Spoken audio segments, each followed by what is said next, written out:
Hi, welcome back guys. This is your friend, the What If Guy, back with another fanfiction. This is the first part of What If Issei was grandson of demon hunter Dante. Now before starting, please give this video a like, and subscribe to the channel if you want more videos like this. Now let's get into the fanfic. Issei Hyoudou is your regular second-year student at Kyoto Academy. Issei has an average build for his age, brown spiky hair with 2 locks behind his head and brown eyes. He happens to be a massive pervert along with his 2 friends Matsuda and Motohama. They are known throughout their school as the perverted trio as the group made its way to the Kendo Club building. As it is a Monday, the students aren't in the best of moods. We see the perverted trio pass by the old school building known as the Occult Research Club's base of operations. Akino, who's that student with brown hair over there, a certain redhead asked while looking out the window of an old-looking schoolhouse. He's Hyoudou Issei, I believe. Why? Are you interested in him, Rias? The now-named Akino replied in a teasing manner. Yes, I am. I just feel that something is odd about him, Rias said. Rias Gremory and Akino Hanjima, also known as the Great One Sans of Kyoto Academy, named by the student body. Kaneko, I'd like you to observe Hyoudou Issei from afar, Rias ordered. Kaneko Taoju is a first-year student in Kyoto Academy who's considered to be the school's mascot, who has a petite figure, gold eyes, and sports white hair with the front donning 2 long bangs that goes past her shoulders. As you wish, President, Kaneko said in a monotone manner. Time skip until class ends. Hey Issei, come on, we're gonna peek at the kendo girls, Motohama said happily with Matsuda beside him. Matsuda dons a buzzcut for his hair or lack thereof with an average build. Motohama is a bespectacled young man who has black hair with split bangs in the middle. Meh, you guys are gonna hog everything again, I won't have a turn, Issei said nonchalantly. We promise you'll get your time, just be the lookout for us, Matsuda said while grinning. Fine, you two better get me that spot, alright, Issei replied hesitantly. Of course, the two said in unison. Issei decided to walk off towards a nearby tree, leaving his 2 companions on their own. Back with the 2 who's peeking. 2 girls walked up behind the 2 boys peeking. One has pink shoulder-length hair with most of it being held back with a headband, and one had brown hair with twin tails and bangs that cover the majority of her forehead. You 2 have got some real S coming here again, Kare said. How many times do we have to beat your butt to get the message through? Nuriyama sternly said. Do we get a 30-second head start? The duo simultaneously asked. You have 10 seconds, Kare said. Why don't we just start running? Matsuda fearfully said. Where the hell is Issei at? Matsuda thought to himself. Unbeknownst to his 2 friends, Issei is already walking back to his home. I sure am glad I decided to go home, those 2 can be a little too much, Issei said to himself. As he walks towards a bridge, a feminine voice called out to him.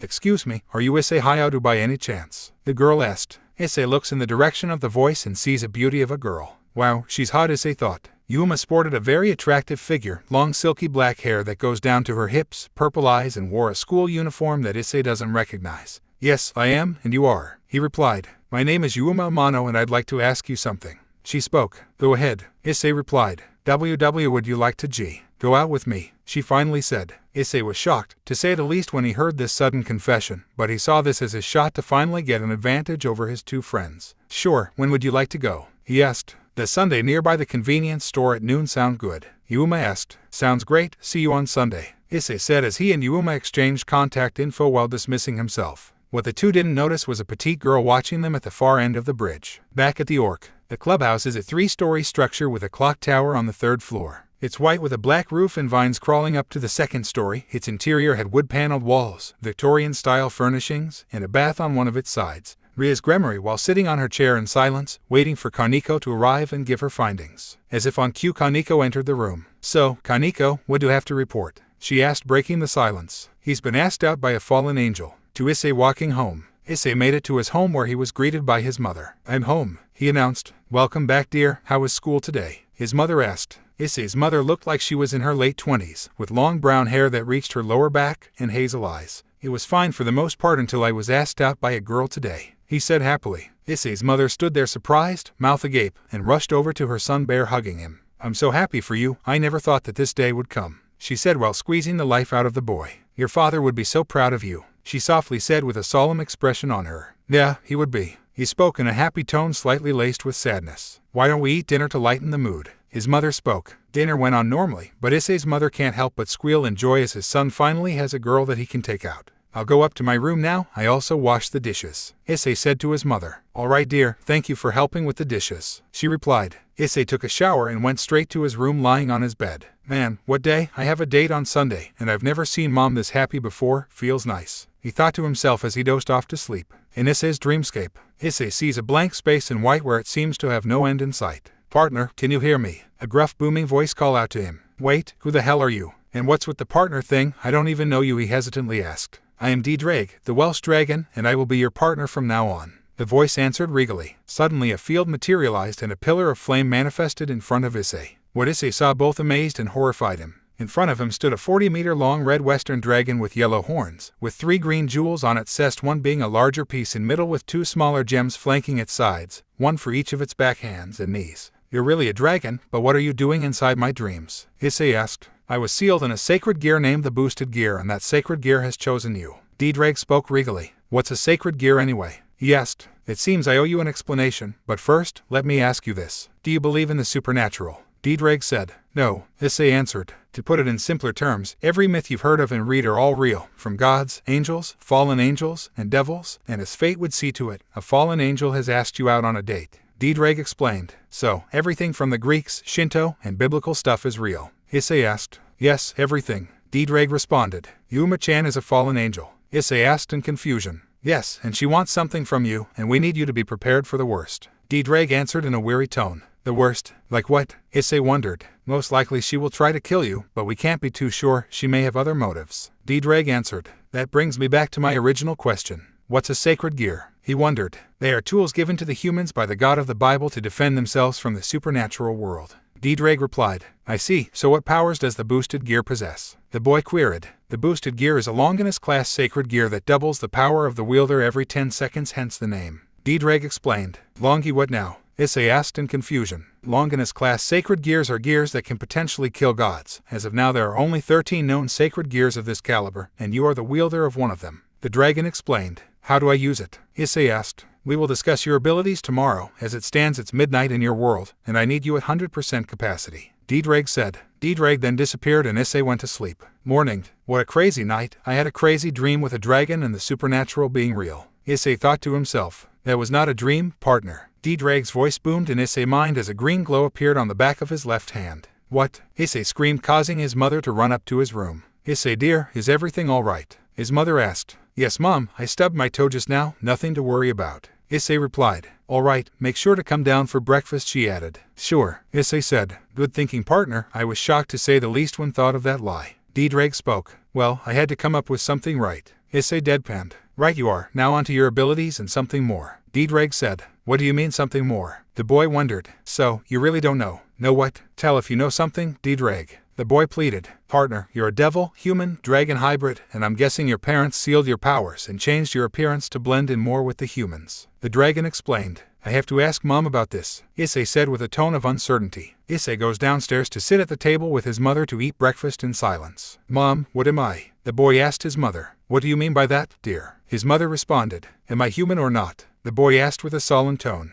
I guess it's time to tell you, but how did you know? The mother replied with sadness in her voice. D-Drag told me, Issei said. D-Drag, the Welsh dragon of domination. His mother responded in shock. Greetings, mother of my host, I believe you owe your hatchling and I an explanation of his heritage. D-Drag made his presence known. Very well. Issei's mother spoke hesitantly. Issei, you are not what you thought you were. You're the son of a pure dragon named Syrax and a half-BLD devil. Being me, my father was the legendary devil hunter Dante, son of the legendary Dark Knight, Sparta. As for your father, he was a dragon that was trained by D-Drag before he was sealed in a sacred gear. Your father and I sealed your powers for you to live a normal human life, but as it stands now, you have the right to know everything, she explained. That explains the familiar aura on you, partner. Syrax was one of my best students and you being a descendant of Sparta is nothing short of a miracle. I'm looking forward to seeing how powerful you become, partner. D-Drag added in. Issei's mother began to glow crimson when the light subsided. Her form was completely changed. She now had long white hair that was a bit shorter than her disguised form with split bangs that slightly framed her face. Issei was amazed when he saw her mother change drastically. Now, let me make a call to unseal your powers. Issei's mother spoke. She picked up the telephone and dialed a number. Devil May Cry. A mysterious voice spoke. Hey Nero, it's me Kalina. I'm cashing in that favor you owe me. My son and I will pay you a visit. So, it's time, huh? Nero spoke. Yes, we'll be going there shortly. Kalina spoke. Do I have any special powers? Issei asked. You'll find out when we get there. Now let's go. You're skipping school for a few days. Kalina says as she makes a teleportation circle big enough for the two of them.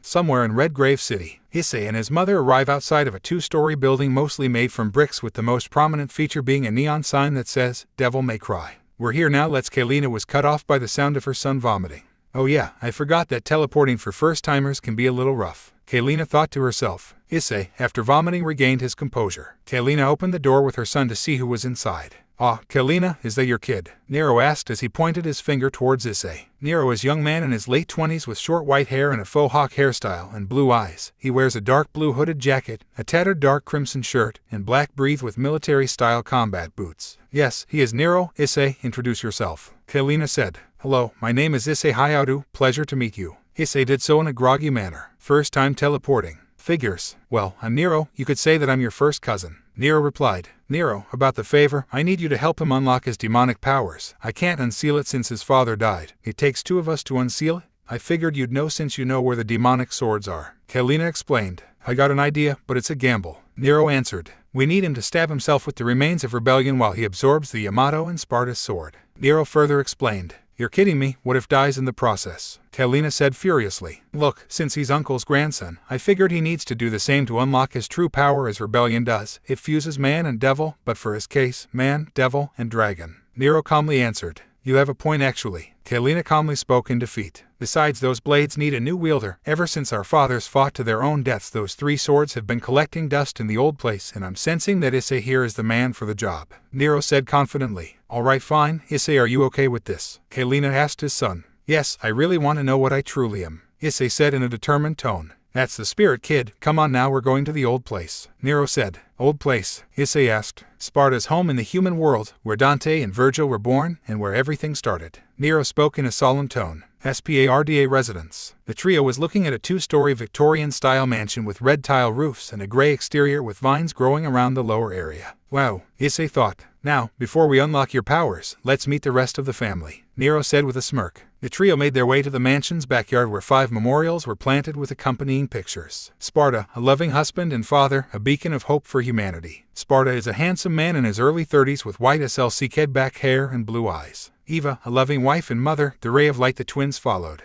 Eva looks like an appealing woman with blonde hair that reaches her collarbone and dark brown eyes. Virgil, power-hungry idiot. Virgil is a young man with white SLC back hair and blue eyes, much like his father. Dante, pizza-addicted knucklehead. Dante shares Virgil's features, the only difference being hairstyles, as Dante lets his hair hang loose as to SLC king it back. Neri and Arkham, a rocket launcher-wielding gun nut, who's also a loving wife and mother. Neri, otherwise known as Lady, is a young woman with black chin-length hair and heterochromatic eyes, a red left eye, and a bluish-green right eye. Nero and Kalina chuckled at the sight, while Issei stood there confused. "By the way, Nero, where's Trish?" Kalina asked. "She's out doing a job for Morrison." Nero replied. "Who are these people?" Issei asked. "Well, son, they are our kin, your great-grandparents Eva and Sparta, your grandparents Dante and Mary, and Virgil, your great-uncle." Kalina happily explained. "They must be real badasses," Issei whispered to himself. "Now, Issei, let's get you stabbed," Nero said with a chuckle. The trio made their way back inside the house to the fireplace. Near the fireplace were 2 swords and the remnants of a sword, the handle, hilt, and a splintered edge. The first sword had a single edge and a curve to it looking similar to a parenthesis. In the center of the upper half is a big bright red gem-like item.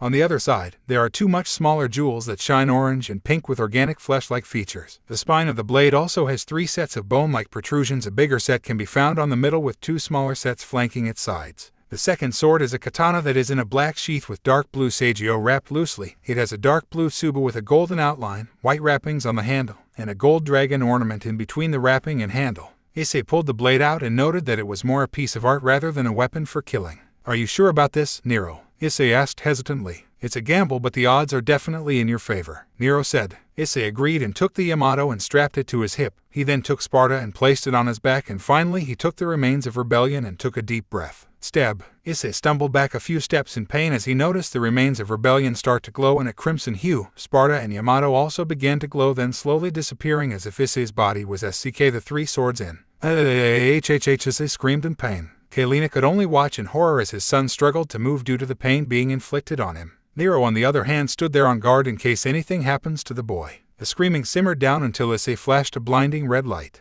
Once the light subsided, Kalina and Nero can only stare at the entity that can only be described as a being of absolute power. Issei's true devil form had 2 horns that appear to be swept back, 4 draconic wings that glowed an incandescent orange with a Damascus pattern to it. The upper torso appears to glow, making it look like a power core of some sorts. His forearms had energy venting through, making it look like energy blades, reptilian-like feet, and tail. Issei, after a few minutes, reverted to his human form and with very drastic changes. Standing at 6 feet tall, he now has white chin-length hair with split bangs that slightly show off his forehead. His eyes changed from brown to crimson, like his mother. Definitely has his mother's eyes. Nero spoke in amusement. I'll be DMN partner, you might be the strongest host I've had ever since Belzert. D-Drake spoke, making his presence known as a red gauntlet with a massive green gem and 2 yellow spikes materialized on Issei's arm. Wait, you have the boosted gear in you? Nero asked in shock. Yes, D-Drake appeared in my dream last night explaining everything about the supernatural. Issei answered. Greetings, spawn of Virgil, I must say your father was quite the warrior. D-Drake said to Nero. Tell me about it. BSTRD cut off my arm for power. Nero nonchalantly replied.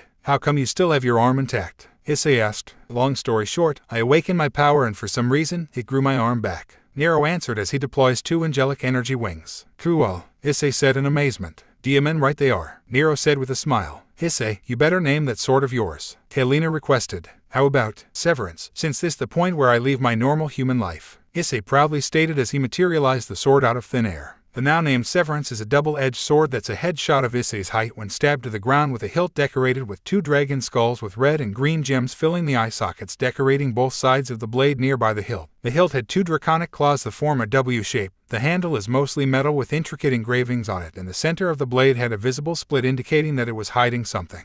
Perfect, Kalina and Nero said in unison. Issei, try to get the sword in a scythe form, Kalina asked her son. Issei did as he's told and manifested Severance in its scythe form. Amazing, his mother spoke softly. Oh, before I forget, we need to go back to my place, I got something for you, Nero said excitedly. The trio made their way back to Nero's shop, then Nero pulled a small case from his table and presented it to Issei. Issei then opened the case and saw 2 pistols, 1 silver and 1 black, and each had an engraving that said, Ebony and Ivory. Dad's pistols. Where did you get them? Kalina asked in shock. They're not the originals. I had Nico make them since it's only right that the granddaughter of the original creator made something similar. Being a Nico special, it's bound to do something cool, Nero said proudly. Now, Issei, you need to train in your demonic powers and sacred gear. I got just the thing for that, Nero said as he pulled out a silver pocket watch laced with demonic energy. It's a pocket watch that can create a separate dimension where time passes slower. It's similar to my Devil Breaker ragtime but stronger. A day here is a month in this bad boy, Nero explained. Alright, let's get to it, Issei said with determination eye on his eyes. Issei spent 3 months in the separate dimension or 3 days in real time. During this he learned how to suppress his aura to a degree that only leader-class beings can sense who and what he truly is. EMSDR his grandfather's combat styles, Swordmaster, Trickster, Gunslinger, Royal Guard, and Quicksilver style. He also learned all of Virgil's signature moves, mainly being Judgment Cut, End, and Summon Swords. Issei MSDR using the scythe due to his mother teaching everything she knew in scythe combat.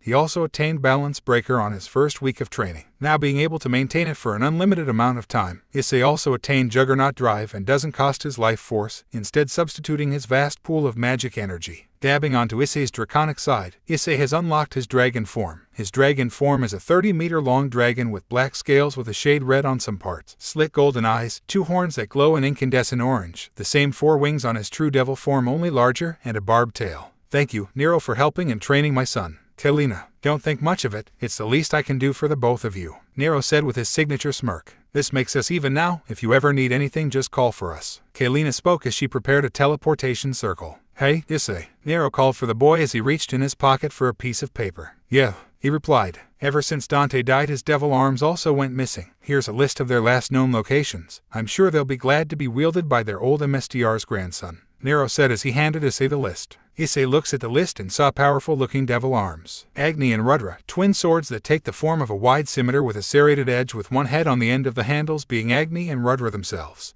The orange blade exuded a fiery aura to it and the turquoise blade exuded an icy aura. Last seen with Enzo Ferrino. Nevin is a purple, one-neck guitar with many electric strings and some skeletal-looking features. It hides or cloaks a 3-pronged scythe underneath, which is basically folded into it. Issei assumed this one had electrical properties to it. Last seen, Manila, Philippines. Cavalier, a pair of 2 massive buzzsaws that combine into a motorcycle with demonic pieces of armor. Issei whistled at the thought of him riding the motorcycle to school. Last seen, Kyoto Town, Japan. Balrog, a set of gauntlets, greaves, and pauldrons that contain the power of the King of Fire Hell, Balrog. Last seen, Berlin, Germany. King Cerberus, a 3-pronged nunchaku that can shapeshift into 2 other forms, bow staff and a 3-section staff. Last seen, the Himalayas. I'll definitely look for them, plus Cavalier is nearby where I live, thanks Nero, Issei said as he and his mother began to fade in the teleportation circle. Hyoudou residence. Issei and Kalina arrived home to see it relatively normal. Kailina on the other hand noticed that their landline had 12 missed calls from Kyo Academy. What am I supposed to say to the school now? Kailina thought to herself. Just say that something really traumatizing happened to me. It's half true since Nero training and D-Drag's training and my dreamscape aren't far from what I said.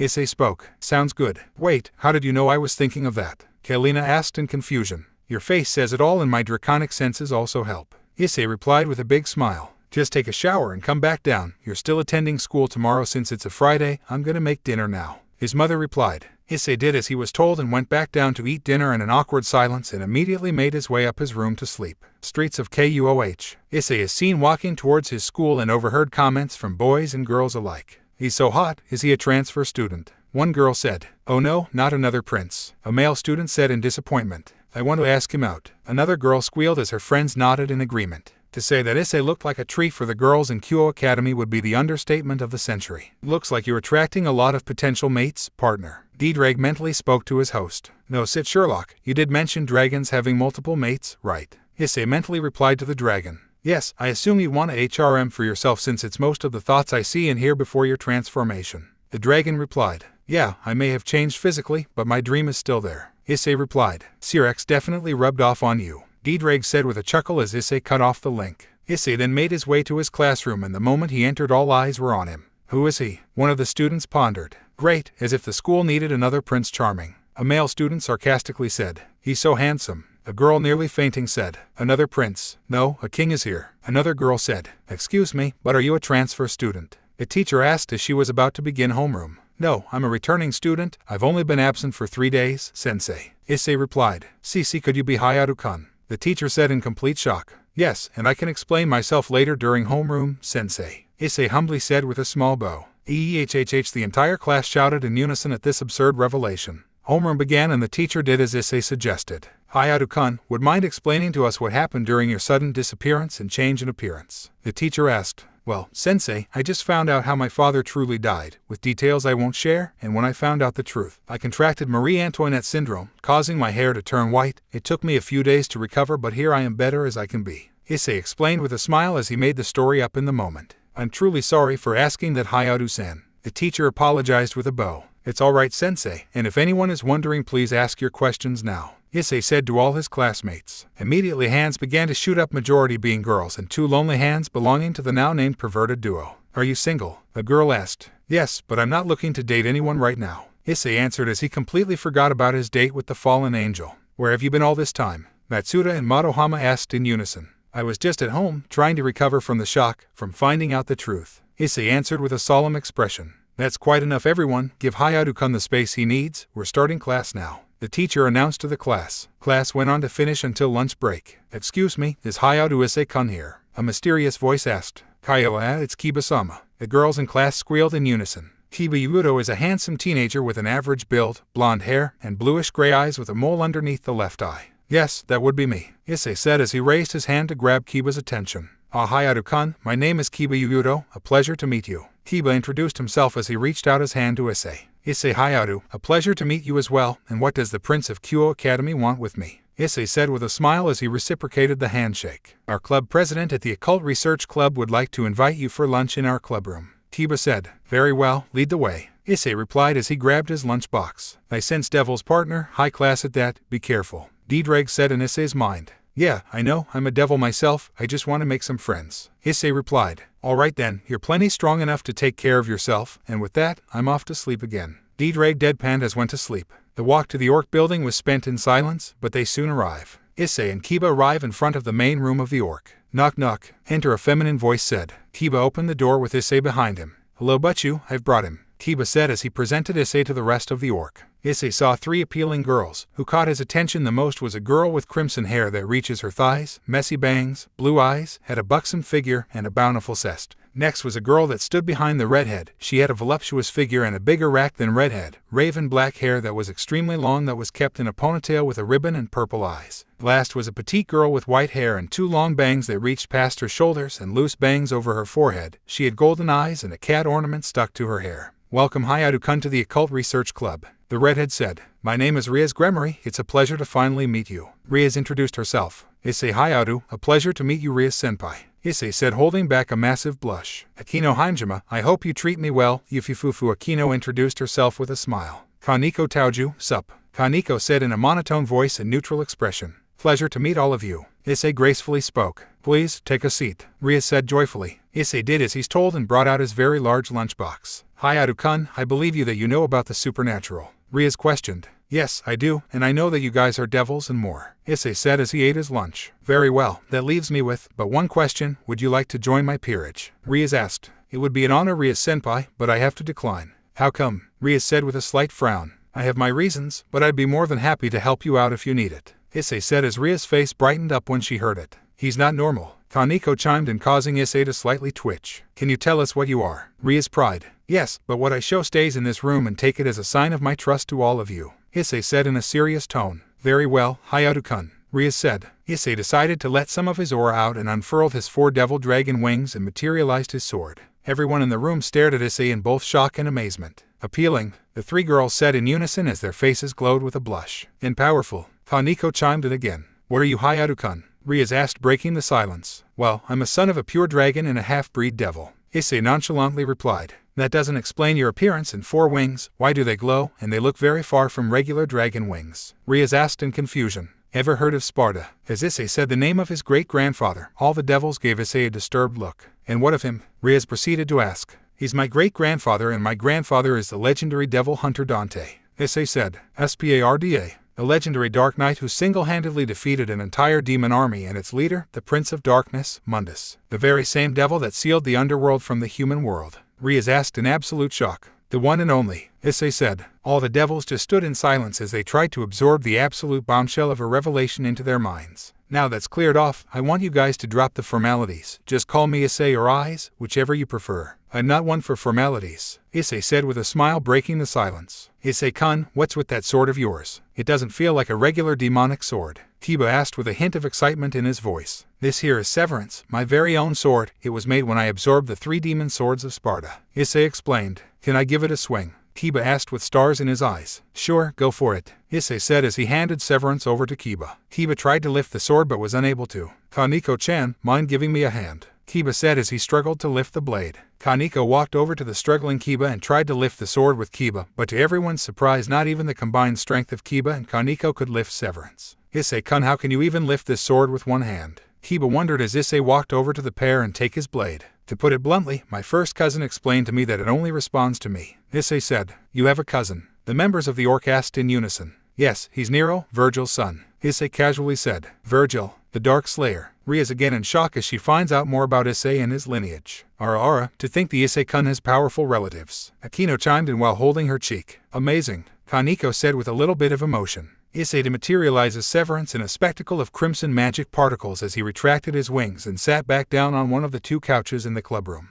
Would that be all? Issei asked as he finished his lunch and prepares to take his leave. One more thing, Issei. Ria's chimed in. I'm listening, Issei replied. How would you like to become a member of the orc? We'd like to start a friendly relation with you as well as keep tabs on you, since Sona and I watch over Kyo. Ria said politely. All right, I'll be in your care, Issei said with a smile. See you after class, Issei, Ria said as she waved goodbye to Issei. Issei's classroom. As Issei walked into his classroom he was immediately bombarded with questions. Issei, why did the orc invite you over to their club? Matsuda quickly asked. They made me a member, Issei shrugged. How? Do you have any idea how exclusive that club is? It's harder to get in there than it is to be in the student council. Madohama chimed in. Exactly, you have the 2 great one-samas and mascot of the school there just for you to stare at, Matsuda said with a passion. How I got in there is none of your business. If you'll excuse me, I need to get to my seat, Issei said in a cold tone, causing his 2 friends to comply. Class proceeded accordingly until the school's intercom announced something. Issei Hyoudou, please proceed to the student council office immediately. Issei was then excused by his teacher and walked to the student council office. Issei approached the door, then knocked. Enter, a feminine voice rang behind the door. Issei opened the door and was presented with a bespectacled young woman with a slim figure, black hair styled in a short bob cut and violet eyes. She was the student council president, Sona Satori or Citri in the devil world. I was told to come here. What seems to be the problem, Satori Kaiku? Issei asked. Hyoudou-san, you've been absent for 3 days, may I know why? Sona said. Let's just say that it was family business. Issei replied. I see, then care to explain the change in your appearance? You do know that dyeing your hair is strictly prohibited in school. Sona sternly said. Let's cut the CRP and go to what you really want to know, Miss Sona Citri. Issei said. Sona's eyes went wide as to how Issei knew of her real identity. She fixed her glasses and decided to roll with it. I see, so you know about the supernatural, Hyoudou-san? Sona asked. Yes, I just learned of it recently. Issei politely replied. Who told you about the supernatural? Pray tell. Sona curious at the fact. My mother. Turns out I wasn't human after all. She told me everything from angels, fallen angels, devils, gods, and more. What Issei told was half true. He had to hide the fact that he was also this generation's Red Dragon Emperor. Didre told him the general gist of the supernatural, then his mother told him everything while he trained with Nero and Didre.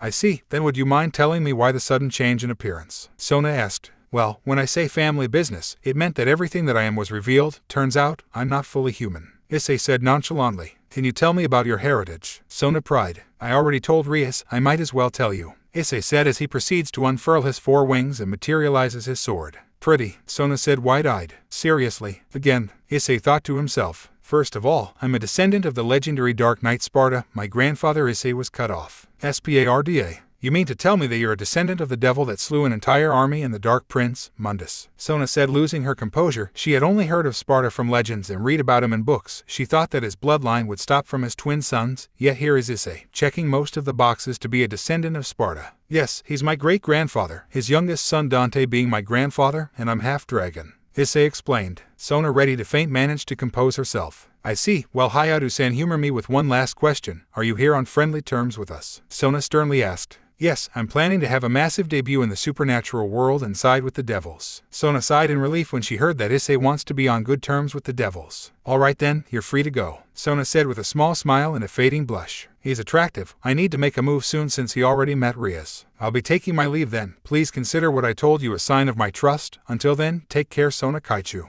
Issei said as he waved goodbye and left the room. Another bespectacled woman entered the room. She had long black hair that reaches to her knees, heterochromatic eyes with a violet left eye and a light brown right eye, and a voluptuous figure. Kaichu, who was that? The girl asked. Well, Tsubaki, he's a being we need to be very cautious of, Sona said with a hint of fear. End of classes. Issei stood up from his seat, making his way to the orc. He entered and saw that all the members are there, seemingly waiting for his arrival. Take a seat, Issei, we have much to talk about, Rias said with a smile. All right, shoot, Issei said. I haven't officially introduced my peerage to you, so I thought that this would be the perfect opportunity. Rias said. Kaneko is my rook. She has immense defense and hits really strong. Kiba is my knight, and he specializes in speed. Akino here is my queen. She shares all the traits of the rook, knight, and bishop pieces, making her a jack of all trades. Rias explained proudly. I see, I know about the peerage system from my mother, but I didn't think they'd have special nuances like this. But I sense another presence. Where is it? Issei replied with curiosity. Well, he's a special case. You'll have to find out in the future, Rias said with a hint of sadness. Eyes, are you planning on joining sides with any of the biblical factions? Rias asked, dropping the bomb on Issei. Yes, I'll be siding with the devils. I want to embrace what I am now, Issei said with passion in his voice. Rias smiled at this statement as she thought that her chances of being with Issei were slowly rising.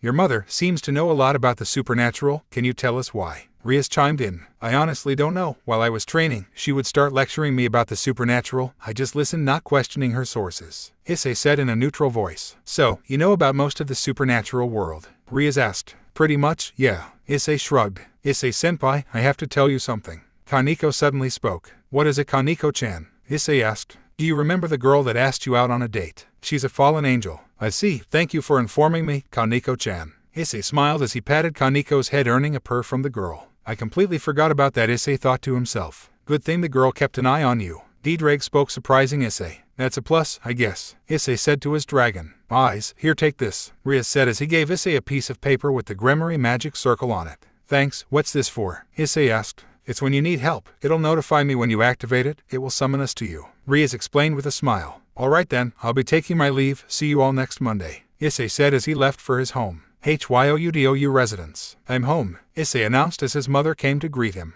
Welcome back, dear. How is school? Kaylina said with a smile. I made a few devil friends, 2 of them being high-class devils, Issei said. I see. What's your plan now? His mother wondered. Well, I want to have a big butt debut to the supernatural world and make contact with the fallen angels. Why would you want to make contact with the fallen? Kaylina asked. Because, dear mother, I'm going on a date with one of them, Issei said. Well, if you were still human, I'd be worried sick, but since you've unlocked your powers, I have nothing to worry about, Kalina said proudly as she started patting her son's head. Is dinner ready yet? I'm starving, Issei said with a hearty laugh. Of course, you being a dragon means a massive appetite, Yufufufu. Kalina chuckled. Issei and his mother ate dinner in comfortable silence. As Issei finished his meal, he took a shower and went to bed immediately. Sunday, nearby a convenience store. Today's the day, Hadi Drag? Issei asked the dragon in him. Issei was wearing a red zip-up hoodie with a white inner shirt, black jeans, and white sneakers with red accents. Yes, it is, partner. I look forward to how this date proceeds, D-Drag said in amusement. Issei spots Yuma approaching him slowly. When she does, she starts to look around in confusion. Yuma was wearing a black knee-length dress with a lavender short blouse over it showing a fair bit of cleavage, black heels, and a pink handbag. Looking for me, Issei said with smirk. Issei-kun, is that you?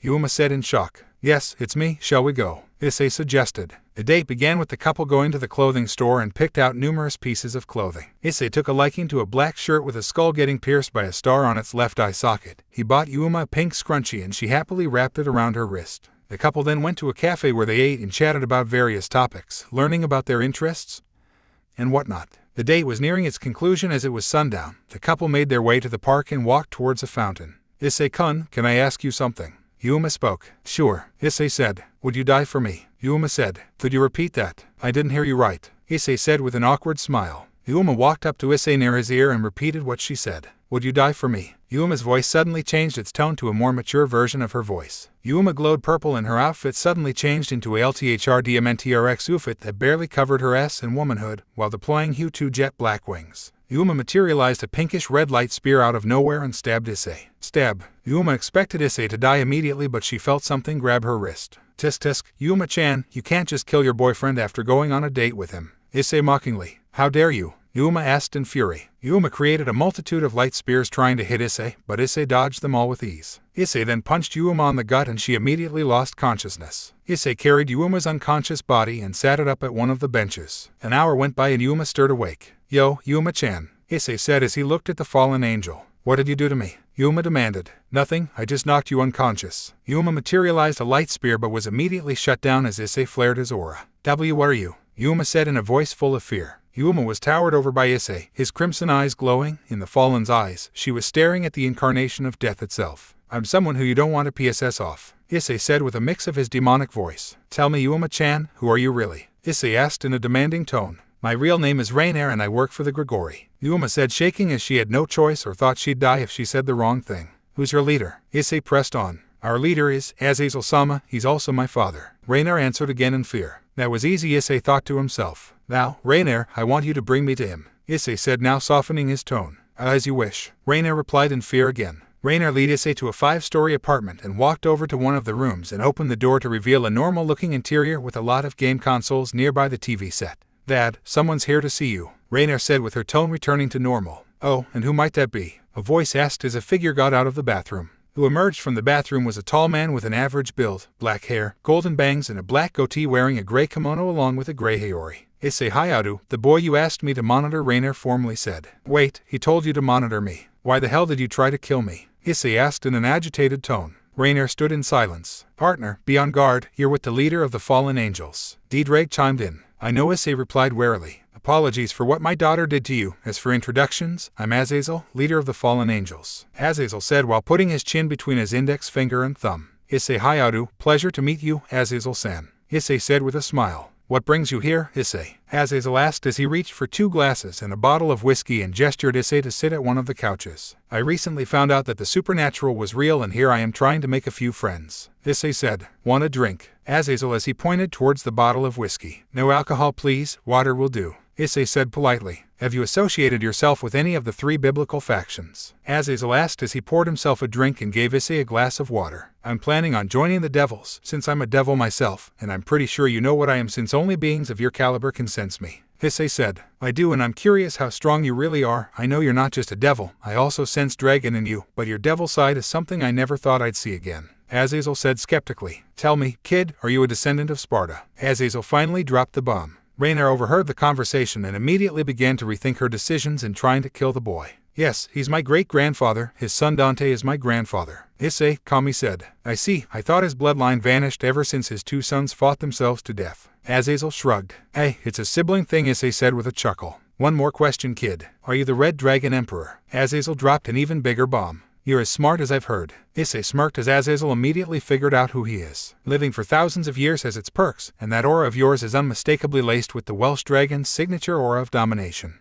Azazel said while holding his chin. I'm guessing you have your daughter doing something else apart from monitoring me. Issei said amused. He's good, I'll give him that. Azazel thought to himself. Yeah, I ordered her to keep an eye on one of my cotters along with her team. You need help with that. I could use some work and someone to fight. Issei said with a grin. I don't at the moment, but I will try to reach you when the need for it arises. You seem up for the job anyway. Azazel replied. All right then, Issei said in a neutral tone. Is that all for your visit here? I have video games we could play, up for a few rounds of Tekken. Azazel added. Sure, dibs on Akuma. Issei said amused. Issei and Azazel grabbed 2 fight sticks and duked it out in Tekken for 3 hours, with Issei winning 20 matches and Azazel winning 10, Issei completely forgetting that his mother was expecting him to come home earlier. Great match, old man, Issei said as his CCKY demeanor begun to show up. You're pretty good, kid, I won't lose next time. Azazel said. We'll see about that. Oh, and keep the whole Red Dragon Emperor thing a secret. For now, I'll be off then. Issei said as he gave his contact info to Azazel and left. So, Rainier, how's Coco Head? Azazel asked his daughter. He's got a nun from Italy coming here tomorrow. Rainier spoke. I'm assuming it's the nun with twilight healing, right?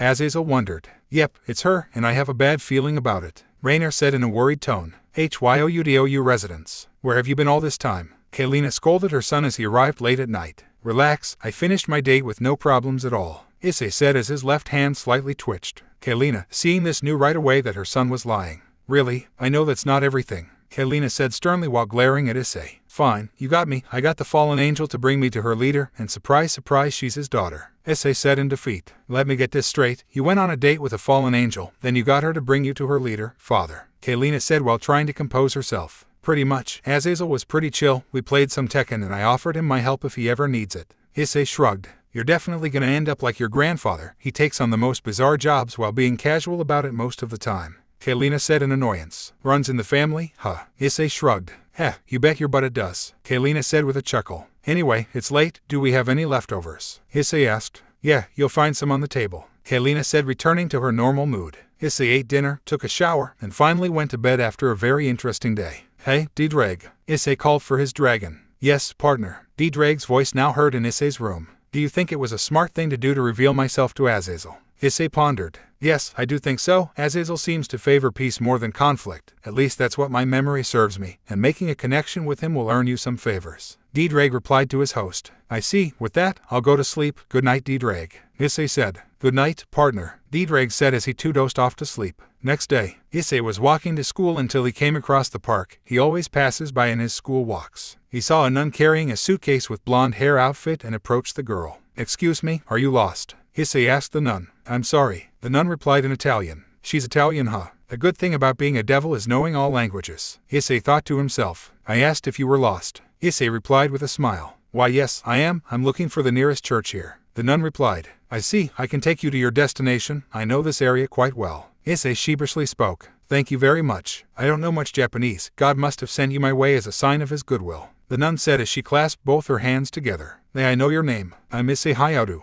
Issei said politely. Ah, where are my manners? My name is Asia Argento. A pleasure to meet you, Issei-san. Asia introduced herself. Come on now, I'll bring you to the church, Issei said as he gestured Asia to follow him. Issei and Asia walked along the park's path until the pair noticed a boy who's on one knee and seems to be in pain while holding his other knee. Asia walked towards the boy with Issei right behind her as the nun hovered her hands on the boy's knee. A green light glowed, and in what seemed like an instant, the wound slowly faded away. She has a healing type sacred gear, partner. D-Dreg garnered the attention of his host. Yeah, seems like she's got powerful one at that, Issei replied to the dragon inside of him. Thank you, miss, the boy happily said to Asia. All better, now keep this a secret, okay, Asia said to the boy as the boy nodded in agreement. Was that your sacred gear? Issei asked the nun. Yes, I believed it to be a wonderful gift given to me by our Lord, Asia stated happily. I see. Oh look, we're almost at the church, Issei reminded the nun. The pair made it to the church and Issei was immediately on guard. Issei felt the presence of a group of fallen angels. Asia knocked on the door and was met by Rainier and her group.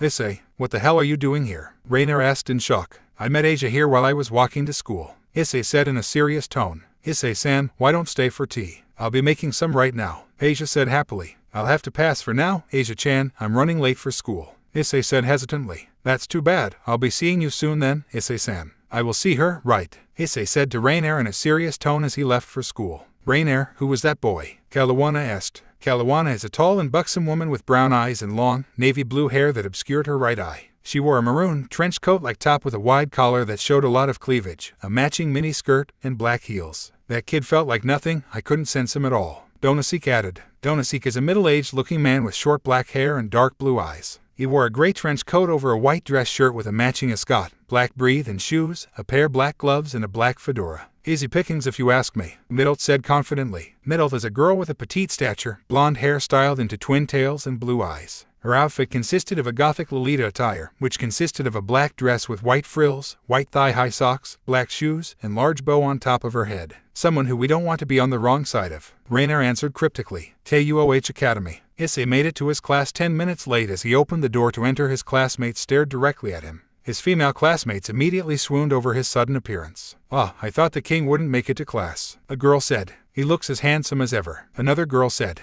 The teacher, noticing this, reprimanded everyone for starting a commotion. "Hyoudou-san, could please explain why you're late?" the teacher asked. "I ran into a foreigner who happens to be a nun and guided her to the church since she was looking for it," Issei explained. "I see, it's good that you're helping out others, but it will not excuse you for being late," the teacher said sternly. "Understood, sensei," Issei said as he sat down on his seat. Class went on and was boring as ever. Issei was caught napping and was forced to answer a complex math problem. But to everyone's surprise, Issei, the once perverted beast, answered it with no trouble at all. Orc clubroom. Issei knocked on the door for the main room of the orc. "Enter." Ria's voice was heard behind the door. "Good afternoon, everybody," Issei greeted the members. "Sup, yo, Issei-kun." "Hi, Issei-kun Yufufu," the members of the orc said as they greeted Issei. "Ara, eyes, what brings you here?" Rias asked. "Do you mind if I spend the rest of lunch break here? I want to avoid some attention from my class," Issei sheepishly said. "Sure, you can. Gosh, I forgot that we made you an official member of the club," Rias replied with an awkward smile. Issei sat down on one of the couches and pulled out his large triple-stacked lunchbox. The members stared in awe at the size of Issei's lunch. "Something wrong?"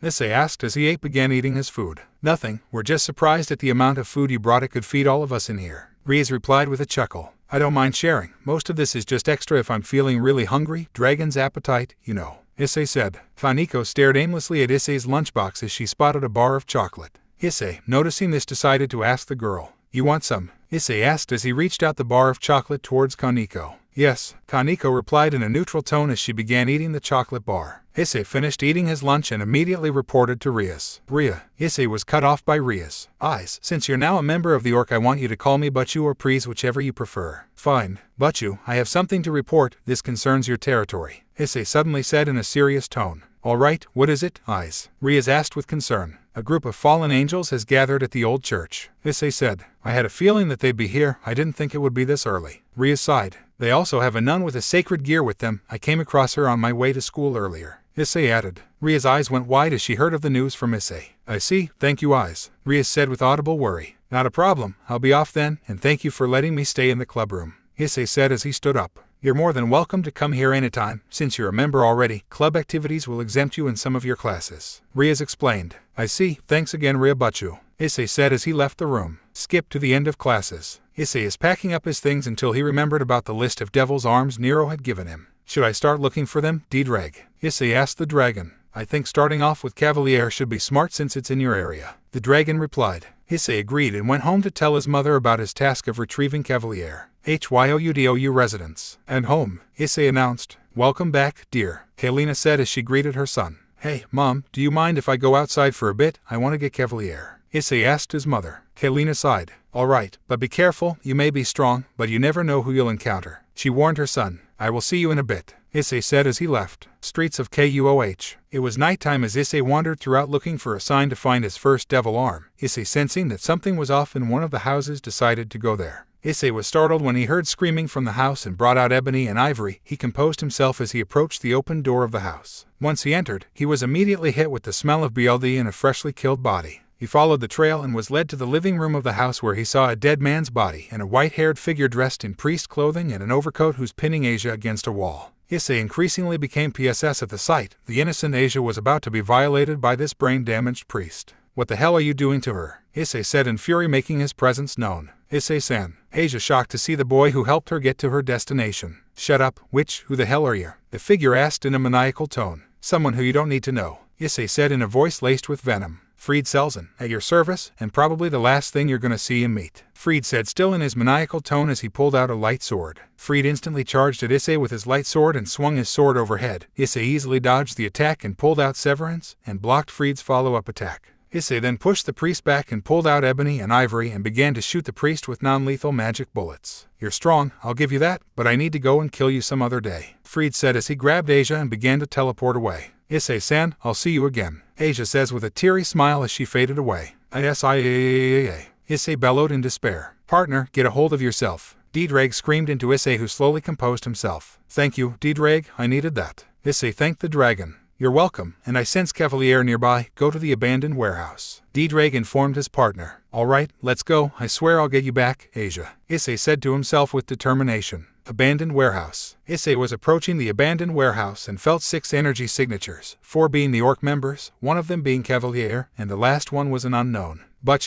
what are you guys doing here? Issei asked. Oh, Eyes, we just received a request to take care of a stray devil. Stray devil, Issei said, confused. They're essentially devils who went against their MSDR's wishes or ultimately kill them. Riaz explained. I see, want me to give you a hand? I'm in a rush looking for something and it led me here, Issei said. That would be wonderful, Riaz said with a smile. Issei materialized Severance and prepared to fight. They entered the warehouse and was greeted by a devil that was ginormous in size with a human upper body and a feline-like lower body. Stray devil, Visor, in the name of the Duke, Gremory, we shall eliminate you, Riaz announced. Insolent fools, I will take your lives here and now, Visor said in her demonic voice as she transformed her body even further. The stray now had a more muscular version of its upper body, a lower body that seems to have grown an exoskeleton, and a spotted tail. I'll bathe you all in BLD as red as your MSDR's hair. The devil cackled. Hey ugly, Issei shouted. You dare interrupt me, boy. The stray scowled as it charged at Issei. Issei pulled out ebony and ivory as opposed to using Severance, charged the twin pistols with demonic energy. His arms glowed a crimson light as the Sparta magic circle surrounded the pistols. Issei fired 4 shots at each of the stray's limb, obliterating every single one in an instant. Wow, the orc said in unison. He could have been the perfect pawn for me. He's strong in all aspects of combat. If he can wield the sword better than Kiba, maybe even a knight. Riaz thought to herself. Butchu, do the honors please. Issei gestured for Riaz to finish off the stray. Riaz walked up to the stray and charged up a wave of the power of destruction. Stray devil, Visor, any last words? Riaz said with pride. Die, the stray said as it lunged at Riaz for a last-ditch attempt at killing her. Issei quickly got in front of Riaz and deflected the stray's attack with Severance. Right, now you can finish her, Issei said amused. Riaz did as she's told and blasted the devil away with a wave of the power of destruction. Eyes, you said you were looking for something in here, Riaz queried. Yes, I'm looking for one of my grandfather's devil arms, Issei said. Devil arms? Riaz asked in curiosity. They're weapons my grandfather found throughout his life. They were once devils too, but he fought them all, and they manifested into weapons that had its own unique design and fighting style. The one I'm looking for is Cavalier, Issei explained. I see, what does it look like? Riaz asked. It has 2 forms, a twin buzzsaw form, and my favorite, its motorcycle form, Issei said proudly. Alright, since we're here, we'll help you look for it, Riaz insisted. Thanks a bunch, this place is huge, you guys will cut time looking for it, Issei said sheepishly. Issei, along with the orc, looked for Cavalier around the warehouse until Akino stumbled on a very weird-looking set of handlebars. Issei-kun, I think this is a piece of the weapon you're looking for. Akino called for Issei. Let me see. Issei asked for the handlebars. Issei inspected the handlebars and felt a slight jolt of demonic energy with a hint of electricity. Akino-san, can you shoot this thing with lightning? I felt that you specialize in lightning magic. Very well, Issei-kun. Akino complied. Akino shot the handlebars with her lightning magic. The handlebars then floated in the air and metallic clanging could be heard around the warehouse. Pieces of metal, big and small, gathered around the general area of the handlebars and glowed a bright purple. As the light faded away, a black motorcycle with demonic metal armor, front fairings that resemble a certain demon, batwing-like extensions on the sides, and double-sided serrated blades that extend from the point where the front fork meets the wheel. Sweet, Issei said amused as he got on Cavalier. The moment Issei got on the motorcycle, it immediately started its engine and changed its colors. It's now red with a green gradient on the fairings tips. Issei jumped off the motorcycle and split it, turning to its twin buzzsaw form. The boy performed various moves that suited the weapon well, ranging from using its motorcycle form as an actual weapon, much to the amusement of the orc members, and various moves with its buzzsaw mode. Kiba noted that it was fluid, strong hitting, compact for a pair of gigantic buzzsaws. Cool, Kaneko chimed in. The buzzsaws reverted to its original form and glowed a crimson light as it became a pair of goggles around Issei's neck. Issei-kun, what other devil arms are you looking for? Hiba asked in curiosity. Since I found the first one on the list, there should be 4 more to find. One is pair of twin scimitars, an electric guitar that is literally electric, a set of fire-based gauntlets and greaves, and a 3-pronged nunchaku with 3 forms of combat. Issei said. Hiba was visibly excited when Issei mentioned the twin scimitars. Well, that's taken care of. You guys have anything else to do? Issei asked the group. We're done for tonight. Do you have anything in mind? Riaz asked. Yes, I need your help with rescuing the nun with a sacred gear. Issei requested. I'm sorry, Eyes. As much as I want to say yes, we can't. The Fallen will view it as a declaration of war. Riaz explained with a sad expression. I see. I'll have to do this on my own, I guess. Issei solemnly said. I'm sorry, Eyes. Riaz apologized sincerely. It's all right. I'll view this as my first real fight. Issei now said with determination. Very well, but I will still try to find a way to help you. Riaz said. Thank you, Butchu. Issei said as he left the scene. I will definitely help you, Riaz thought to herself as Issei disappeared into the darkness of the night. Next day, Issei was seen riding Cavalier to school, but instead of its regular demonic appearance, he applied magic to it and changed its appearance to a red Honda CBR 1000RR with black wheels and titanium exhaust pipes. The students couldn't help but stare at Issei's bike as he parked and took off his black helmet with a red dragon design plastered on its lower half and let his snow-white hair flow down as squeals of female students could be heard throughout campus. He looks so cool with that bike of his. I wish he'd take me out on a ride with it, a girl said. Issei couldn't help but be amused at the various comments he's receiving from the student body, ranging from curses by the male students and a massive storm of compliments from the female students. He made his way to class, and he was immediately approached by the perverted duo. Issei, how did you get that bike? Matsuda screamed into Issei. Well, I've been saving a lot of money for it since it's my dream bike, with support and consent from my mother, of course. Issei explained casually. With what seemed like divine intervention, the teacher came in and announced the beginning of homeroom, and class went on for the rest of the day. Issei skipped going to the Orc Club room and notified Riaz about it to avoid worrying her and the other members. Huo Shopping District, afternoon. Issei is seen wearing casual clothes as he was about to go inside the arcade. He stumbled upon a familiar blonde he met. Asia-chan, what are you doing here? Issei asked in confusion. I came to go around town to familiarize myself with town. Asia said half-heartedly. I see, want me to come along? I can show the good spots in here. Issei said with a toothy grin. I'd love that, Asia said with a smile. Little did they know that Rainier and a group of Rouge exorcists were watching them. Issei and Asia made their way inside a fast food restaurant. Asia was seen fidgeting around as she was not familiar with this type of food service. I'll have 2 medium burger meals, please. Issei jumped much to the relief of Asia. The pair sat down at one of the unoccupied seats and set their trays down and began to eat.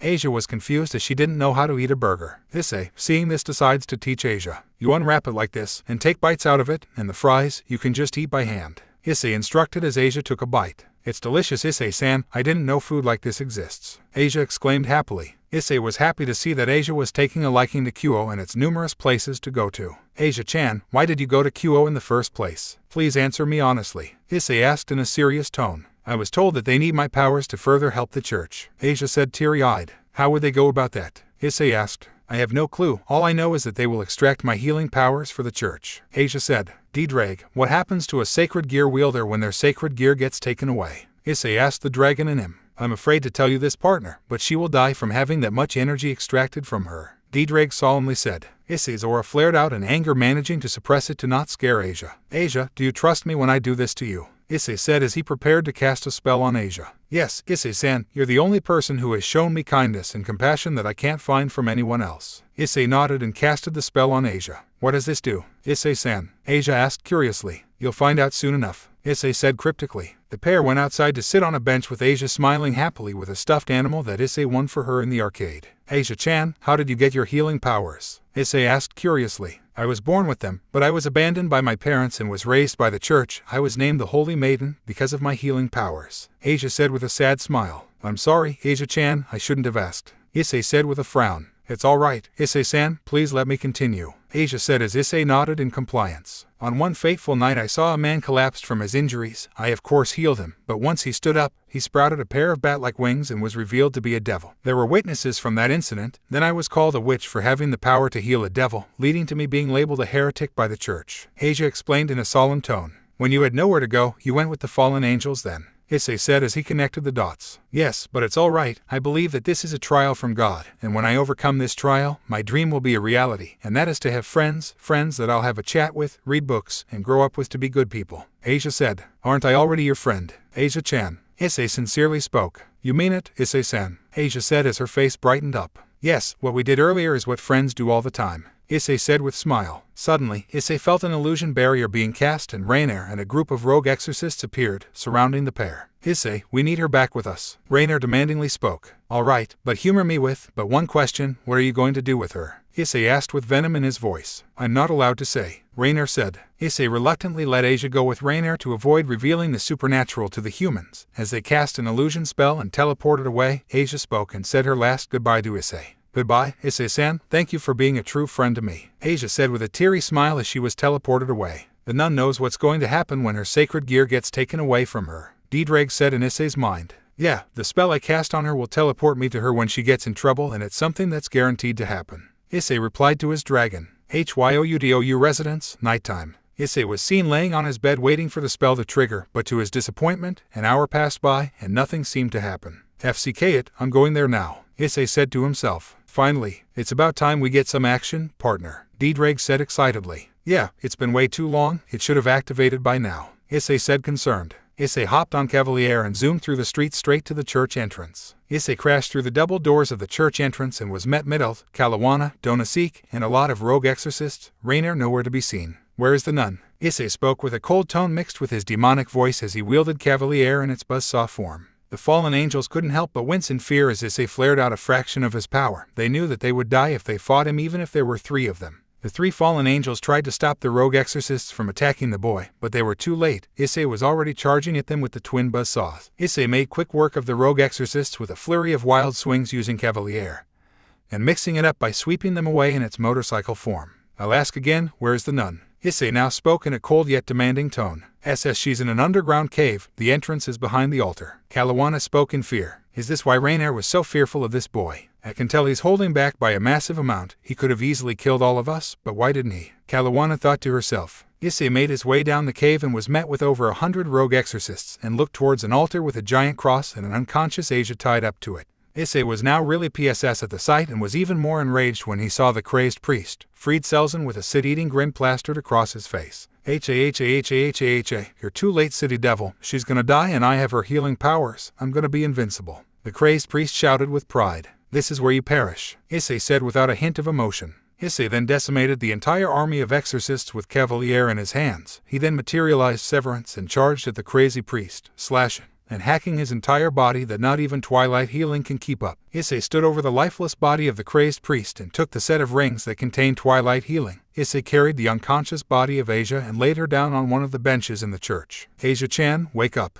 please, Issei spoke in a soft tone. Asia stirred awake, but her life was hanging on by a thread. Thank you, Issei-san, even it was for a short time. You made me feel what it's like to have friends, what life is beyond church, and made me have fun for the first and last time in my life. I will never forget you, Issei-san, Asia weakly said, as a single tear rolled down her cheek and died. I'm sorry, Asia, I couldn't save you. I shouldn't have let you go, Issei said as tears rolled down his cheeks. Partner, do you still have the piece of paper the Gremory girl gave you? She may be able to help you, Dietrich asked his host. He reached for said piece of paper and activated it. The Gremory magic circle soon appeared and out come Rias and the rest of the orc. They were shocked when they saw what Issei had done to the place. No signs of life apart from Issei himself and the recent scent of 3 fallen angels and an unconscious body of a blonde nun. Eyes, what happened here? Rias asked in concern as she saw Issei in tears. I tried to save her, but I failed. Then I remembered you having spare pieces for your peerage, and I think you can save her life, Issei said. I can, but what can she do in return? Rias asked. She had her sacred gear taken away from her. I thought that when you reincarnate her into a devil, it will merge the sacred gear with her again,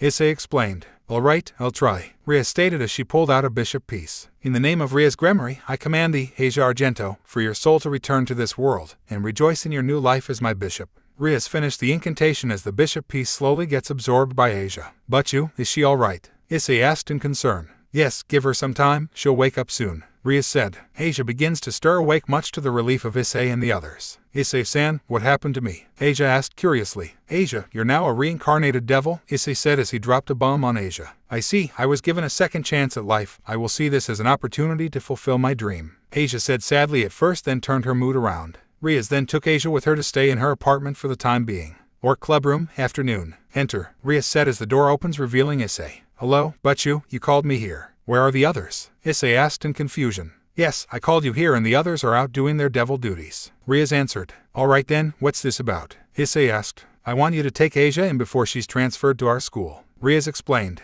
That won't be a problem, but why me though? Issei said in confusion. Well, I feel that you and Asia are well acquainted with one another, and she'll be more comfortable around you, Rias explained as Asia gets out of the changing room. Hi, Issei-san, how do I look? Asia asked shyly while wearing Kyo Academy's female uniform. You look wonderful, Issei said sincerely. By the way, she'll be put in your class, Eyes. Rias added. Alright, but I'll have to ask my mother about Asia moving in with me, Issei said. Can I come along? I would like to ask for her consent myself and meet her as well, Rias said. Sure, let's go then, Issei replied. Issei and Rias first made sure that Asia made it to Ria's apartment safely. The pair then went to Issei's house. Hyoudou residence, evening. I'm home, Issei announced. Welcome back. Dear Ho. Kailina was interrupted when she saw the red-headed beauty behind Issei. Aye, Issei, who is she? Kailina asked her son. Well, Mom, this is Rias Gremory, my club president, senpai, and a high-class devil, Issei said as he introduced Rias. It's a pleasure to meet you, Mrs. Hyoudou. I'm Rias Gremory, as your son had said. Rias said politely with a slight bow. Rias just stared at Kailina, her snow-white hair, crimson eyes, and amazing figure had her slack-jawed. It's as if she's looking at the female version of Issei. Rias was surprised when she couldn't sense anything coming from the woman. It's as if she was not there, but she was certain that she's a devil. Likewise, Rias, and please call me Kailina, I'm not one for honorifics, Kailina said with a smile. Very well, Kailina-san, Rias said. Kailina gestured Rias and Issei to take their seats in the living room where Kailina returned with snacks and drinks for the pair. So, Rias, what it brings you here? Kailina asked, breaking the silence. Recently I reincarnated a human to a devil. Her name is Issei Argento, and she grew quite close to Eyes. I would like to request her homestay to be here since she's more comfortable when she's with your son, Rias explained, earning a nod from Kailina. Kailina couldn't hold back a massive smile forming on her face. She always wanted a little sister for Issei, and now was a prime opportunity for it to come into fruition. Of course, we'll gladly take her in. When is she moving in? Kailina asked excitedly. She'll move in tomorrow afternoon after our classes, and she'll be put in your son's class, Rias said as she winked towards Issei. Alright, I look forward to meeting her, Kailina said, brimming with excitement. By the way, Rias, are you single? My son has terrible luck with women, Kailina said, amused. Rias blushed as red as her hair when she heard Kailina. Why yes, but I'm not looking for any relationships of that manner, my peerage, and I just want to have a friendly relation with your son, Rias said shyly. Shame, you two look good together. Issei's eyes most certainly match your hair, quite the spectacle to see, Kailina said with a smirk. Mother, Issei said as he too was blushing strong. Oh, come on, ever since that date with the fallen angel you haven't been seeking out women, and you being at your age concerns me, Kailina said in a mocking her son. Anything to add, Rias? Kailina added. That would be all. Thank you for your hospitality and accepting my request. I'll be going now, Rias said politely as she headed for the door. Issei accompanied Rias through the door and said their goodbyes as Rias teleported away. You going after her? Kailina teased her son. Issei, shut up, Issei stuttered with a clear blush. Issei proceeded with his nightly duties and started a conversation with his dragon. Hey, D-Drag. Issei called for the dragon. Yes, partner, D-Drag replied. Is there a way for me to conceal my aura further? The boy queried. Yes, you can delete your presence entirely. Haven't you noticed your mother? I can't sense anything from her, even when she transformed, and my senses are far superior to any supernatural being, D-Drag explained. I see, I have to ask her how she does it. Good night and thanks, D-Drag, Issei said to the dragon as D-Drag went to sleep as well. Next day, classes went on as usual and Issei's lunchtime problem. Issei couldn't wait for Asia to move in with him and his mother. Issei went home earlier than normal to wait for Asia's arrival and receive lessons from her mother on how to completely delete his presence. Knock knock was heard throughout the Hyoudou's home. Issei opened the door and his eyes shimmered as he saw Asia beside Rias in a moving truck that carried Asia's belongings. Hello, Issei-san, I'll be in your care, Asia said with a smile. Aura, is this the Asia that Rias mentioned yesterday? Kailina chimed in, appearing behind Issei. Asia couldn't believe it. The beauty that was behind Issei completely caught her eyes. Are you Issei-san's sister? Asia asked innocently. Oh, you're mistaken. I'm his mother, Yufufu, Kailina said with a chuckle. You're Issei-san's mother. Thank you for raising him to be such a kind and compassionate person, Asia said sincerely. Oh, it's nothing. Why don't you two ladies come in? Kailina said. Asia, Issei, Kailina, and Rias made their way to the living room as Issei helped in moving Asia's belongings to the spare room across Issei's room. I believe introductions are in order, Rias said as she sipped her cup of tea. Right, my name is Issei Argento. It's a pleasure to meet you, Mrs. Hyoudou. Asia introduced herself with a bow. The pleasure's all mine, Asia-chan, and please call Kailina. I'm not one for formalities, Kailina said while holding her left cheek. Alright, Kailina Akasan, Asia said as she already views Kailina as her mother figure. Kailina couldn't help but pounce on the girl and held her in a warm embrace. Asia felt affection, something she didn't feel while she was still living under the church. Rias, why don't you stay and eat dinner with us? Kailina asked the redhead. Unfortunately, I can't. Devil duty calls, Rias said sheepishly. Issei felt that Rias was lying. He's never seen her go out for devil contracts. What could she be hiding? KUOH Academy, HOMEROOM. Issei, for the first time, made his way to class on time, much to the surprise of the teacher who just came in. Good morning, class. Today we have a transfer student. You may come in now, the teacher said as Asia made her way over the board.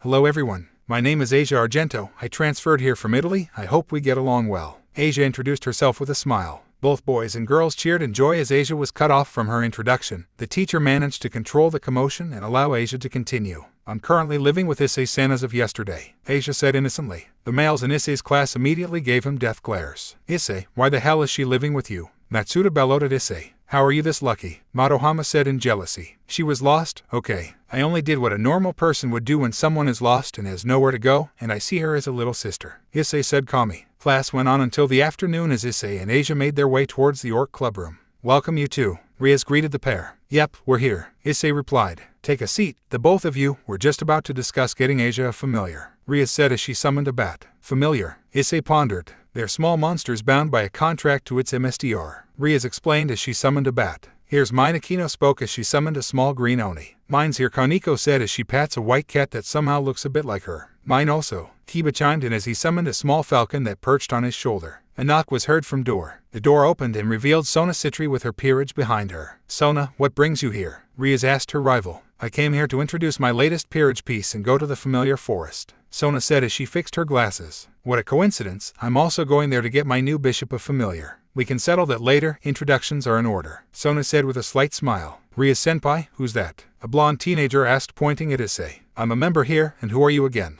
Issei spoke answering the teenager's question. Saji Jinshiro, now, who are you and how many pieces did you take? I took 4 pieces, Saji spoke arrogantly. Issei Hyoudou, and I didn't take any pieces, Issei said casually. You're that perverted beast. And why the hell do you look so different? Hey, it doesn't matter, you're probably weak. Saji again spoke arrogantly. That's enough, Saji. We're here to make friends, not make enemies, especially him. Sona spoke with caution as she knew what Issei is. It's all right, Kaichu, Issei said as he flared his aura. Everyone in the room felt fear as Issei's aura covered the entire room. They knew that they were no match for him. I'm Asia Argento. It's a pleasure to meet you, Saji-san. Asia chimed in, lightening the mood. Saji shot up to shake Asia's hand but was stopped by Issei. I'd rather you not be so chummy with her, Issei spoke coldly. So, what about the familiar forest? The familiar MSDR can only take 1 peerage per month. I'll let go there. Take it as my fur of apology for what my pawn did. Everyone greeted and introduced themselves to each other and went their separate ways. Issei couldn't come with the orc to the familiar forest because he wasn't a part of Ria's peerage. Not that he minded, but he did want a familiar of his own. Next day, nighttime. Issei is seen lying on his bed. As he was about to doze off to sleep, a magic circle appeared in the middle of his room. Startling Issei, Ria soon came out of it and seems to be in a rush. But you, Issei said in shock. I don't have much time, Eyes, let's do this, Ria said as she began to strip down to her underwear. Ria's mounted Issei and grabbed his hand to have it grope her breasts. Bibi Butchu, what are you doing? Issei said as he's still trying to recover from shock. I want you to make me yours, take my virginity, Ria said as she began to strip Issei. Issei regained his control and stopped Rias. Rias, what's going on? You can tell me, Issei said as calling Rias by her name snapped her out of it. I am engaged, Rias said as tears were about to escape her eyes. What? To who? Issei said in fury. My family agreed to marry me to the Phoenix family's 3rd son,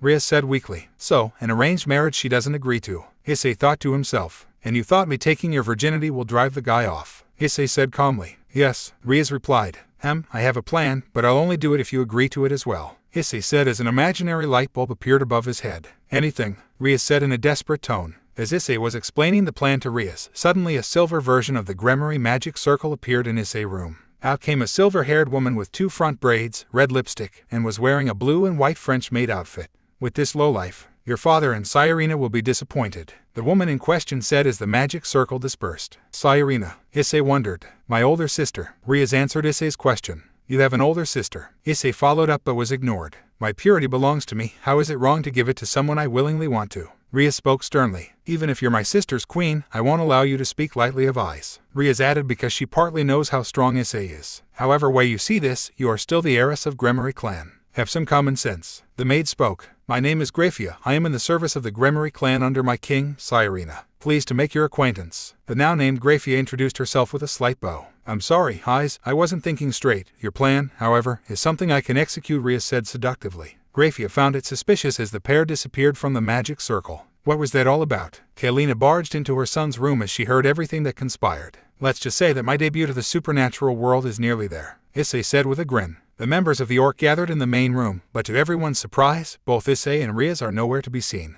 Where are Issei-kun and Butchu? Akino wondered. The rest of the members only shook their heads. An orange and a silver magic circle appeared. Out come Grafia and a young man with blonde hair, blue eyes. The man wears burgundy blazer and breathe, a white dress shirt with an open collar, and black dress shoes. Ah, Rias, my love. The man was cut off as he didn't see Rias anywhere. Ah, a feminine voice was heard in the room. Everyone in the room knew whose voice was that. The blonde man shot himself up towards the room and blasted the door away. The Orc members, Grafia, and the blonde man looked towards the room. What everyone saw was Issei and Rias making out, their tongues intertwining each other with bite marks on both of their necks. Ara, what do we have here? Akino looked at the scene seductively while else seeking her 2 fingers. Kaneko stood there in disgust. Asia covered her eyes. Kiba gave the scene an awkward smile. Rias, who is that vermin? The blonde man demanded to know. The pair were broken out of their makeout session. Butchu, who is this? Issei asked with a smirk. Let's go to the main room first, Rias said, smirking as well. Everyone heads back to the Orc club room. Riser took his seat next to Rias. The members stood up out of respect, while Issei just leaned against the windowsill.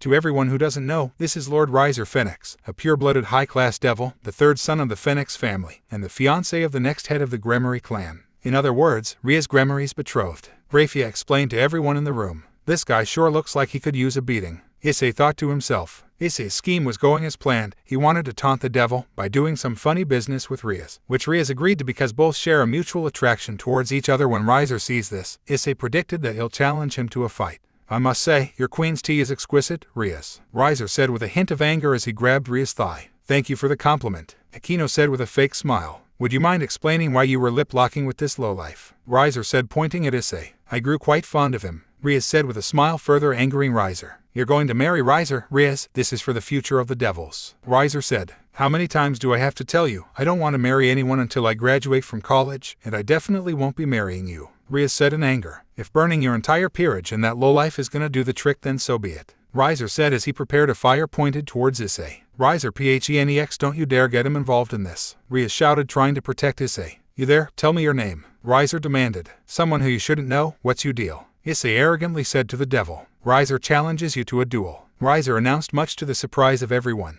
This asshat talks in 3rd person, Issei thought to himself. Grafia found this odd. Her king had already planned on making Rias and Riser compete in a rating game if something went wrong, yet she didn't consider this human to be a factor. What made things strange is that everyone in the room doesn't sense Issei. It's like he's not there, apart from physically seeing him. Sure, when and where? Fried chicken, Issei said, mocking the devil. You dare sully the name of the Phoenix clan, Riser said, firing a substantially big fire towards Issei. Grafia prepared to counter Riser's attack, but she saw Issei just standing there about to tank the hit. Issei chanted Royal Guard as 4 crimson summoned swords formed a pseudo-shield in front of Issei, completely negating the attack. Everyone went wide-eyed at the event. The Orc didn't think Issei would be able to deflect it or even outright negate it. Grafia was the one who's more shocked yet kept a stoic expression, didn't consider what the boy was capable of. So, what will it be, barbecued chicken? We duking it out or nah? Issei asked arrogantly. Riser will give you 10 days to train. You're far too weak to even match up against me, Riser said, completely forgetting that the boy just straight up deleted his attack. Thanks for the handicap, Teriyaki-sama, Issei said, mocking the devil again. You'll regret this, human. Riser scowled before teleporting away with Grafia soon following.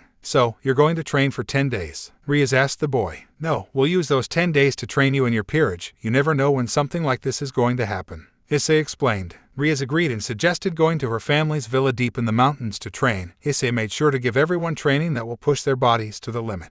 The 10 days of training did wonders for the Gremory peerage. Rias refined her control over her power of destruction, being able to condense the power into smaller yet more potent blasts. Akino improved on her mastery of lightning. Issei noted that Akino has so much more to offer. His senses dictated that Akino is half fallen angel, but decided to keep quiet about it, for now. Asia's healing prowess with Twilight Healing improved drastically, now able to heal wounds much faster. Kiba had Issei to spar with his swordsmanship, further polishing his knightly abilities and Sacred Gear Sword BRT8. Kaneko only enhanced her base stats, though Issei found it odd why Kaneko wasn't using her real power. Her and Akino could be strong pieces for Ria's peerage, Issei noted. It was nighttime, last day of training for the Gremory peerage. Rias is seen in a gazebo reading a book under the moonlight until Issei arrived. Can't sleep. Issei broke the silence. Oh, eyes, you spooked me a bit there, and yes, I can't sleep, Rias answered bashfully. How come? Issei asked. It's this dumbass engagement. I can't get it out of my head. My family doesn't think that I can make my own decisions. I want to be married to someone I choose and love dearly, someone like you, and I can't see myself being married to a pig like Riser, Rias said, clear frustration.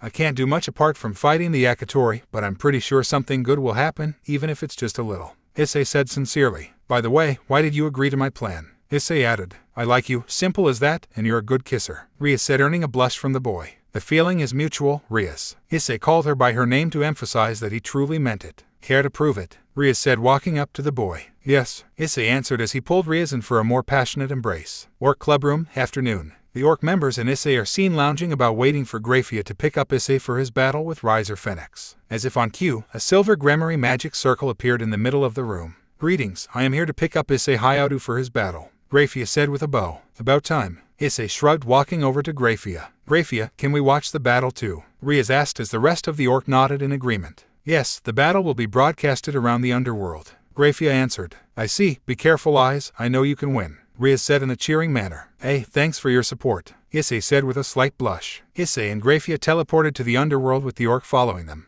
Underworld Coliseum. Issei was seen standing in a huge field integrated into the Coliseum wearing his Kyo Academy uniform. There was a giant king, queen, bishop, rook, and knight piece spread across the field. So, this is the underworld, I wonder how big the entire place is. Issei thought to himself. Riser Phoenix soon came out of the gates wearing his battle outfit looking CCKY as ever with a sit-eating grin on his face. VIP area. 3 individuals are seen inside the VIP area. One is a woman with crimson hair that reached her lower back, bluish-green eyes, and a very attractive figure. She is Sairina Lucifer, the current leader of the Devil faction and one of the 4 great Satans. On her right is a girl with black hair styled into twin tails, blue eyes, and a childlike body, but with an ample amount of cleavage. This was Seraphal Leviathan. On Sairina's left is a man with green swept-back hair, blue eyes, and an average build for his body. This was Adjuka Beelzebub. Though, one of the Mao is missing. Who do you think will win in this fight? Sairina asked her fellow Maoists. I can't say for certain, I know Riser's capabilities, but that boy, his appearance is familiar, but I can't get a read on what he's capable of. Adjuka answered. Whatever Adjuka just said, Seraphal said with a giggle. Let us watch then, but first I must make an announcement to our contenders, Sairina said with a smile. Sairina projected herself to the many screens in the stadium stating.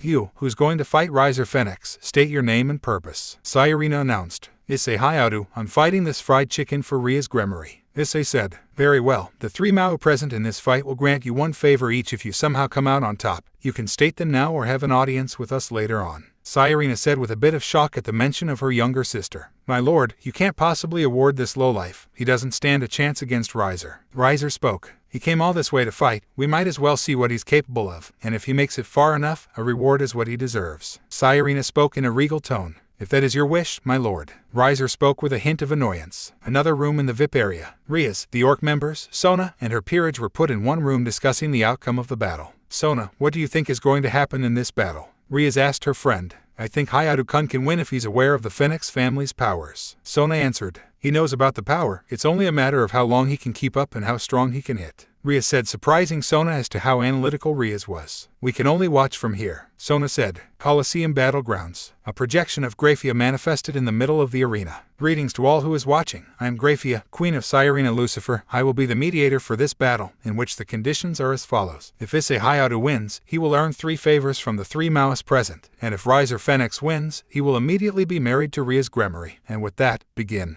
Grafia announced. Riser sprouted his hellfire wings and charged at Issei, firing a flurry of fires at Issei, the latter dodging them with ease. Issei now unfurled his devil dragon wings and flew up, mesmerizing the crowd watching as they've never seen anyone have wings like that. Issei then fired smaller-sized summoned swords towards Riser, trying to give off the image of him taking the battle lightheartedly. Riser, seeing this provocation from the boy, angrily fired a larger and faster fire towards Issei, hitting him but didn't do any damage. What's wrong, Yakitori-sama? Can't put a dent on me, Issei said, mocking the devil. Why are you not taking this battle seriously? Riser retorted in anger. I just don't feel like putting up the effort. Issei shrugged. Riser decided to take things to a close-quarter fight, coating his fists in hellfire, and fought Issei in hand-to-hand combat. Issei materialized Severance and blocked Riser's attack, following up with a flurry of slashes and evasive maneuvers. He then stepped back and focused his demonic energy on Severance and fired 2 crescent-shaped energy blades directly at Riser, hitting their target as Riser's body was split in half but regenerated all the damage shortly. Issei pressed the attack even further by using Cavalier to try continuous and heavy hits on the devil. He ran over him in its motorcycle form, performed gruesome combos that shredded Riser's body. Riser's mind was slowly breaking down from the pain, and the regeneration told on his stamina. He was beyond PSS. He flew up the sky and charged a fire that's the size of a large boulder and threw it directly at Issei. Issei pulled out ebony and ivory. He charged twin pistols with his demonic energy and smashed them together. The two guns glowed and formed a substantially sized railgun and fired it at the fire, completely obliterating the attack. Sweet, so this is what Nero said about it being a Nico special, Issei thought. All the spectators were shocked, Issei completely canceling Riser's attack without a sweat, and they can't even sense him. Issei, seeing the shocked looks on the spectators' faces, decided that it's time. Playtime is over, Yakitori, Issei said with a smirk. What do you mean? Riser scowled. Let's do this, D-Drag, Issei roared as the boosted gear manifested on his left arm. You got it, partner. Welsh Dragon Balance Breaker, D-Drag announced from the gauntlet. A bright light that SWCH between green, orange, and crimson radiated across the entire arena, blinding the spectators momentarily. When the light died down, an armored figure appeared. Its form was different from what the legends tell. Its armor still carried the colors of the Welsh dragon. The main differences were the four wings sprouted from the figure's back that glowed in all its radiance, and it looked more draconic than what many would have thought. The pressure from Issei's balance breaker was enough to send chills down all the spectators watching, especially the older devils. It's the all-too-familiar aura of the Dragon of Domination mixed with another powerful entity, and he was certainly living up to the title. Who are you? Riser asked weakly as he was the one closest to Issei's proximity. I am Issei Hyoudou, this generation's Red Dragon Emperor and a descendant of the legendary Dark Knight, Sparta, Issei announced. With the MAOUS, SS Sparta, Ajuka whispered to himself. Sayarina, hearing this, wondered who that was. Ajuka, do you know this Sparta you speak of? Sayarina asked. Not personally, but I've read and heard about him. He was the legendary Dark Knight that slew an entire demon army along with their leader, the Prince of Darkness, Mundus. I thought that Sparta was mere legend, and now this boy is proclaiming that he's a descendant of such a powerful entity. So is Issei Hyoudou that strong? Seraphol chimed in. Considering that Sparta was said to be among the top 10 most powerful beings in the world, he may very well surpass all of us in power if he grows and trains enough. He's also the Red Dragon Emperor, and I have a feeling we haven't seen his true form,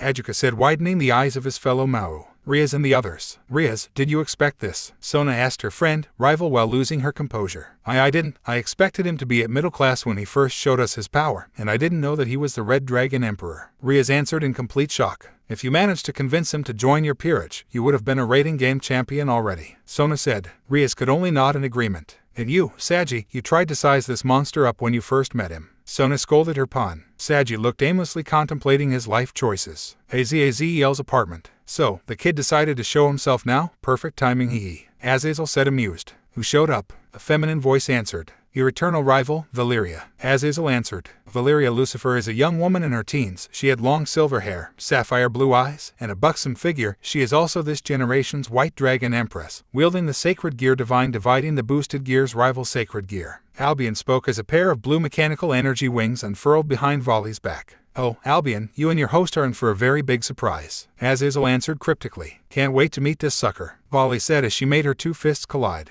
Underworld Coliseum. Issei prepared to attack Riser, the latter gathering enough courage to try and put up a fight. Issei conjured 8 boosted summoned swords that went straight to Riser, impaling the devil, the swords later exploding, dealing massive damage. Riser at this point realized what a huge mistake it was to challenge such monster to a duel. The boy pulled out ebony and ivory and blasted Riser, turning his body into Swiss cheese, the devil later regenerating from the damage. But this time, it took longer. The one-sided beatdown continued for almost an hour. Issei used every move in his arsenal, from a supercharged shot from the combined ebony and ivory, a body-shredding experience from Cavalier, and a flurry of slashes from Severance. The spectators could only watch as Riser Phoenix, a once immortal bird, was reminded of how mortal he really was. Got anything to say, Yakitori-sama? Issei said with a sadistic smile. Kill me, please, Riser said weakly as his mangled body had trouble regenerating from the damage. All right then, Issei said as he had Severance transformed to its katana from and performed a quick draw stance. The energy around Issei started to condense and incorporated it into Severance, saying,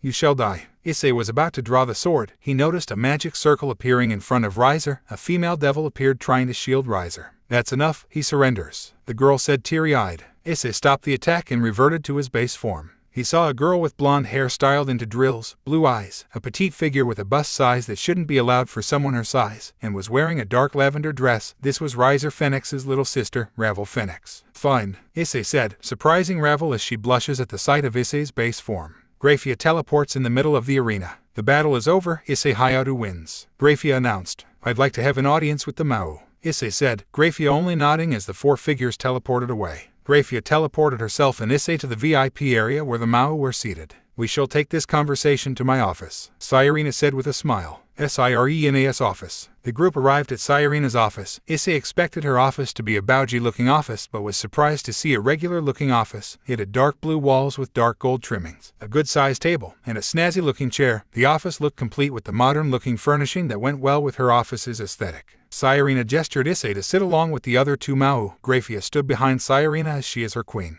Congratulations on your victory, Issei Hyoudou. Can I ask you a question first before we get to your favors? Sirena asked. Thank you, and yes you may. Issei replied. Are you an ally to us? Sirena asked as her expression changed to a serious one, the other Mau looking at him. Issei couldn't help but stare at Sirena. She was basically Ria's, but more mature and refined. Yes, that battle was all part of my plan for my debut to the supernatural world, and I plan on joining the devil since it's what I am. Issei explained casually, earning a smile from Sirena. I'm glad to hear that. Now what do you want from us? You have 3 favors. Sirena said. First, I want Ria's engagement to be called off. Second, I want a set of evil pieces. Lastly, I want to learn a greater level of teleportation magic. Issei said, finishing his requests. I have no objections. By the way, when you receive your evil pieces, you're immediately a high-class devil. Sirena explained, earning a nod from the boy. Do I have to take an exam or something? I'm certain that being a high-class devil isn't as simple as getting it through a favor. Quite perceptive, good. Sirena thought. Seeing as you defeated Riser Phoenix in a battle, you most certainly passed the physical aspect of the exams. You only need to take the written, which will be held in a week, but you will still get your evil pieces handed to you by Ajuka. Sirena answered. I see. What do I need to study for? Issei asked with a bored expression. History and written language. Sirena answered. Great, I only know what the supernatural world is now, and I don't know a single word in your written language. Issei answered sarcastically. I'm sure you can pass it. You have Rias and Sona to ask about it. Sirena said, giving the boy a glimmer of hope.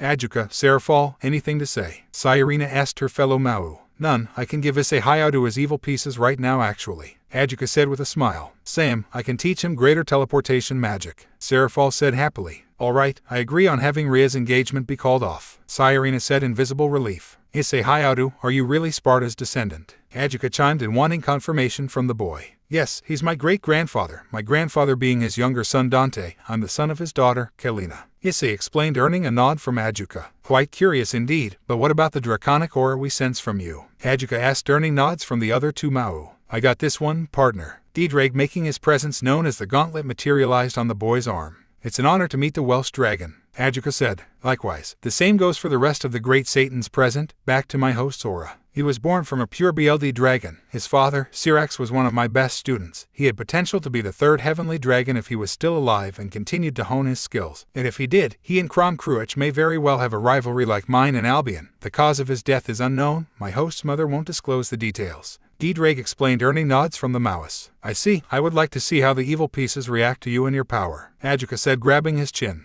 Your existence is nothing short of a miracle. Sirena chimed in with her mouth agape. Serafal went up to Issei and touched his forehead with hers, earning a blush from the boy, the latter feeling magic course from his head. There you go, you now know how to teleport anywhere in the world. Serafal said, chuckling at the boy whose beat red from blushing. Come with me, Issei Hyoudou. We will go to my laboratory to get your evil pieces. Ajuka said. Issei went to Ajuka as he prepared a teleportation circle and faded away. So, Sirena, you like him? Serafal said with smug-looking face, making Sirena blush in response. And no, it's only good that we secured a valuable and powerful ally. Sirena said, trying to sound proud. That's nice to hear. The guy's a lady killer, and I want a piece of him. Serafal teased. Hey, he will be my little sister's husband and mine, and that's final. Sirena said with a visible blush. Looks like we'll have to see what moves our little sisters do in order to catch quite possibly the biggest fish in the underworld.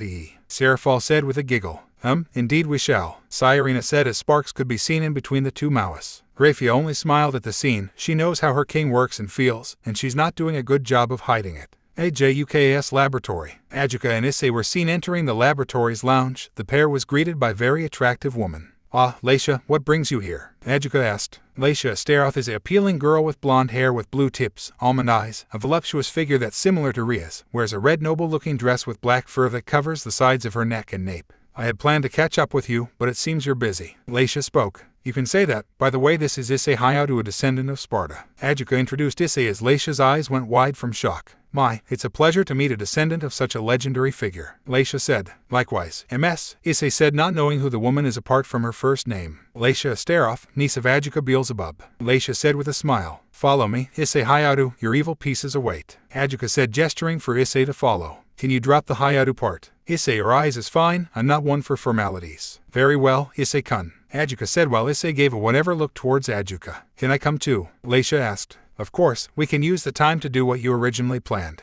Ajuka said happily. The trio made their way to Ajuka's main laboratory. Issei was presented with a very sophisticated laboratory that exuded a mad scientist vibe to anyone who enters. Ajuka walked up to a pedestal and channeled his magic into it, making the contraption open. A white box appeared once the smoke cleared. Ajuka grabbed the box and presented it to Issei. Issei-kun, I need you to focus your magic or any power source you have on this box, Ajuka said, and Issei nodded in compliance. Issei focused his demonic and draconic energy on the box and the box began to glow crimson. A few moments passed, and the box now has the Sparta magic circle engraved on top of it. The color of the box changed into a crimson and orange gradient. Ajuka opened the box and a set of chess pieces that glowed orange with a Damascus pattern floated. What caught Ajuka's attention was that the king piece responded to Issei's power. Not even high-class devils could make the king piece respond to them, except for the Maoists and their peerages. It looks like my hypothesis was right, Ajuka said with an uncharacteristic smirk. What does that mean? Leisha finally spoke up. Issei-kun's potential and power can rival or even surpass Sairina Lucifer, Ajuka said, widening the eyes. Leisha a stare off from such a proclamation. Are you certain, uncle? Leisha asked in shock. Yes, and him being the Red Dragon Emperor, he has the potential to reach God-class power or even beyond,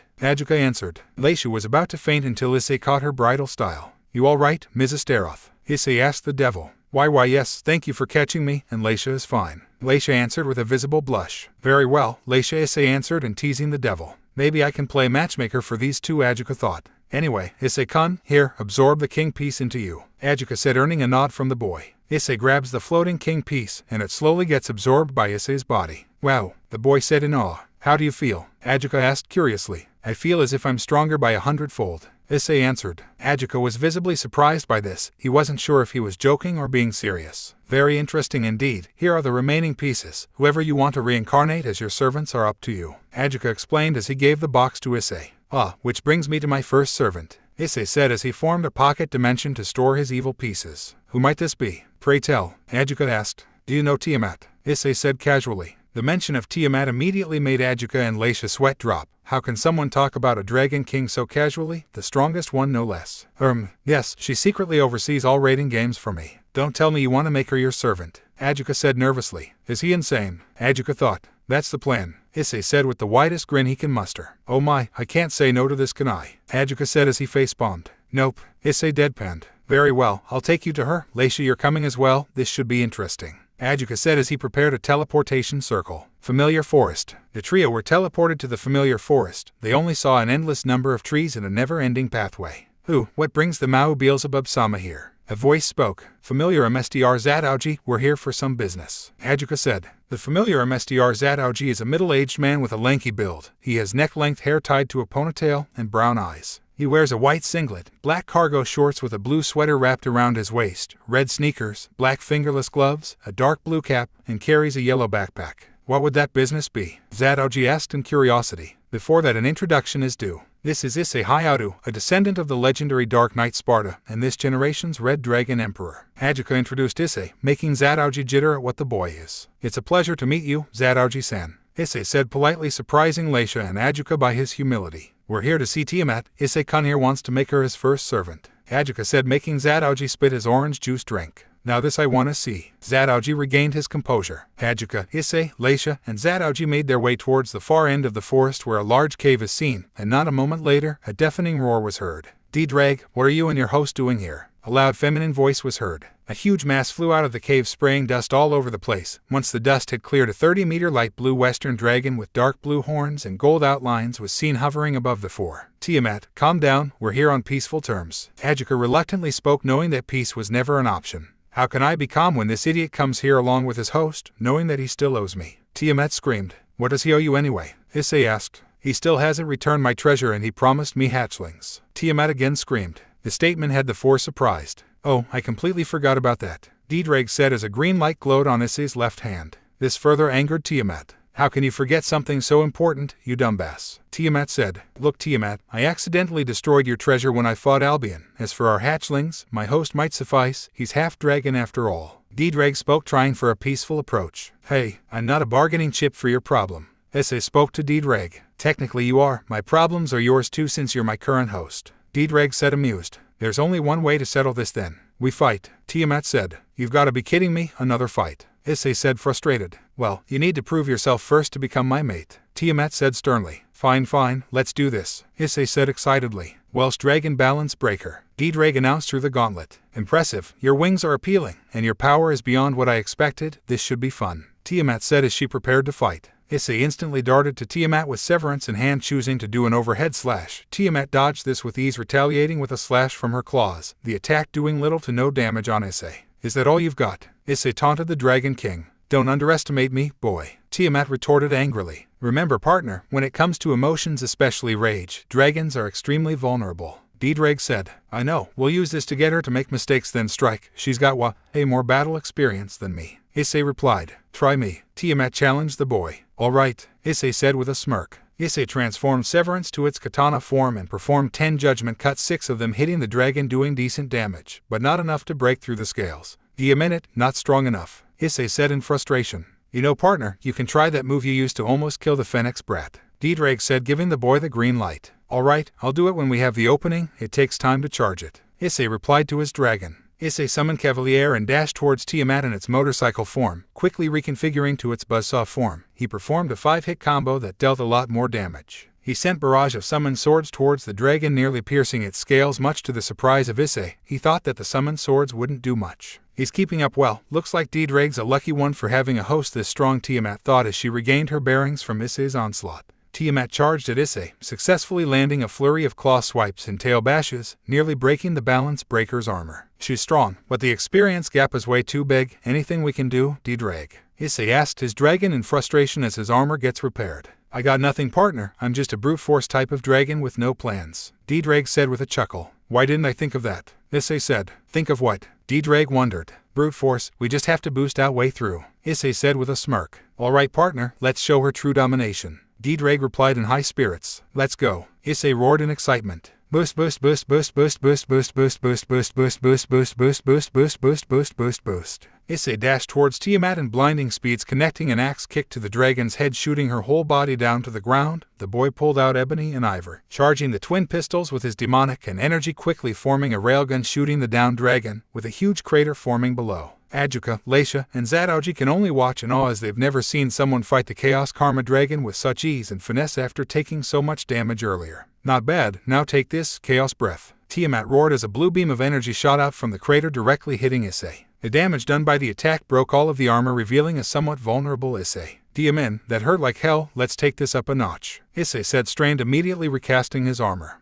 That was a quick recovery. Not one of D-Drag's past hosts could recover from that, Tiamat said, surprised. Like it so far? Issei asked as he was enjoying the battle. Yes, but you're gonna have to do more than that to prove your worthiness, Tiamat said proudly. Alright, let's do this, Issei said with a battle-hungry grin. Issei summoned Severance in its katana form, having D-Drag perform 20 boosts, using transfer to increase the sword's power immensely. Issei went in a quick draw stance, condensing the power into himself and Severance. Tiamat, seeing this and feeling the monstrous amounts of power, knew she was done if she let the attack go through. She rushed at Issei at full speed, but she was too late, the boy sang. Eliminate all, Issei said as he drew the sword, slashing so quickly that after images of himself were seen. Tiamat appears to be frozen in time as Issei reappeared just in front of the dragon, sheathing the sword. As soon as the sword went in the sheath, Tiamat was seen moving, but a second later, numerous slashing sounds echoed through the forest, cracking the dragon's scales and injuring her severely. Ajuka and the others stood there shell-shocked at what just happened. Issei Hyoudou defeated the Chaos Karma Dragon Tiamat. Seems like I underestimated you, boy, Tiamat said. Breathe. So, am I worthy? Issei asked sarcastically as he dispelled his balance breaker. Yes, you passed, so what the hell do you want with me? I'm pretty sure you didn't come here on a whim, Tiamat said, trying to get up. I want you to be my servant, Issei said, being direct. That's it, but you're still gonna be my mate, right? Tiamat asked bluntly. Yes, and yes, Issei said while blushing from the last part. Issei took out a rook piece and began the reincarnation ritual. In the name of Issei Sparta, I command thee, Tiamat, become my rook and my embodiment of absolute defense and offense, Issei chanted. The rook piece was slowly absorbed by Tiamat, making her part devil and part dragon. After Tiamat's reincarnation, she glowed a bright blue light and seems to get smaller in size by the second. Once the light died down, a tall woman was seen with pale skin, long light blue hair that reached her hips, heterochromatic eyes, a blue right eye and a golden left eye, and an extremely attractive figure with a bountiful chest. Tiamat wore a sleeveless top with a design that resembles her scales, a long open skirt that resembled her wings, and a pair of black combat boots completing the look. Issei couldn't help but stare at Tiamat. His dragon instincts were roaring for him to mark her and make Tiamat his mate. Tiamat, noticing this, decides to play with the boy. You like MSDR? She spoke seductively. I sure do, Issei sheepishly replied. So, where are you staying right now? Tiamat asked. If you're asking to live with me, you can't, not yet at least. We're a full house, you'll have to stay here for the meantime, Issei explained, earning puppy eyes look from the dragon. Awa, that's too bad, I wanted to mate with you as soon as possible, Tiamat said. The time will come, Issei replied with a visible blush. I can't believe it, partner, you quelled Tiamat's rage towards me. Didrag spoke teary-eyed from the sacred gear. I still hate you, Didrag, your host is who interests me, Tiamat said. Is that all, Issei-kun? If it's house renovations you seek, you can ask either Cyrena or Seraphal, both seem to take interest in you. Ajuka chimed in. Is that so? I'll keep that in mind. For now, I'll go back to Riaz and the others, Issei replied. Very well, let's go then, see you soon, Tiamat, Ajuka said as he prepared to teleport Issei, Leisha and himself back to the VIP area of the arena. VIP area. Riaz and Sona along with their peerages were waiting in anticipation for Issei's return. What do you think he asked for? Sona began the conversation. I honestly have no idea, it could be anything really, Riaz replied bluntly. I'm sure Sona was cut off as a magic circle appeared at the center of the room. Out came Ajuka, Issei, and Leisha from the circle, making the devils in the room bow in respect towards the Devil King. Do not worry, I'm only here to drop off Issei Hyoudou, Ajuka spoke formally as he and Leisha teleported away. We can certainly ask him now, Sona said. Ask what? Issei suddenly spoke. We were wondering what you asked for after your win against Riser. Riaz now spoke up. That's straightforward of you too, but sure. I asked them for my own set of evil pieces, abolish your engagement to Riser, and finally asked for a greater level of teleportation allowing me to teleport around the world whenever I want to, Issei answered truthfully. Riaz was visibly happy. Issei saved her from Riser, and she can further advance her relationship with him. Do you have a peerage member already? Sona wondered. Yes, Tiamat, she's my first piece in Rook, Issei answered casually. What? Everyone in the room shouted. You mean to tell me you managed to get Chaos Karma Dragon, the strongest Dragon King, in your peerage? Sona asked, losing her cool. Yes, Issei simply said. But how? Riaz now asked. Simple, we fought, and apparently, Didrag here promised her hatchlings, making me her mate too, but I haven't marked her yet, Issei explained. Everyone in the room couldn't believe what they heard. The strongest of the 5 Dragon Kings is in Issei Sparta Hyoudu's peerage. Just the mere presence of Tiamat already made him a rating game superstar in the eyes of both Riaz and Sona. Marked? Sona and Riaz asked in unison.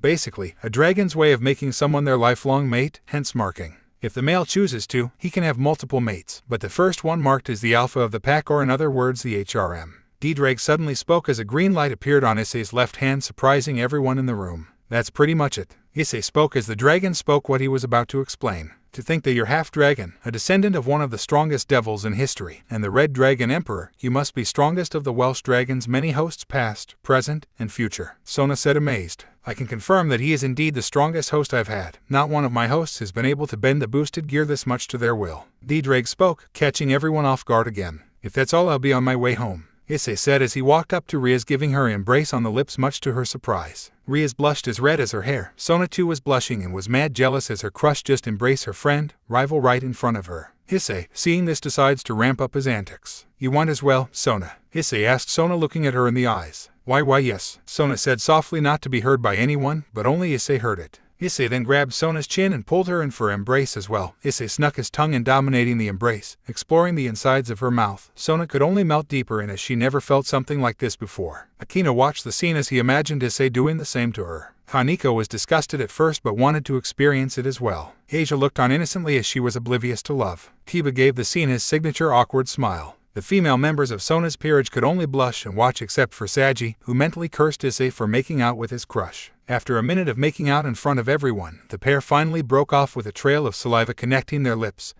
Sona was gasping for air, and was red as Ria's hair. Like it? Issei asked, teasing Sona. I don't know what to say, Sona replied shyly. By the way, Kaichu, I'll be asking you for something once everyone's back in the human world, Issei said, Sona nodding in compliance, still red from making out with Issei. I'll be going for real now, see ya butchu, Kaichu. Issei waved goodbye to the 2 heiresses. He's definitely mine, Ria spoke with a smug grin as soon as Issei disappeared. No, he's mine, Sona interjected. Who? What do you have to offer? He's a pervert and seems to like bubs more than anything, Riaz teased Sona. So what? I'll get him in my own way, Sona said, not making eye contact with Riaz. That's not fair, ladies. You should learn to share him. He's rather attractive. Akino spoke up. Not you too, Akino, Riaz deadpanned. I too want some of him. Tsubaki suddenly spoke. Omao, not Tsubaki too, Sona said in frustration. Hyoudou residence, nighttime. Issei teleported just in front of his house, wondering why he won't just teleport directly to his room. Perhaps it was his habit to always greet his mother by the front door. "I'm home," Issei announced. "Welcome back, dear. So how was your grand debut? And where's Asia-chan?" Kalina asked in a slightly mocking tone.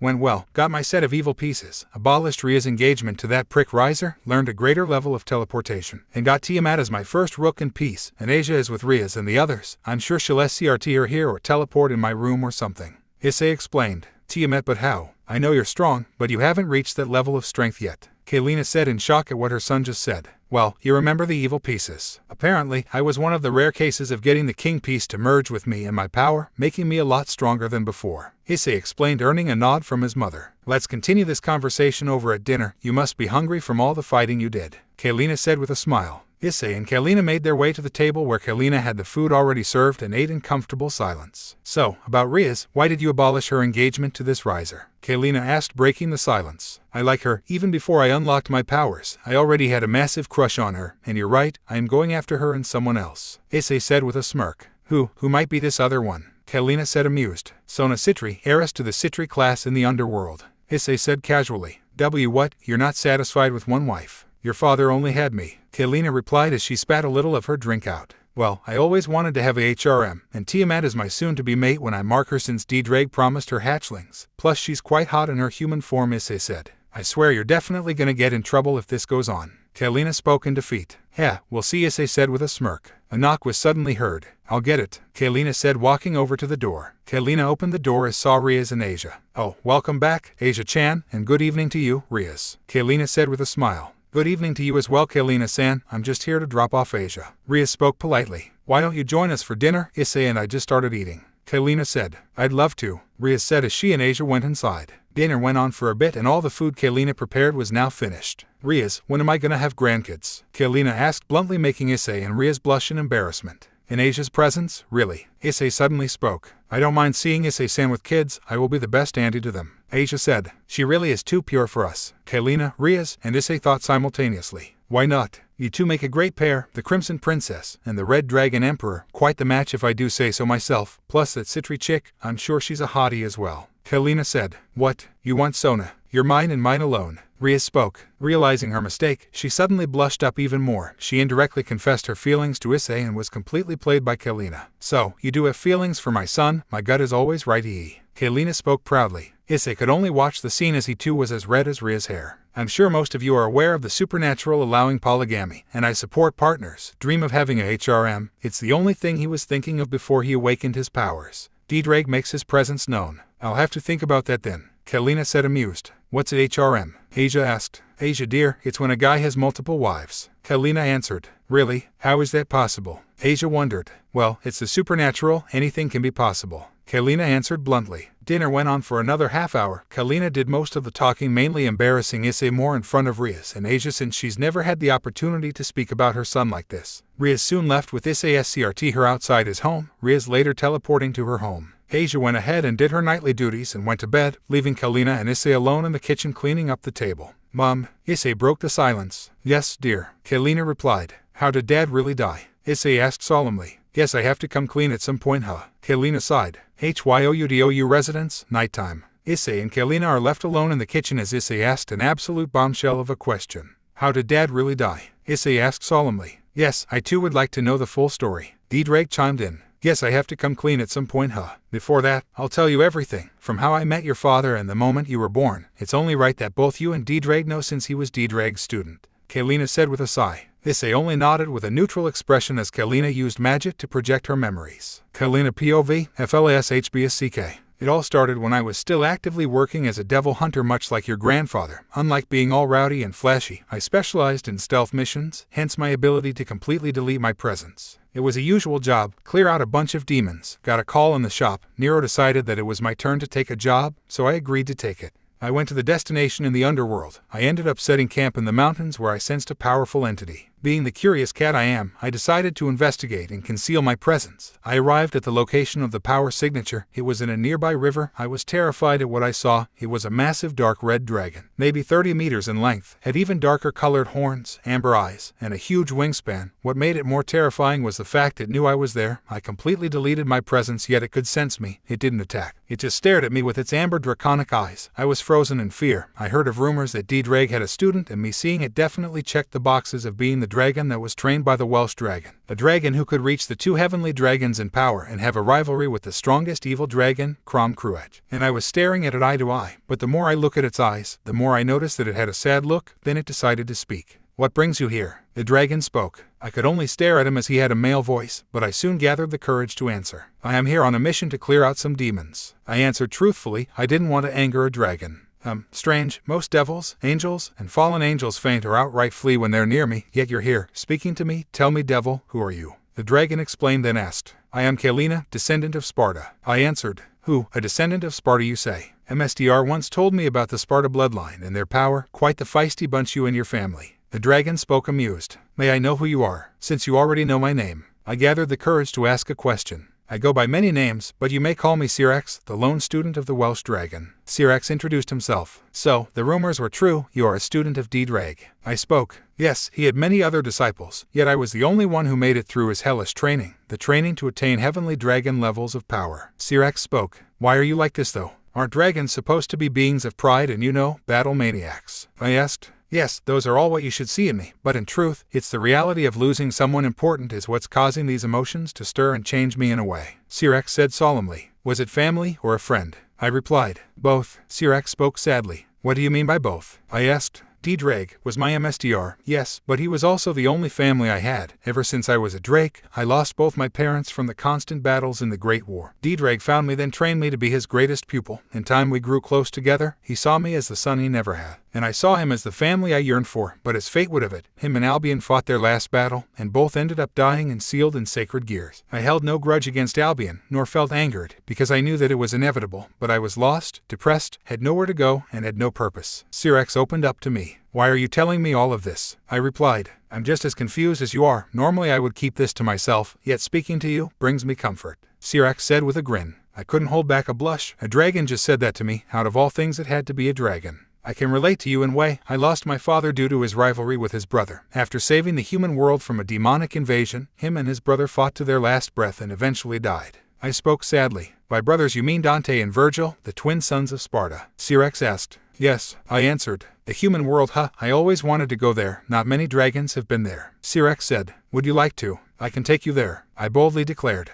All right then, it's about time I get out of this mountain." Syrax now spoke in a slightly joyous voice. "You need a human form though." I spoke. "As you wish," Syrax said as he started to glow a red hue. His dragon form started to shrink, slowly morphing into a human size. Once the light faded, I was greeted with a sight that I will never forget. In front of me was a man about 6 feet and 2 inches in height. Had shoulder-length red hair with black highlights, his amber draconic eyes that I grew fond of, and he was wearing a fairly flashy outfit. A black coat that had draconic scale highlights, cream white breathe, red top, and a pair of boots. "How do I look?" he asked me. "Wonderful, quite the treat," I answered. "When do we go?" "I assume it's after your mission," Syrax said. "Yes, I can teleport you along with me after my mission," I answered. "Lead the way," he said, and I nodded in response. We made our way to the destination and scouted out the demon camp. "Is this how you usually do things?" "I thought Spartans do things more directly," Syrax spoke. "Well, most of them. I decide to do things my way, which is be more subtle and stealthy." "I see, quite unique how you approach things," he said. "DMN right it is," I spoke amused. "Come on, we strike now," I spoke. I was about to jump out of our hiding spot when I noticed he wasn't moving at all. "Why aren't you moving?" I spoke. "This is your mission, right?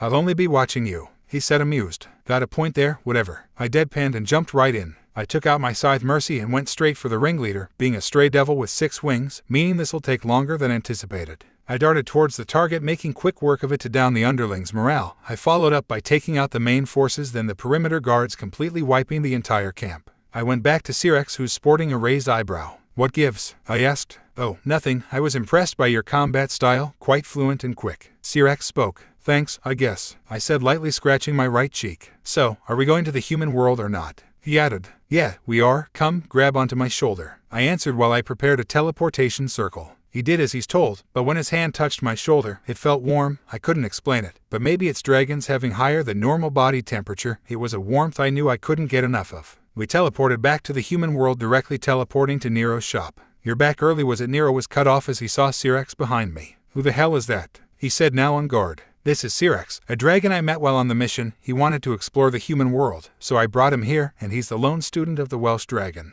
I explained while introducing Syrax. "Greetings, relative of Kalina. I assume that you are her relative since you both share hair colors." Syrax spoke up. "Can you let him stay here?" "Don't worry, he's my responsibility," I said. Fine, just don't get him into trouble," Nero said in defeat. "Thanks, Syrax, come with me, I'll get you settled in," I said with Syrax nodded in response. I gave him the spare room we had around the shop. It wasn't much at first, but with some magic I turned into something he can use for the meantime. Not bad at all," Syrax spoke up. "Yep, this is your room for now. Whether you decide to move out or not is up to you," I spoke. "I'd rather not. You're the only company I have, at least someone I know," Syrax said as I was visibly furred from what he just said. "All right then, you can get to know your room for a bit. Dinner's gonna be ready in a few, and don't worry about your dragon's appetite. Kyrie makes a lot of food," I explained. "All right then," he answered as I walked away from his room. I closed the door and was met with a Nero who sported a smug look. "So, the daughter of Dante, the legendary devil hunter, finally has a love interest?" Nero spoke with a massive grin. And no, I'm only gonna teach him about the human world,"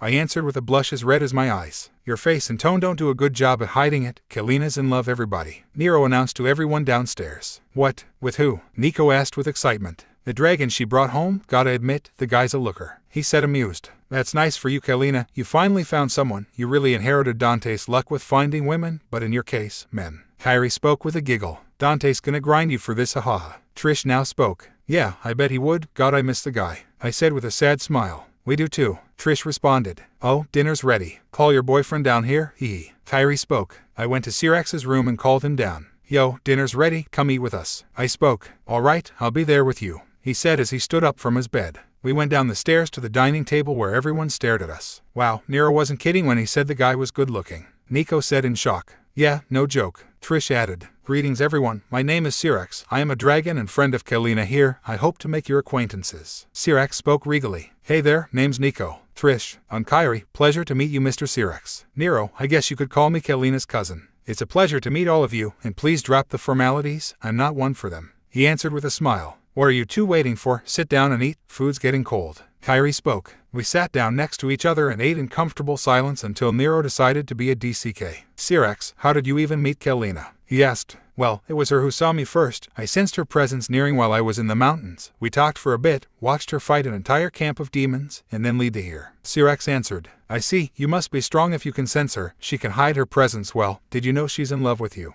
Nero said, barely holding back a laugh. "Nero," I bellowed. "I do, I overheard your conversation." Syrax answered bluntly. "When do you plan on making this a thing between you two?" Nico now asked. "Oh granddad, why does this happen to me? I don't know yet, but I do want her to be my mate. After losing my MSDR and only family, I was left alone. Then I spoke to her. For some reason I feel comfortable with her. She made the fading embers in my heart turn into a massive blaze whenever I'm around her, and I don't want to lose that feeling." Syrax spoke with passion as his draconic qualities shined. "It's as they say, every dragon has their treasure. Tiamat and Fafnir have their collection of treasure and relics. My MSDR and Albion had their rivalry, but in my case, it's Kalina," he added. At this point my face was beet red. He spoke with so much passion in his words that he really made me fall for him like that. I know in my head that the feeling is now mutual. I don't want to lose him. I want to be with him forever. "What say you, Kalina?" Trish spoke up. I feel the same way." I spoke softly, but everyone still heard it. Everyone in the table cheered apart from Syrax and I. "It's official, I was in love with a dragon, and that dragon is in love with me as well. This calls for a feast," Kyrie said as she brought out more food, making Syrax's eyes widen. "Your cooking is possibly the best I've tasted, so this is human cooking and food," Syrax said. "Thank you, come on, there's more than enough for everyone," she replied happily. Dinner went on for another half hour. After that everyone went to their own devices. Nero stayed with Kyrie, Trish went out for a job by Morrison. Nico went to her workshop and worked on the van and our weapons. As for me, I was SCRT Syrax back to his room until he struck a conversation. "Kalina, back at dinner, did you really mean what you said?" he asked. "Yes, I just have this feeling of wanting to be with you at all times. It makes me protective of you. I just hope you feel the same way," I answered as a blush crept up my face. What I said back there was all true. You do realize that dragons are not the type to lie. We are always true to our word. He spoke. "I see. Good night then. Tomorrow we'll go out for your first experience of human life," I said with a smile. "All right then, good night, Kalina." he said as he touched his forehead with mine, our lips nearly making contact. What do we have here? Nico suddenly spoke up. What the hell, Nico? I said as she ruined our moment. Aw shucks, don't be like that, she said amused. Get out, I bellowed. Fine, no need to be so stuck up about it. She deadpanned as she left the scene. I'm so sorry about that, people in this place tend to be rowdy, including myself. I spoke with a soft tone. Don't worry, Kalina, I like it here. The atmosphere your people give off exudes being carefree and vigilant at the same time. It's a nice change of pace. Cyrax spoke with a grin I never thought he could muster. All right, see you tomorrow then. I spoke as I left for my room. Next day afternoon arrived, and I took him out. I was wearing a casual outfit consisting of a white top accompanied with a red windbreaker, dark blue jeans, and a pair of white sneakers. Cyrax, on the other hand, wore a black cardigan with a white inner shirt, cream breathe, and black loafers. Gotta say, for a dragon who just knew about the human world, he's got class. We went over to a Herbut restaurant that serves any food you can think of. The moment we walked in, all eyes were on us. I vividly remember what the onlookers were saying. Look at them, are they supermodels? A woman spoke up. Man, I wish I replaced the guy beside her. A man spoke. They look so good together, and that man's eyes are something I could stare at all day. A woman swooned over. Cyrax was visibly PSS at the men with their non-stop ogling towards me. We sat down, and before ordering, I taught him some table manners. So, how do I get food? He asked innocently. Well, first we have to wait for the waiter, and here's the menu. You can select what you want to eat and drink in there. I explained as I gave him the menu. Fascinating, he whispered. A few moments later, a waitress arrived at our table. Good afternoon, I'll be your waitress and server for today. Are you ready to order? The waitress asked. Yes, we are. I'll have a katsu curry with an extra serving of rice and curry, a large pizza with everything on it except olives, and a large, iced coffee. I ordered. The face the waitress made was hilarious as I ordered my food. All right, how about you, sir? She asked, looking at Cyrax. I'll have 2 32-ounce tomahawk steaks. Your biggest portion of loaded mashed potatoes, and a large, iced coffee as well. Cyrax ordered as he was captivated by the picture of the steak on his menu. How would you like your steaks cooked? The waitress asked, nearly fainting from our order. He'll have it medium rare. I stepped in to not confuse him. Okay, we'll have your food out as soon as possible. The waitress nervously spoke. 15 minutes passed and our food was served. We ate in comfortable silence, but was sometimes broken out of it when Cyrax comments on how good the steaks were. And I made him taste the pizza I ordered that we ended up sharing. The other patrons couldn't help but stare at us. How could these elegant-looking people have quite an appetite and eat that much? Our meal was ending until our waitress came over our table with a serving of strawberry sundae big enough for 2.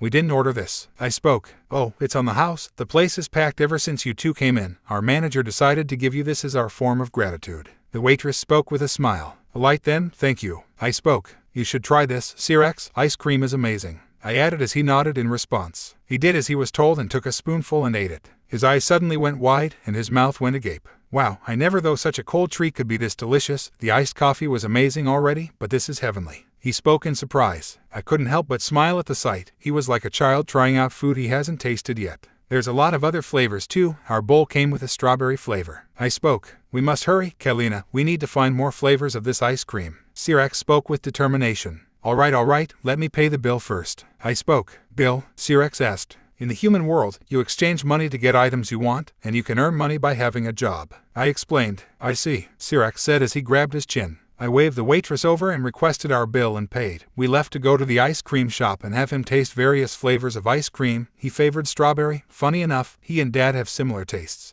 We went back home with a tub of strawberry ice cream in tow, and Cyrax, in an act of his love for strawberry ice cream, decided to let everyone eat the tub, and we did. The tub was squeaky clean after 2 minutes of scooping. Today was amazing, Kalina, thank you. Cyrax spoke as we sat down the couch watching TV. Don't mention it, you still have much to see and learn. I spoke. I'm looking forward to it, he said with a grin. Amen, he's changed this much in a span of 2 days. This is a straight-up miracle. You better, I replied. Our little human society training thing went on for a year. In that time span, Cyrax learned to converse with humans. I taught him slang to blend in better. He can now go out on his own whenever he feels the need to buy something for himself. Of course, funded by me. Since Morrison had a lot of jobs for us, Cyrax even did a few for him, earning himself some spare change. He learned how to cook food from Kyrie as he favored Kyrie's cooking over the numerous restaurants we went to. He opted to stay with us in the shop with us, and he grew closer to everyone. He liked Nico the most. Her inventions always got Cyrax curious on what it does. It got to a point where weapons made by Nico were sometimes laced with draconic energy. Our relationship peaked when he surprised me with a date to a fancy restaurant, where he paid for everything. He wore a nice-looking suit, and I wore a red dress that complemented my features. We sat down for our meal, and to my surprise he was quite the gentleman. Kalina, he spoke as he put down his wine glass and slowly stood up. Yeah, I answered as I traced his movement. He kneeled in front of me and pulled out a black box and slowly opened it, revealing a ring. The ring was made of rose gold, and on the middle of it, a tiny set of dragon claws held an amply sized ruby. "Kailina, would you be my one and only mate for life?" Cyrex spoke in a tone I've never heard of. Tears welled up in my eyes and dripped as I covered my mouth from the shock that hit me. Cyrex just proposed to me. My mind was in disarray. I loved him, yes, but for him to take the initiative was something I did not expect or even thought of. I looked at him in the eyes and spoke. "Yes," I answered shortly, but the message was clear. Cyrex is my mate, and I am his. He slipped the ring on my fourth digit. He slowly went forward, and our lips touched. We shared the embrace for a good minute, uninterrupted and full of passion.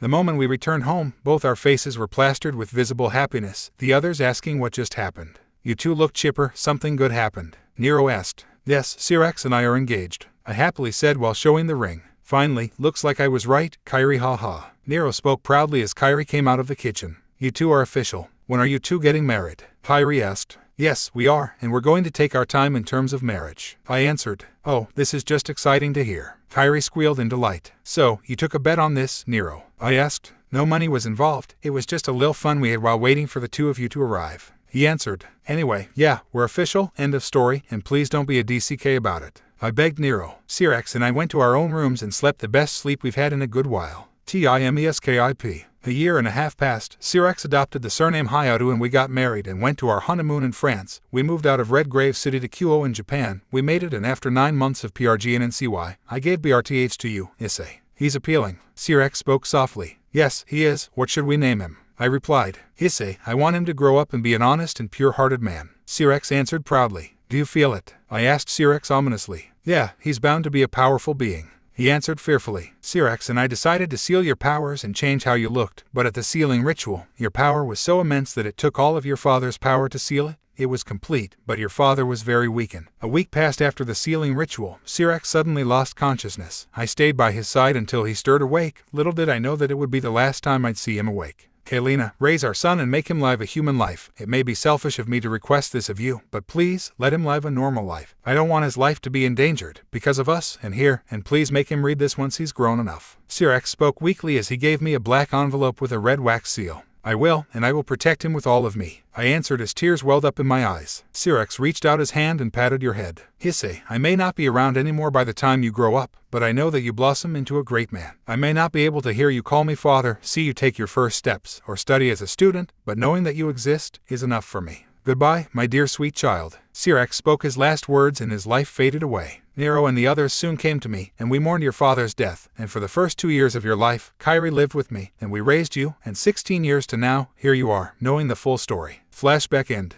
Issei and Kailina are seen in their home's kitchen as Kailina finishes her story. "And that story of your father and I, Issei." Issei is in tears after his mother conclude her flashback and watching the memory hologram. "So, he died sealing my powers." Issei struggled to speak as his tears continued flowing. "Yes, I'm sorry that I hid from you." Kailina spoke sincerely. "Cyrex was a dragon who surpassed my expectations, but this is something I never would have thought of. A dragon who sacrificed itself for someone. Not even sage dragons can do this." D-Drag spoke in the saddest tone he can muster. "Was he that good of a dragon, D-Drag?" Issei asked, recomposing himself. "Yes, when I first found him, he was already different from any other dragons I've met. It seemed that losing his parents at such an early changed him to the core." D-Drag answered his host. "I see. About the envelope he gave you, can I read it?" "Mom," Issei asked SWCH to his mother. "Yes, come with me to the basement." Kailina gestured her son to follow. "Basement?" Issei asked in bewilderment. "Just follow me." Kailina spoke with a solemn expression. Kailina led Issei to a very specific spot in their house. A secret panel of the house floor was removable by magic where a ladder is seen leading downwards to the basement. The pair went down and was met by a large room that was easily bigger than their home's living room. Kailina opened a safe where she reached for an envelope and a briefcase. She put the two items on a nearby table where she presented them to her son. "I'll be honest, I don't know what your father wrote. You're on your own when you read the contents of it, and this briefcase is for after you read the entire thing." Kailina confessed as she gave Issei the envelope. Issei opened the envelope and read the letter that came with it. "Dear Issei, by the time you're reading this, you're probably in your teens and have unsealed your powers, but I just want to say that I'm sorry for being gone your entire life. I wish I could see you grow into a proud devil dragon and be badass like your mother and grandfather, but to make that happen, I had to pay the ultimate price. I wanted you to live a peaceful human life, but being the son of a near-heavenly class dragon and the daughter of the legendary devil hunter has its drawbacks. The supernatural will always find a way to get to you, and I didn't want that to happen. So your mother and I made the decision to seal your powers, but it ended up costing my life. But I know that it was a worthy worthy sacrifice knowing that you will live on. Your mother also used a lot of her concealing magic as a precaution to ensure that your aura won't leak out and attract the supernatural. But during the sealing ritual, I realized that no matter how many seals we put on you, it's inevitable that you'll be involved with the supernatural whether you like it or not. I regret not being able to see you right now, but the knowledge of you living on is more valuable than anything to me. Fulfill one wish for me. Issei, your mother protected you, now do the same for her and everyone you care for. Always love them like you would love your family. Again, I'm sorry for not being with you and Kalina. I wish I could be there with you and be a happy family together. Never forget, I love you Issei, my dear sweet child. Your father, Syrax. Tears yet again are seen trickling down Issei's face, but instead of frowning, the boy is smiling. I will, Dad. I promise it to you and my pride as a dragon. Issei spoke with determination. Mom, what's in the case? He asked, composing himself. Well, this is a gift from your father. He and Nico created this together, but I don't know what this actually is. Kalina answered. Kalina presented the case to Issei. Issei opened the case and found 2 items. One was a Winchester 1887 shotgun with draconic engravings all over it and was laced with demonic and draconic magic. The second item was a simple wine red long coat, but its inside had draconic designs. Cool. What was Grandpa's shotgun's name? Issei asked Kalina. Coyote. Kalina answered. This will be Orion. Issei said proudly. Nice name, you sure got our naming scheme down. Kalina said with a chuckle. This coat sure looks badass. What do I do with it? Issei added. Wear it in one of your battles. You gotta represent the family. Kalina answered. Great idea. Let's go back up now. This place gives me the creeps. Issei confessed. Sure, but before that, I have something for you as well. Kalina said as she approached a sliding door. Kalina opened the door and grabbed 2 very familiar-looking rocket launchers. Here, these belonged to my mother when she fought with Dad back in the Kulifoth incident. Kalina spoke as she gave Issei the rocket launchers. The first rocket launcher had a black exterior, a serrated bayonet on the end of its barrel, and mini missile pods behind it. The second rocket launcher was silver in color, looked beefier than the other launcher, had a darker shade of striped camo decals, grappling hook on the end of its barrel, and a more high-tech looking mini missile pod on its behind. Those are Kalina Ann and Kalina Ann 2, your grandmother's rocket launchers. You can connect those 2 together to fire a big butt laser and, of course, blow Sid up. Kalina explained. Issei opened his pocket dimension and stored all the given items to him, but he kept the letter his father left him and neatly kept it in its envelope. Well, this supposed sad day turned into early Christmas for me. Issei said amused. Sure is. Now let's go up, for real this time. Kalina said as the pair climbed up the ladder again. The pair made their way back to the surface and was greeted by drowsy Asia who was grabbing water. Ooh, did I miss something? Asia asked innocently as she downed her glass of water. Not much, you can go back to sleep. Issei said sheepishly. Asia complied and went back to bed. Their landline suddenly rang. I'll get it. Kalina spoke. Kalina picked up the phone and spoke. Hyoudou residence, she said through the telephone. Kalina, it's Nero. Mind bringing your kid to the shop? The others want to meet him. Nero spoke. Sure, is that good? Kalina asked. Yeah, it's been too long since they last saw him, Kyrie especially. Nero answered. All right, see you on Saturday. Kalina answered, hanging up the call. What was that about? Issei asked. The others from Nero's place wants to meet you. Kalina answered bluntly. Oh, when do we go? Issei asked. This Saturday. Kalina answered. All right then, I'm off to bed. Asia and I have school tomorrow. Issei said as he went back to his room. Orc clubroom, LUNCHBREAK. The Orc members are seen eating their respective lunches in comfortable silence until Riaz broke the silence. Eyes, would you mind us going to your house tomorrow for our club meeting? The clubroom's getting its monthly cleaning. Riaz asked. Sure, I don't mind. I'm sure Mom would love to meet the rest of the club members. Issei replied with a smile. Splendid. I've always wanted to meet your mother, Issei. I heard a lot about her from Riaz. Akino cheered. It'd be a pleasure to meet her. Kiba gracefully spoke. Can't wait, Kaneko said while munching on her sweets. Next day, Hyoudou residence. Issei along with the Orc are seen just outside his home. Issei entered and announced his return. I'm home, he spoke. Welcome back, dear. Who are they? Kalina asked as she came out from the living room. They're the rest of the Orc members and Riaz Peerage. We're using my room as the venue for our club meeting since the clubroom is getting its monthly cleaning. Issei explained. I see, do come in, I'll get snacks and drinks for all of you. Kalina said with a smile. So many friends already, Issei, I'm so proud of you. The Orc members except Asia couldn't stop looking at Kalina. Her beauty captivated even Kiba, and Issei though he was gay, since he never seemed to show interest in girls. But all of them found one thing strange, they couldn't sense her, not one bit. The group made its way to Issei's room where Riaz began assessing her peerage's devil duties. Alright everyone, here are everyone's contract numbers for the month. Riaz announced. Akino has 11, Kaneko with 10, Kiba has 10, and Asia made 3 contracts. She listed down the numbers. That's great, Asia. Ara, good job Asia-chan. Pretty good. I'm proud of you, Asia. The Orc members and Issei praised Asia. Thank you all so much, Asia said humbled. Great job guys, let's work strong and aim higher for next month's assessment. Ria spoke, proud of her peerage. Issei's door opened violently. Sorry for barging in, I got something for you all. Kailina spoke with a grin, showing 3 photo albums. Oh no, Issei spoke, much to his dismay. Kailina proceeded to show baby pictures of Issei, well, magically altered pictures to match his looks. Here he is in elementary school, Kailina said as she presented a picture of a naked Issei drinking a bottle of milk.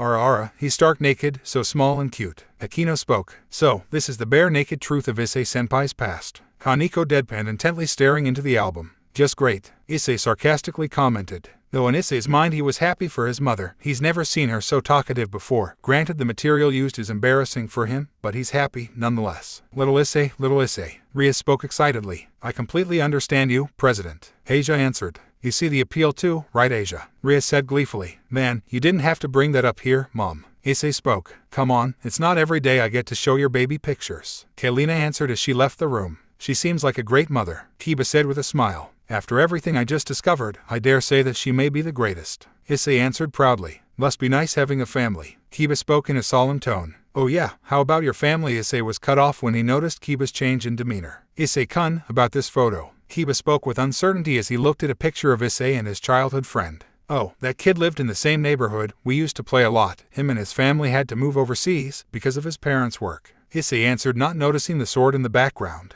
Do you remember this sword? Kiba asked, pointing at said sword in the background of the photo. No, I was a kid, so I wouldn't know better, Issei answered. I guess things like this happen also, huh? Kiba spoke cryptically. What things? Issei wondered. This is a holy sword, Issei-kun. Kiba answered in a serious voice. Holy sword? Issei again asked. Kiba closed the album and handed it to Issei. Never mind that, thanks, Issei-kun. Kiba spoke SWCH to his normal demeanor. Issei-kun, just wondering, how come we can't sense your mother at all? Akino asked, catching Issei off guard. Yeah, even I couldn't sense her. Kaneko chimed in. Well, it's her specialty. She used to be a devil hunter, but instead of going in guns blazing, she preferred sneaking in and taking down the boss first. And to why you can't sense her, it's because she can delete her presence entirely or lower it to a degree that not even leader class beings can sense her. Issei explained, earning curious looks from the orc members. So, she's a rouge class of some sort. Rias chimed in. Yes, you can ask her personally if you want. Issei spoke. I'll keep that in mind. Rias replied. Well, we've taken too much of your time already, Eyes. We'll be taking our leave. Rias spoke as the other members prepared to leave. Oh, there was no trouble at all. I'm actually happy that you guys came here. I haven't seen my mother talk like that. Issei spoke with a chuckle. Alright then, we'll see you in Asia tomorrow. Goodbye. Rias said as Akino teleported them away. Holy sword, huh? I must call Azazel about this. Issei thought to himself. Issei grabbed his phone, but much to his surprise the person he was thinking of calling called him. Yeah,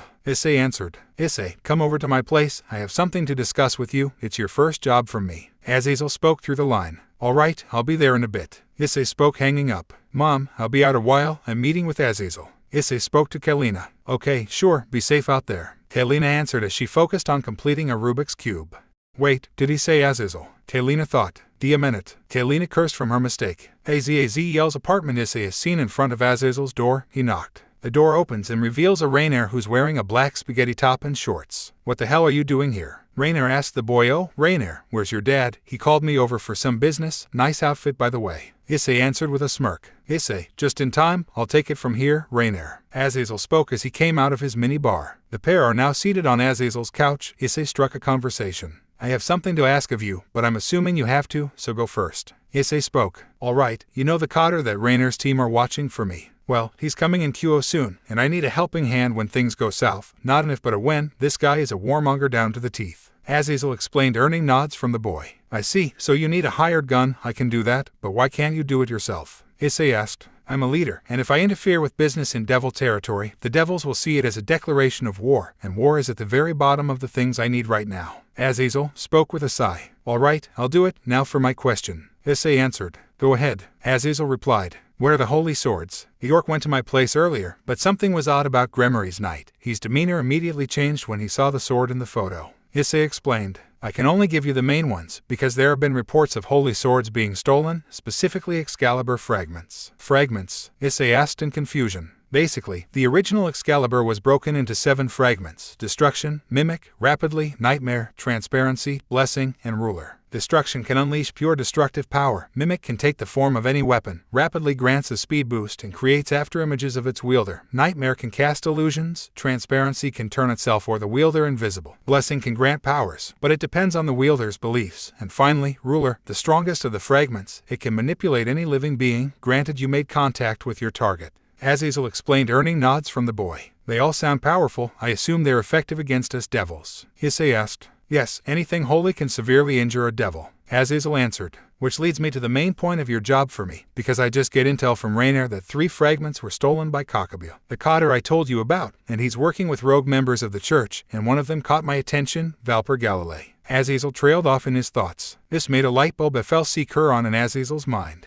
Oh no, he said cryptically. Oh no what? Issei asked. If Galilei's involved, then they plan to fuse the Excalibur. That's the only thing I can think of right now with the current information we have. Azazel explained. Who's this Galilei guy anyway? Issei asked. I don't know much, but according to my sources, the guy is obsessed with Excalibur and was involved with some sketchy stuff in the church. Azazel explained. But why Kyo of all places? Azazel trailed off again. Then it all CLC Kid. Azazel thought of the worst possible outcome. D a minute. Why didn't I think of this earlier? Azazel was visibly PSS. Think of what? Issei asked. That but Hat Cockabille plans on killing Riaz Gremory and Sona Citri to declare war on the devils. Azazel snarled. Issei was visibly shocked and PSS by this revelation. Oh no he won't. Issei's demonic voice and aura flared out, startling Azazel. Kid, as much as I trust you and your powers, I'm calling another person to back you up. I won't tell who, but you'll find out soon enough. Azazel explained, easing the boy off. Should I tell anyone? Issei asked, managing to not destroy the entire complex. Not now, they'll suspect your sources and none of the devils here know of my presence. Azazel spoke in a serious tone, making the boy nod in compliance. All right, is that all? I have another thing to ask. Issei spoke. Shoot, Azazel said. You're an inventor, right? I need some sort of contraption that can make me remember stuff instantly. The promotion exam for high class is on next week and I don't have a sliver of knowledge on their history or language. Issei explained. You do realize you can boost any part of your body with your sacred gear, right? Azazel deadpanned. Oh yeah, now that you say it, I haven't tried boosting my brain. Anyways, thanks, I'll be going now. Issei said, dismissing himself. Sure kid, stop by again if you want to play a few rounds of Tekken. Azazel replied, waving goodbye to the boy. Hours passed by Azazel's apartment until Vali teleported in. Sup Zaz, you called me. Vali spoke, garnering Azazel's attention. Hey Vali, I need you for a job regarding Cocohead. Unlicensing Vali was cut off when her sacred gear manifested on her back. Albion spoke sternly, surprising the two. To put it simply, I'm setting you two up to meet. I'll be honest Vali, you and the Red Dragon Emperor would look good together. Azazel said with a smirk. Vali was furred at his adoptive father's antics. I am not looking for a man right now, all I want is to fight strong guys. Vali spoke as her blush disappeared. Albion stopped in realization. Bingo, Azazel thought to himself, amused. What is it Albion? Vali asked her dragon. Albion spoke in uncertainty. What makes you say that? Vali asked in curiosity. All the more reason to fight the guy. Vali spoke in visible excitement.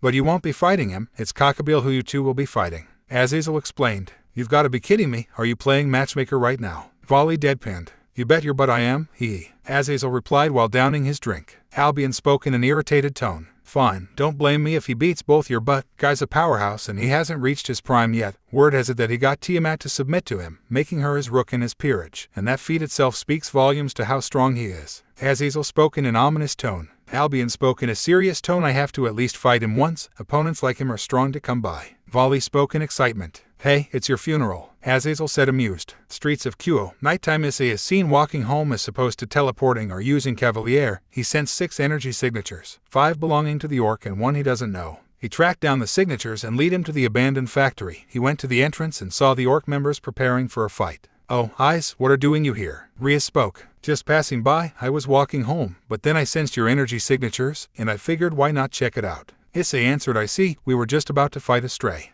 devil. Care to join us? Riaz said, inviting Issei. Sure, could use some target practice. Issei spoke. Target practice? Riaz wondered. Got some new gear from my mother and father. Issei spoke. I thought your father was gone. Riaz asked. Let's say he left a few gifts for me before his passing. Issei answered while summoning Orion. Awesome. Kaneko chimed in. All right, Asia, Akino and I will stay behind here, while Hyoudou, Kaneko and Eyes draw out the enemy. Yes, but you. I'll do my best. Got you. Alrighty. Akino, Asia, Kaneko and Issei answered while Kiba remained silent. Hyoudou? Riaz spoke, garnering her knight's attention. Yes, I understand. Alright, let's get to it. I'll only provide cover fire for you guys. I'll only step in if things go south. Issei spoke, earning a nod from Kaneko but not Kiba. Strange, is it because of the holy sword that he's acting this way? Issei thought. The trio approached the metal doors of the factory and Kaneko busted it open with a punch. Let's go, she spoke. Issei and Kiba followed and the three of them saw the factory completely empty, apart from the random scrap that was spread all over the place. I can't see anything, but I can sense her. Issei spoke. There it is. Kaneko spoke. Kaneko pointed towards a big metal tube. The three of them saw a naked woman with bluish-green hair and pink eyes. That's it. WOAH. Issei spoke but was then surprised when the stray lunged towards him. The stray transformed itself to its more monstrous form. It had a long singular horn at the center of its forehead, elongated ears, 4 arms, 4 legs, and an abdomen that's shaped like a spider. Hyoudou-senpai, come on.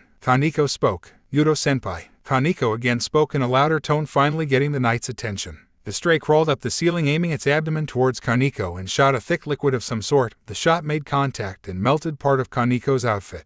A minute. Issei scowled while covering Kaneko. The magically enhanced buckshot from Orion was enough to deal significant damage to the stray, giving Kaneko enough time to recover. Hey, pretty boy, why the hell are you zoning out? Issei bellowed at Kiba. Kiba finally gained his bearings and went up for a slash, cutting the stray's abdomen, but then tripped. The stray saw the opportunity to attack, and body slammed the knight. Luckily Kaneko was holding one of its legs in place. Blast off. Kaneko spoke as she threw the stray through the factory's skylight. Issei saw this as an opportunity to use his 2 rocket launchers. The boy connected the 2 rocket launchers, charging a huge beam, directly hitting the stray, burning its body to a crisp. It's alive, but barely. The body landed just in front of Rias and Akino. For disobeying the wishes of your MSTR, on behalf of the Duke Gremory, I will blow you away, Rias announced as she obliterated the stray's body with a blast of P.O.D. The trio of Kaneko, Issei, and Kiba soon came out of the factory. Eyes, what was that beam earlier? Rias asked the boy. Oh, those were my newest weapons, Kalina Ann and Kalina Ann 2. Issei answered as he summoned the 2 rocket launchers from his pocket dimension. It was very cool. Kaneko answered in her monotone voice. Ara, quite the big gun you have there, Issei-kun. I wonder what else is big. Akino spoke, seeking her 2 fingers. Issei now had a blush from Akino's last remark. Kaneko-chan, let me see your injuries, Asia said as she approached Kaneko. Asia proceeded to heal the burn wounds from the acid the stray shot at.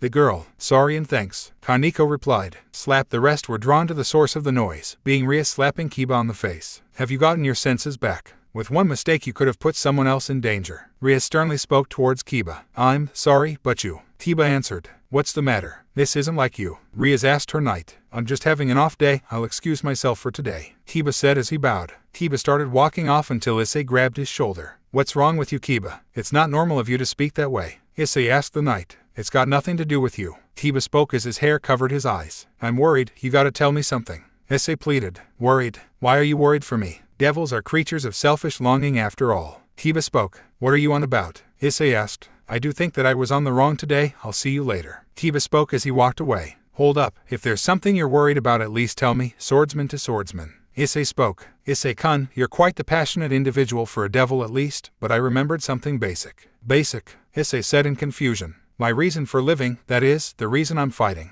Kiba said with a half smile. You're fighting for Butchu, right? Issei retorted. You're wrong. I live for revenge, to destroy the holy sword Excalibur. That is my reason for living, Kiba sternly stated as he walked away, disappearing in the darkness of the night. IFC King knew it, Issei said to himself, amused. Hyoudou residents Issei, Rias, and Asia are seen sitting around Issei's room discussing what had just happened earlier. And that's about it. He told me that his reason for living is to destroy Excalibur, Issei said, finishing his summary of events. Holy swords are the best weapons to use against a devil, anything holy for that matter. Just touching it will burn a devil. To be cut by it is imminent death, Rias explained as Asia and Issei listened intently. Sounds like a barrel of trouble, Issei spoke. The bright side is that those who can wield them are extremely limited, but then the church thought of a way to artificially create Excalibur wielders, and that was the Holy Sword Project. The Holy Sword Project? Issei asked in confusion. I've never heard of that even when I was still in the church. Asia trailed off. I wouldn't think so. It was a long time ago. Word is that the project failed completely. I see, Issei chimed in.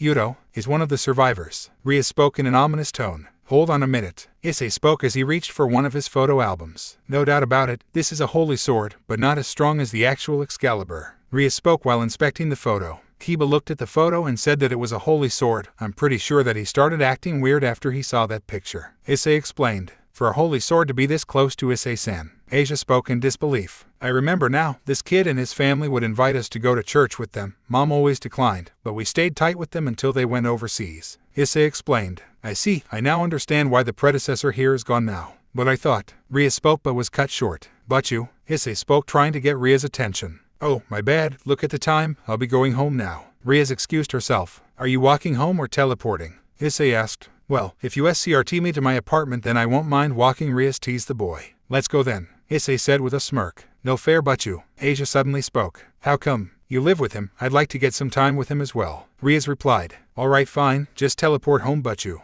Issei said as Ria's frowned. Aw, too bad, goodbye you two, see you in school. Ria's teleported herself out. Abandoned church. Two hooded figures are seen inside the church. One has a wrapped item that seems to resemble a sword from the outside. This place is a mess. One of the figures spoke, revealing a feminine voice. I heard that there was a skirmish here caused by devils and fallen angels. Another feminine voice answered. It's the middle of the night already, are you sure this is where we're supposed to meet? The woman said while removing her robe, revealing her blue hair with a green fringe. I'm sure of it, I spent my childhood in this place. The other woman answered, who has orange hair, and presented a very familiar picture of her and Issei. It was raining heavily in Kyo, no sound can be heard apart from the constant drops coming from the heavy rain.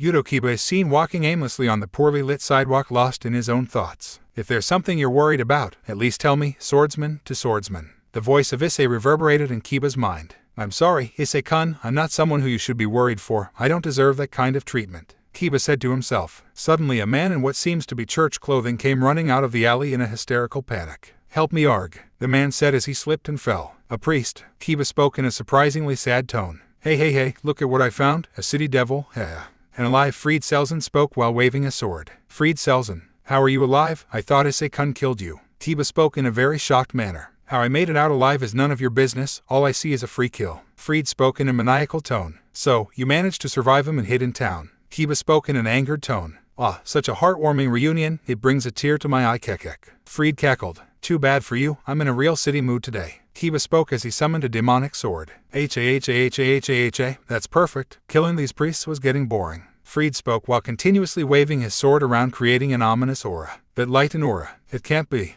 Nice timing. In return to what that cocaine-haired BSD did to me, let's have a little test of which is stronger, your cursed sword or my holy sword, Excalibur. Fried cut off Kiba in his maniacal voice. The mere mention of Excalibur was enough to send Kiba in a fit of rage. Both Kiba and Fried clashed swords in a momentary stalemate. That pretty face of yours is getting twisted. Are you trying to become a more suitable prey for the holy sword Excalibur? Fried spoke. Don't FCK with me, Kiba bellowed, pushing away the crazed priest. I didn't think something so vulgar would come out of that pretty mouth of yours. Fried spoke. Holy eraser, Kiba attacked. Fried's sword glows an orange hue, completely negating Kiba's attack. It's useless, Fried mocked the knight. I was just testing to see if that's the real thing or not. Now I can come at you with everything I got. Kiba spoke in an arrogant tone as he charged towards the priest. Kiba continued his assault, forcing the priest to go on the defensive until Fried saw an opening and took advantage of it, doing an upward slash, gashing the knight's bicep. Kiba bellowed in pain. Didn't you know? Holy swords really hate devils. Fried mocked the devil. I know, there's no way I'd forget. Kiba angrily spoke as he swept Fried's feet, the latter falling on his butt.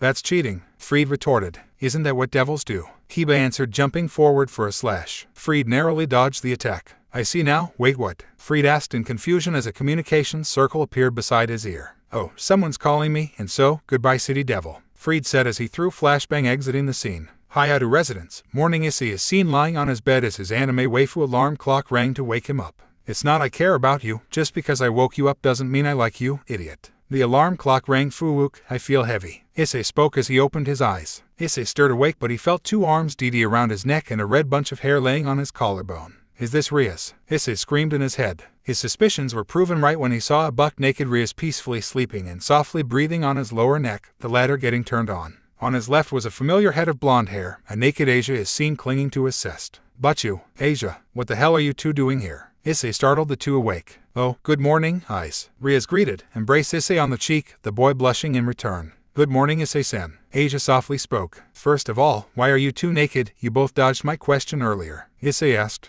I can't sleep unless I'm naked, and I wanted my eyes time. Rias seductively spoke. Why are you two here again? Issei added to his question. I was getting lonely, and I couldn't think about anything but you. Rias spoke, pressing Issei's arm in between her breasts. I woke up from a bad dream and I wanted to sleep next to you, but I saw Rias one-sama in your room undressing. We then agreed to take an arm each and make you a pillow of sort. Asia answered. Issei's door shot open, revealing a properly dressed Kalina. Issei, wake up already and wake up Asia-chan. 2. My, what do we have here? Kalina spoke, completely caught off guard from the scene. Hello there, Kalina-san, sorry for barging in. Rias politely spoke. It's alright, it's about diamond time Issei gets a woman haha. Kailina spoke casually, completely ignoring the naked women on her son's bed. Time to get ready for school, come along now, eyes. Rias spoke, dressing and going downstairs with Asia. The boy was now left alone in his room, left to dream on Rias and Asia. Sorry to bother your daydream partner, but we have business to discuss. Diedrag spoke aloud, startling the boy. What the hell, Diedrag? It was getting good. Issei tearfully spoke. Do you remember your visit to Azazel's home? I caught the scent of the white one. Diedrag warned his host. Your eternal rival, huh? We'll have to fight them someday, right? Issei asked his dragon. Precisely, but I won't need to worry much, you're already this powerful and you're only in your late teens. Diedrag proudly said. If you caught the white one's scent, won't that mean that the White Dragon Emperor is working for or with Azazel? Issei pondered. That could be possible, great deduction on your part. Diedrag approved of his host's smarts. Diedrag, could this be a setup by Azazel? Issei spoke in a serious tone. It could be. He's matching us in the white one like it's one of those fighting games you played with him. Diedrag casually answered. I just hope that the white one's host doesn't have a few screws loose. Issei sighed. Issei, get your butt down here, Rias and Asia are waiting and you're gonna be late. Kailina bellowed from the kitchen. Good luck, partner. Diedrag chuckled. Kyo Academy. Morning. Sona Citri and her queen Tsubaki Shinra are seen walking towards Kyo Academy's bridge until Sona spotted two hooded figures at the end of the bridge. President. Tsubaki called for her king. Sona scanned the two figures. A holy sword. Sona spoke in a neutral tone. Issei, Matsuda, and Madohama are seen talking among themselves in the hallways of their school. Karaoke. Issei asked. It's been a while, wanna go? Matsuda excitedly spoke. The one across the station has most of the songs we like, insert songs, and some anime songs as well. Madohama said with a grin. What was that about insert? A bespectacled young woman suddenly spoke. Kuryu. Matsuda and Madohama simultaneously spoke. Eika Kuryu is a second year in Kyo Academy, who sports a head of brown hair styled to braids on both sides, golden yellow eyes, pink-framed spectacles, and is wearing the Kyo Academy uniform with black thigh-high socks. She shares the same ability of the size scouter with Madohama. The only thing different is Kuryu measures a guy's DCK rather than the 3 sizes of a woman with Madohama.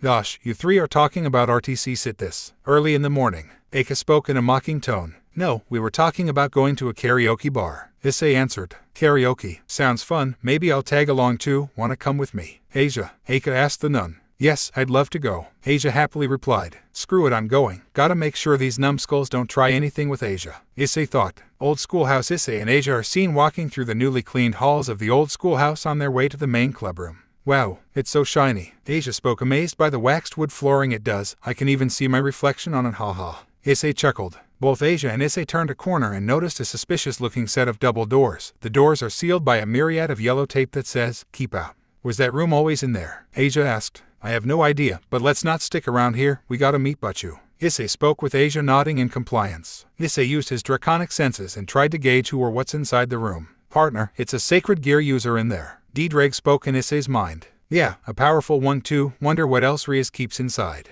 Issei replied to his dragon. One can only wonder, but let's leave it for now, we don't want to seem suspicious, especially when her knight's gone rogue. Diedrag replied, cutting the mental link. The duo eventually made it to the main clubroom where Rias and Kaneko were seated on opposing couches and were as impressed by the cleaning job the room received. Everything so far is spotless, it's like a fresh start all over again. Rias spoke. Where's Kiba though? Issei asked. Hyoudou-senpai took a day off. Kaneko answered while eating an apple. Kiba-sen taking a day off. That's unusual. Asia spoke in shock. Does it have something to do with what we talked about yesterday? Tell me what Kiba has to do with holy swords. Issei asked in a serious tone. I've told you that Hyoudou was a survivor of the Holy Sword Project, correct? Rias sighed. Yes, Issei bluntly replied. Besides him, there were others who were being raised to be wielders of Excalibur. Rias said in an equally serious tone. And those others were raised to wield 7 fragments of Excalibur. Issei chimed in, earning a shocked look from Rias. How did you know about the fragments? Rias asked. I have my sources and a hunch. Issei lied through his teeth. I see, continuing my explanation. Those 7 fragments were scattered a long time ago from a war long ago. The church collected those fragments and used alchemy to create 7 swords. Kiba was supposed to wield one of them. Issei spoke in an ominous tone.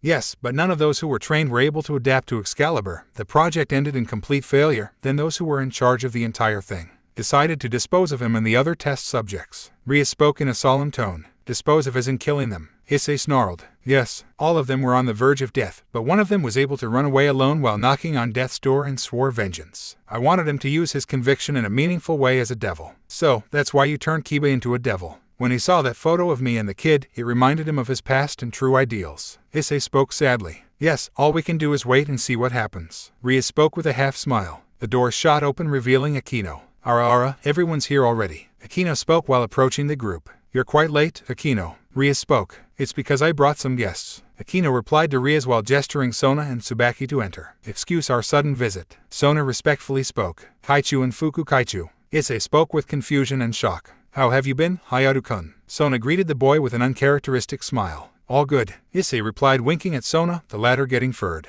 They said that they have urgent business to discuss with you, Bachu. Akino explained. That's right. Rias, will you come to my home right now? No one will be able to intrude there. Sona explained, regaining her stoic demeanor. Sounds like a very complicated situation you have there. Rias spoke in a serious tone. Yes, very complicated. Sona replied. Can I tag along? I have a grasp of what you two intend to discuss, and I have information that's gonna be worth your while. Issei offered himself. Rias, Sona, Akino, and Tsubaki immediately turned red at the thought of seeing a naked Issei in the sauna. I am fine with it. How about you, Rias? Sona asked her friend, rival. Oh, of course, if he has information then let's lend him an ear. Rias spoke, visibly blushing. All right, let me drop Asia home, SCRT Kaneko to her home, and I'll teleport here right away. Issei spoke in high spirits. Asia, Issei, and Kaneko are seen near the apartments where Kaneko stays, the latter separating from the group. This is my stop, goodbye. Kaneko spoke. All right, see you tomorrow. Asia reciprocated the farewell. Let's go somewhere discreet, I'll teleport us home. Issei spoke with Asia nodding in compliance. Issei dropped Asia off and went back to the Orc Club room. So, where are we going again? Issei asked. To Sona's home, come along now. Rias spoke. The group of Issei, Rias, Akino, Sona, and Tsubaki were teleported to Sona's home. Now, Hyoudou-kun. Sona was interrupted by Issei. Kaichu, I'm not one for formalities. Issei, your eyes is fine, pick your poison. Issei spoke. Very well, Issei, what we're going to do is lounge around in my home sauna. It's the most discreet place in this building and the only place we can discuss our current affairs. Sona explained. All right, Kaichu, lead the W. Issei was interrupted by Sona this time. I'd like you to return the favor by dropping the formalities with me as well. Just make sure that it's not in school where you call me by my name. Sona spoke with Issei nodding in compliance. Very well, Sona. Issei teased the devil. Rias, Akino, and Tsubaki were visibly jealous with Issei and Sona actively flirting. The group split into the changing lockers with Issei being the only guy amongst the group. The ladies' locker room was in absolute disarray. Are we all in agreement that we're about to see Issei Sparta Hyoudou buck naked? Rias asked the group. Yes, the rest answered in unison. Let's make ourselves presentable then. Rias again spoke with a smile. Issei is seen changing in the men's locker room. D-Drag, is there a possibility that all the ladies I'm with will go to the sauna stark naked? Issei asked his dragon. It's not a possibility, it's a fact. That Grimory girl is a prime example. D-Drag answered. Nice. Issei simply replied. You're on your own for this one, I'll let you savor the moment for once. D-Drag chuckled while cutting the mental link. The four ladies walk into the sauna in anticipation of Issei's arrival. They all sat in evenly spaced spots, leaving the middle seat open for the boy in question. It's been forever since I came here. Rias spoke, feeling nostalgic, taking off her towel. Did you used to go here often? Akino asked her king, removing her towel as well. Rias and I always come here to tell our secrets to one another. Sona spoke out of the blue, completely naked with her queen. This sauna was installed for her personal use. Once the space is closed, no one can enter. Tsubaki explained. So that's how they can share their secrets. Akino chimed in. I mainly complained about being scolded all the time and other childish things. You talk a lot about your sister in here, right, Sona? Rias confessed. That's all in the past. Sona gracefully answered. Whoa, snazzy looking sauna you got here, Sona. Issei's voice echoed, making his entrance. Here he is. All four of them thought. I feel relaxed already when I walked in here. Issei spoke in relief. The four ladies with Issei couldn't stop staring at his physique, his semi-wet white hair, his six-pack abs that glisten with the moisture on it, his crimson orbs that glimmer, and his package from below, all combined for a very tasty treat in their eyes. Issei took his seat dead center and began the conversation. So, what are we here for? Issei asked, fully knowing what they have in mind. Before we get to that, mind if we ask you a few questions? Sona asked. All right, shoot. Issei replied. Who else is in your peerage? Sona asked. Tiamat, that's it. I don't have anyone in mind right now, mostly because I can't find anyone. Issei answered, scratching the back of his head. How did you unlock your powers? Rias this time asked. It may sound brutal, but I needed to be stabbed. The reason being is that when my powers were sealed by my parents, it takes two of them to unseal it. But then my father passed away because he used most of his life force to put the seal on me, and to unseal it, my mother took a gamble and went to her cousin Nero, the Dark Slayer's son. He had Sparta's home restored and gathered all the demonic blades in it as a memorabilia of sort. Then he told me that I needed to absorb all three of Sparta's swords, Rebellion, Yamato, and Sparta. I stabbed myself with the remains Rebellion. The rest of the blades were absorbed into me, breaking the seals with sheer force and adding some more. Issei explained, earning nods from the women around him. Remains. Rias spoke in confusion. The rebellion has shattered some years ago, but its power of bringing man and devil together stayed intact. Issei answered. What fighting styles do you use? Tsubaki now asked. Mostly a mix of swordplay and shooting. I mostly favor Severance since it's a sword exclusive to me. Issei answered, materializing Severance then dematerializing it. Most importantly, are you looking to date anyone? Yufifufu. Akino asked the final question. Not right now, but I'd love to take you ladies out when the time presents itself. Issei answered in a surprisingly flirty tone. The four women couldn't hold back a blush. Now, onto the good stuff, ladies first. Issei opened the table for discussion. Right, this morning, Sona and I encountered two individuals from the church on our way to school. Tsubaki started things off. It's been a while since they came to town. What did they want? Rias asked. They want to speak with you, Rias. Sona answered. People from the church want to speak with a devil. This is going to be a nuisance. So, what did you tell them? Rias spoke in a frustrated tone. I accepted, of course. Tomorrow they'll be coming to your club room after school hours, however. Sona trailed off. The two individuals were carrying holy swords. Bingo, Issei thought. Rias remembered the photo of Issei and his childhood friend. It can't be, Rias whispered. So, Issei, what do you have to offer? Sona asked. Here's the short version of it. Apparently in the church, 3 Excalibur fragments were stolen by fallen angels and they plan to find the rest in hopes of restoring the real thing.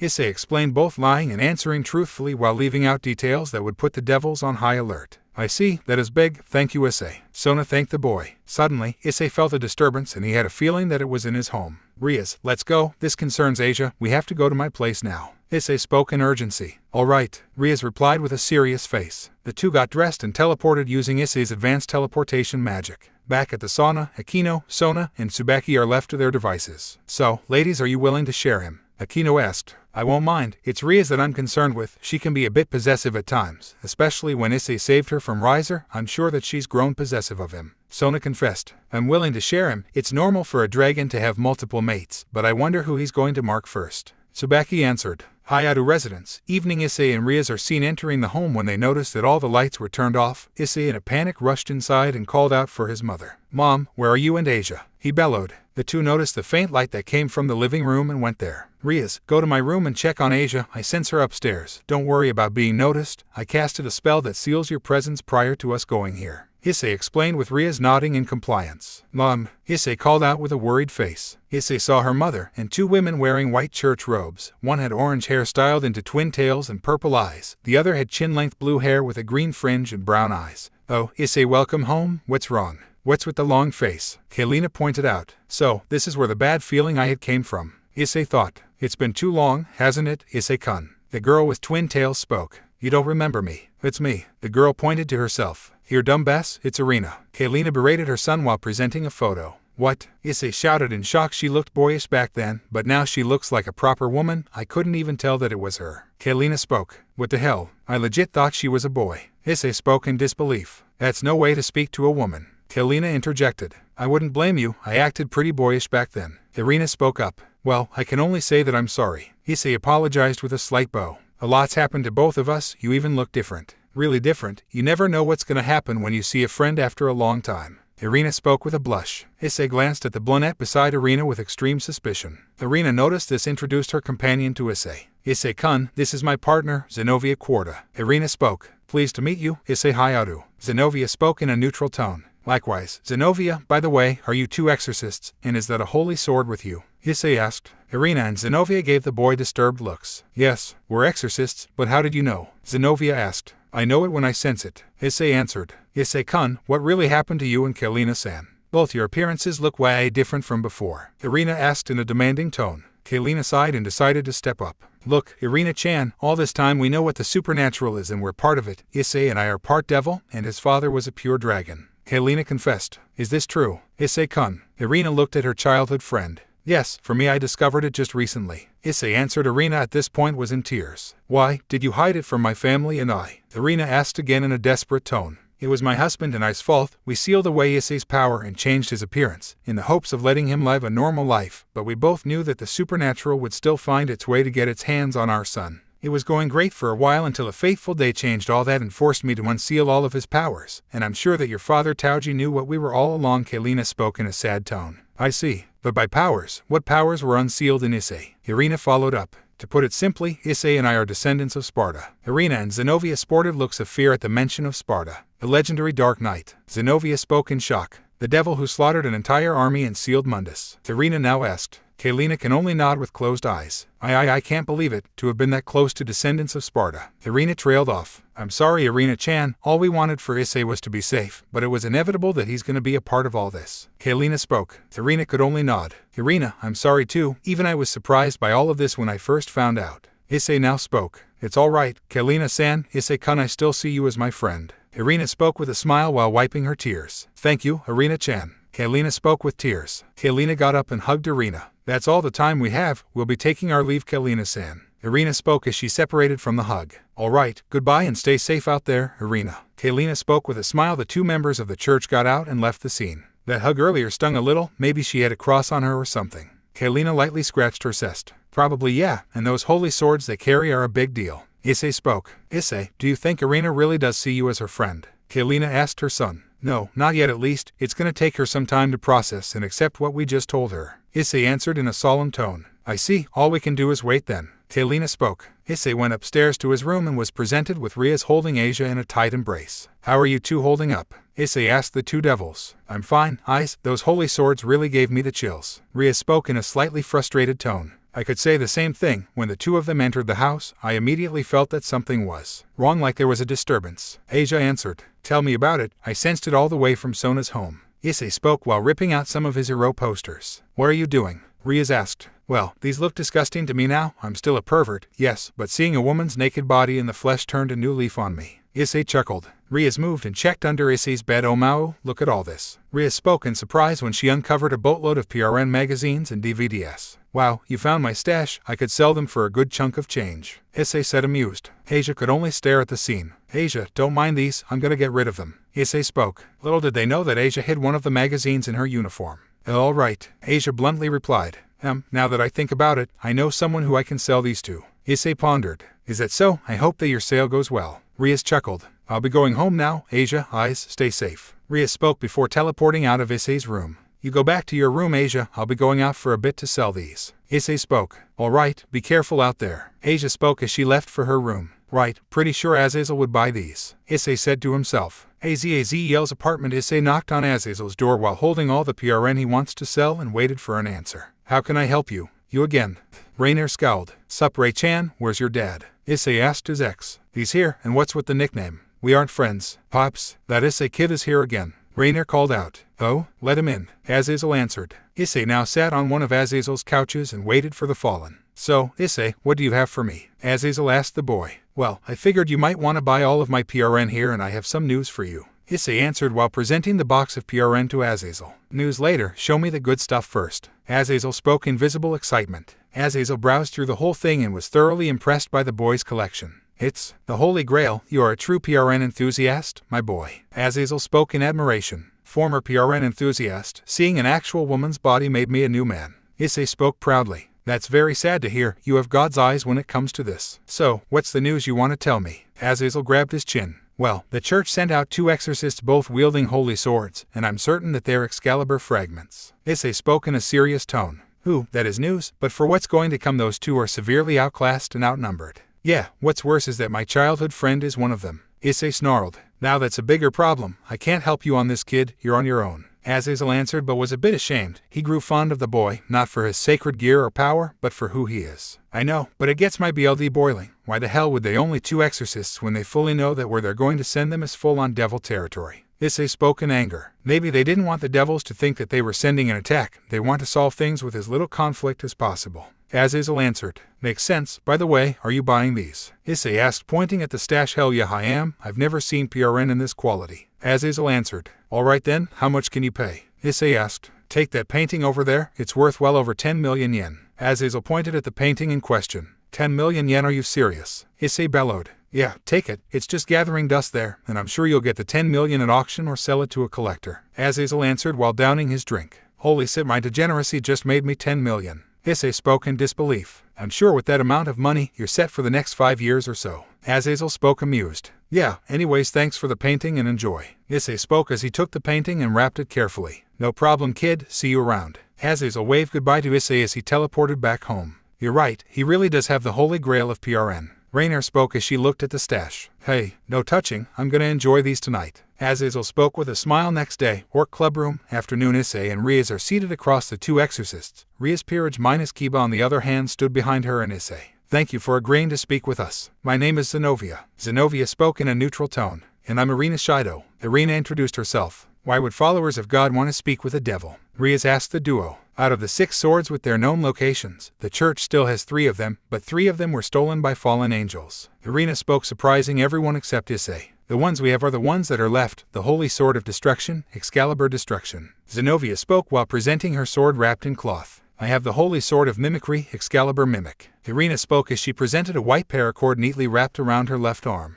Well, what do you want us to do? Riaz asked. This is between the church and the fallen angels. We don't need your interference. Zenobia glared at Riaz. Is that an accusation? Are you assuming that we're in some sort of an alliance with the fallen? Riaz asked the exorcist duo. Last time I heard, a holy sword is the last thing you want to see. Don't your interests match the fallen angels? Zenobia smirked at Riaz. That was the last straw for Riaz, and she released her aura laced with the P.O.D. If our suspicions are held true, we will not hesitate and retaliate with force, even if you're Mao's little sister. Zenobia spoke arrogantly. If you've got that much information on me, then know this, I will never side with the fallen. I would never do such a thing, I swear on my pride as a Grimoire. Riaz spoke, trying not to lose her cool. That's good enough to hear then, I was merely relaying the thoughts of the church. I didn't think that the sister of the Mao would this stupid. Zenobia smirked. Issei's been quite the whole time, but hearing this made him want to obliterate the blue net. Then I'm sure that you know that we won't give you any form of assistance either. Riaz asked. Yes, it's fine as long as you don't intervene with anything that happens from here on out. Zenobia replied.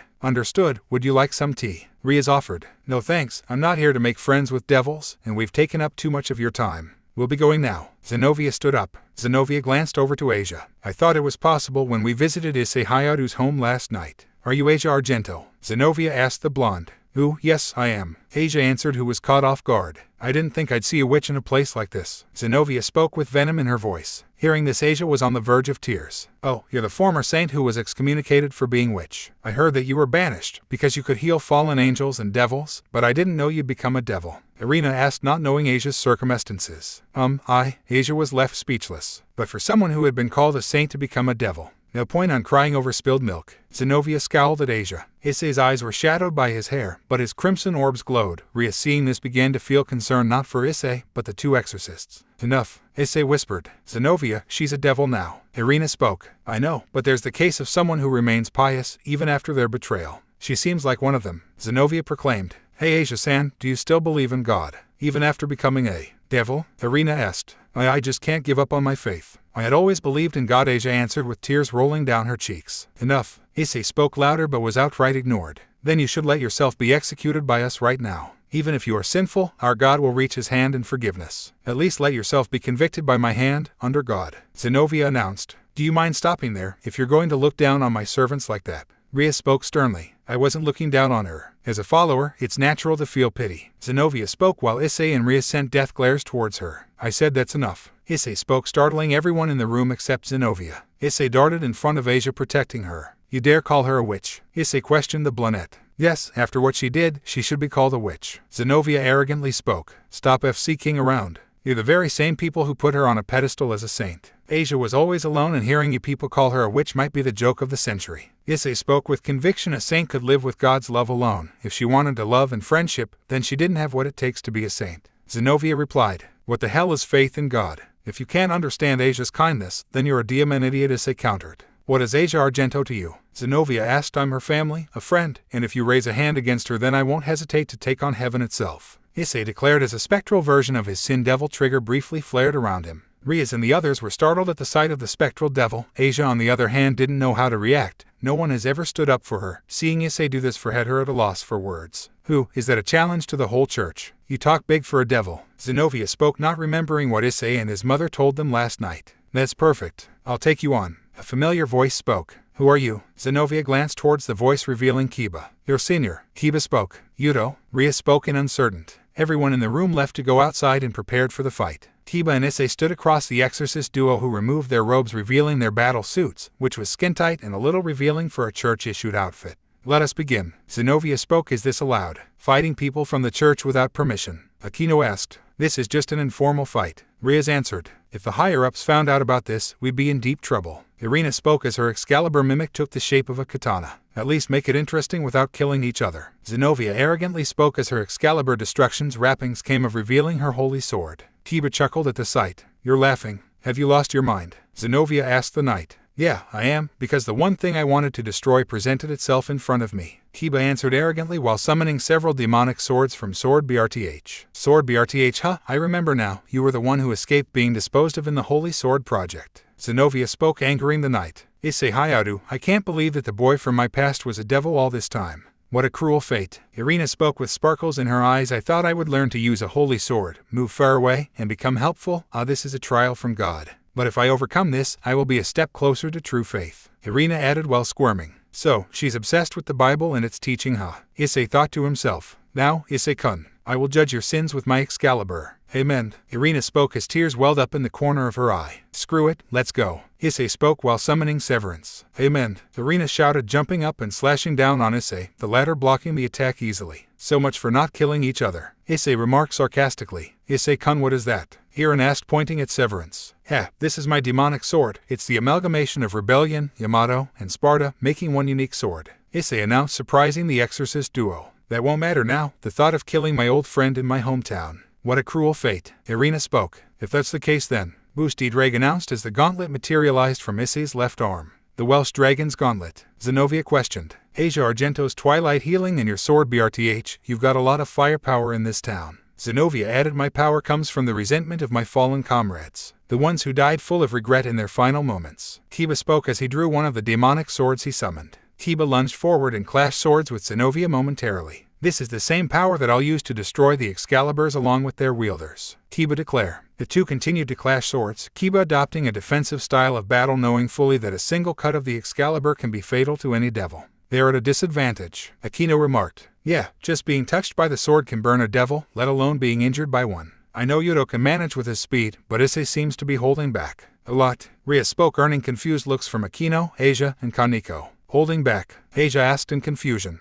You don't remember what happened earlier. When Issei confronted Zenobia, a ghost devil of sort formed around him, and I don't want to find out how strong that form of his is, nor do I want to see what it's like. I'm certain that if he's forced to use it, it's going to be the same devil who can take on entire armies, much like his great-grandfather. Riaz explained. Where did you get all that information from? Aquino asked. Sona had books about Sparta and some historical records, so I read up on Sparta. Riaz answered. With Irina and Issei, Irina went for an overhead slash. Issei simply blocked it again using his sword. Is that all you got, Irina? Issei asked in a slightly mocking tone. That's rather rude. Issei-kun, you being a devil is enough, but your heart is filled with evilness. Oh Lord, please don't forgive this sinful boy. Irina pleaded. I'm getting a headache from all her praying. Kaneko deadpan while the others nod in agreement. Issei fired a few summoned swords. Irina barely dodged all of them. What were those? Irina asked. Something you should watch out for. Catch. Issei replied with a smirk as he fired another barrage. The barrage hit Irina but didn't injure her severely, just ripping some of her outfit's parts. It's about time we end this, Irina announced. Let's see it. Issei replied. Irina lunged forward, slashing sideways, managing to nick Issei's stomach, the latter stepping back from pain.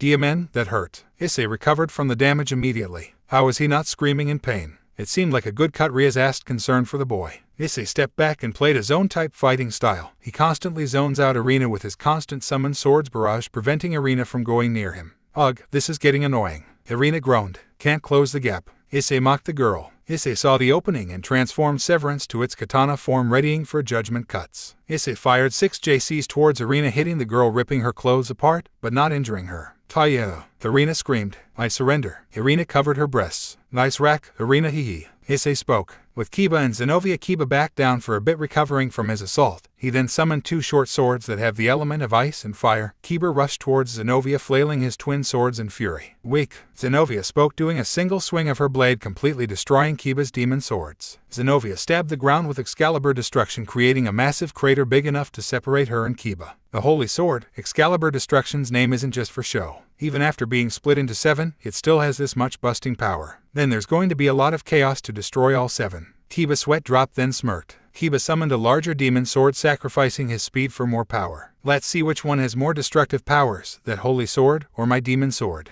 Kiba lunged at Zenobia. Shame. Zenobia countered Kiba by hitting the knight's gut with the axe-shaped hilt of her holy sword. Tiba coughed up BLD and was rendered unconscious. Your only weapons were the different swords you have and your speed. Not only do you lack the strength to wield a larger sword, but you also sealed the speed you're so proud of. I can't believe you weren't able to notice that. Zenobia walked away. Wait, Tiba spoke, managing to regain his consciousness. Fight me again when you're thinking straight, senpai. Zenobia mocked the devil while picking up her robe. Hold on just a minute. Issei stopped the exorcist. What do you want, Issei Hyoudou? Zenobia questioned. How about this? If I win a duel between us, we can do whatever we want with whatever happens in this kerfuffle of yours, and I know exactly what you two were sent here for. Issei spoke in an ominous tone. Fine, don't say I didn't warn you. Zenobia confidently spoke. That should be my line. Issei replied by summoning Severance. D-Drag, can the boosted gear take on a different form? The gauntlet's a little obscuring when I fight with my sword. No can do, partner. None of my hosts have done this, nor do I have the knowledge to do so. D-Drag replied. Ugh, looks like I need to be the first then. Issei replied as he focused all his demonic and draconic energy into the boosted gear. Everyone in the field felt a jolt of fear as Issei's power rose to ultimate class devil. The boosted gear began to glow, getting covered in an orange and green light. A minute passed, and the light faded away. Boosted gear, transformation complete. D-Drag announced as the boosted gear's new look is revealed. The gauntlet's bulky look was now replaced by a sleeker design that won't obstruct Issei's movements. It still had its signature green orb and 2 yellow spikes, just in a lower profile. And the flaring on its side were significantly smaller. First time for everything, eh, partner? D-Drag chuckled. Yep, now let's kick some holy butt. Issei replied. Are you done? Because we don't have all the time in the world. Zenobia spoke, charging at Issei. Issei blocked the attack, but Zenobia followed up with another swing aimed at Issei's chest. He stepped back a little, giving him time to dodge. And with non-lethal buckshot, Issei fired at Zenobia using Orion, with Zenobia stepping back from the blunt damage she received. That was good, but you're not using your sword. Zenobia spoke. Who said the fight was limited to swords only? Issei retorted, angering Zenobia. You'll regret that. Zenobia stabbed Excalibur Destruction to the ground, making Issei lose his balance. Zenobia saw the opening and not a second less darted towards Issei with the intent to kill him. Issei, still trying to recover from the mini-earthquake, was too late to prevent Zenobia from stabbing him in the stomach. Eyes. Issei-san. Eyes-kun. Issei-senpai. Issei-kun. Rias, Asia, Akino, Kaneko, and Irina gasped as Issei's lifeless body fell over. Eyes. Issei-san. Eyes-kun. Issei-senpai. Issei-kun. Rias, Asia, Akino, Kaneko, and Irina gasped as Issei's lifeless body fell over. HMPH, all talk but no action. You may be a descendant of Sparta, but you're far too weak to be considered one. Zenobia spoke as she pulled out the sword from Issei and started to walk away. Oh, come on. Is that the best you can do? Issei got up, shocking everyone in the field again. How are you alive? Aren't you supposed to be weak to holy weapons? Zenobia demanded an answer. I'm a devil, all right. But what you didn't know is that I'm mostly dragon, 50% to be exact, so holy weapons deal normal amounts of damage to me. Shall we continue? Issei casually answered. Issei ramped things up by performing 5 boosts. He summoned a barrage of swords, distracting the exorcist, giving enough time to dash forward and clash swords with the Blunette for a moment. Issei used trickster style and teleported right in front of Zenobia's shoulder, bashing her, causing the exorcist to stagger. Issei pressed the attack further and decided to finish things. He staggered Zenobia even more with a wild swing from one half of Cavalier, forcing her back a few meters. Issei dashed forward, preparing to deal the final blow. But he stopped just inches before Severance could cut Zenobia's head off. Now, we need a truce. You will give us the freedom to do whatever the hell we want, because this is devil territory. Riaz and Sona watch over this very town. And if you don't let them do their thing, so help me whatever religious deity you believe in, you will feel my wrath. Issei towered over the exorcist. Zenobia can only nod in fear as Issei removed Severance from her neck. Answer this for me, exorcist, who stole the fragments? Issei asked. IIIT's Kakabil, one of the leaders of the Grigori. Zenobia stuttered. Looks like Azazel's theory was right. Issei thought. Whatever it is you two are trying to pull off will not work. It's a suicide mission. Issei spoke. We understand the dangers of this task. Someone from the church already died. A priest came here to check things out ahead of time. Irina explained. It was Fried Selzen who did it. Kiva spoke up. Fried, I thought I killed the BSTRD. Issei snarled. That stray priest. Riaz wondered. I was there when the priest died. He definitely had a holy sword. A stray priest, thank you, we'll be taking our leave now. Irina dismissed herself and Zenobia. Or clubroom, nighttime. Hold on a moment, Hyoudou. You're a knight of the House of Gremory. Riaz sternly spoke. I'm sorry, President. Tiba walked out of the room. Tai, Tiba-san. Asia spoke in a sad tone that said, I guess, just hope that he won't do something stupid, but you. Issei spoke. I can only wait. Issei, do you know anything about Kakabil? Riaz asked. Issei's sweat dropped, getting cornered for a moment. None. Like I said in our first meeting, I only knew the supernatural from my mother. Issei answered. Then how come you know about the holy swords and the fragments being stolen? Riaz followed up. Issei knew that the jig was up and needed to answer truthfully. You got me, but whatever I say here stays inside this room, got it? Issei spoke in a serious tone. The orc members could only nod. To make this short, I'll say the main things that happened. After my date with the fallen angel, I demanded her to take me to their leader. She led me to Azazel. I've been a sort of informant for the guy recently, and he seems like a pretty chill guy. Doesn't want any trouble, just wants to live in peace with his video games, booze, and PRN. Issei explained. Akino gave Issei a look of disgust. Issei, noticing this, ignores it for now. You have ties with the Governor General of Grigori. Ria spoke in shock. Yes, but I'm not affiliated with them. I'm still with you guys. I just wanted to make some connections that I think will benefit us greatly. Issei explained. Ria sighed in relief after hearing Issei's explanation. Just keep it a secret. For now, I don't want to be in a mess this early in the game. Issei spoke, preparing to leave with Asia. Wait, Eyes, take me with you. Ria spoke. Why? Issei questioned. I'll be honest, ever since I shared your bed with you, I couldn't get enough of it. You know, clinging to you and all, sleeping next to you brings my mind at ease, and I want to move in with you. Ria spoke with so much passion, Issei blushed as red as her hair.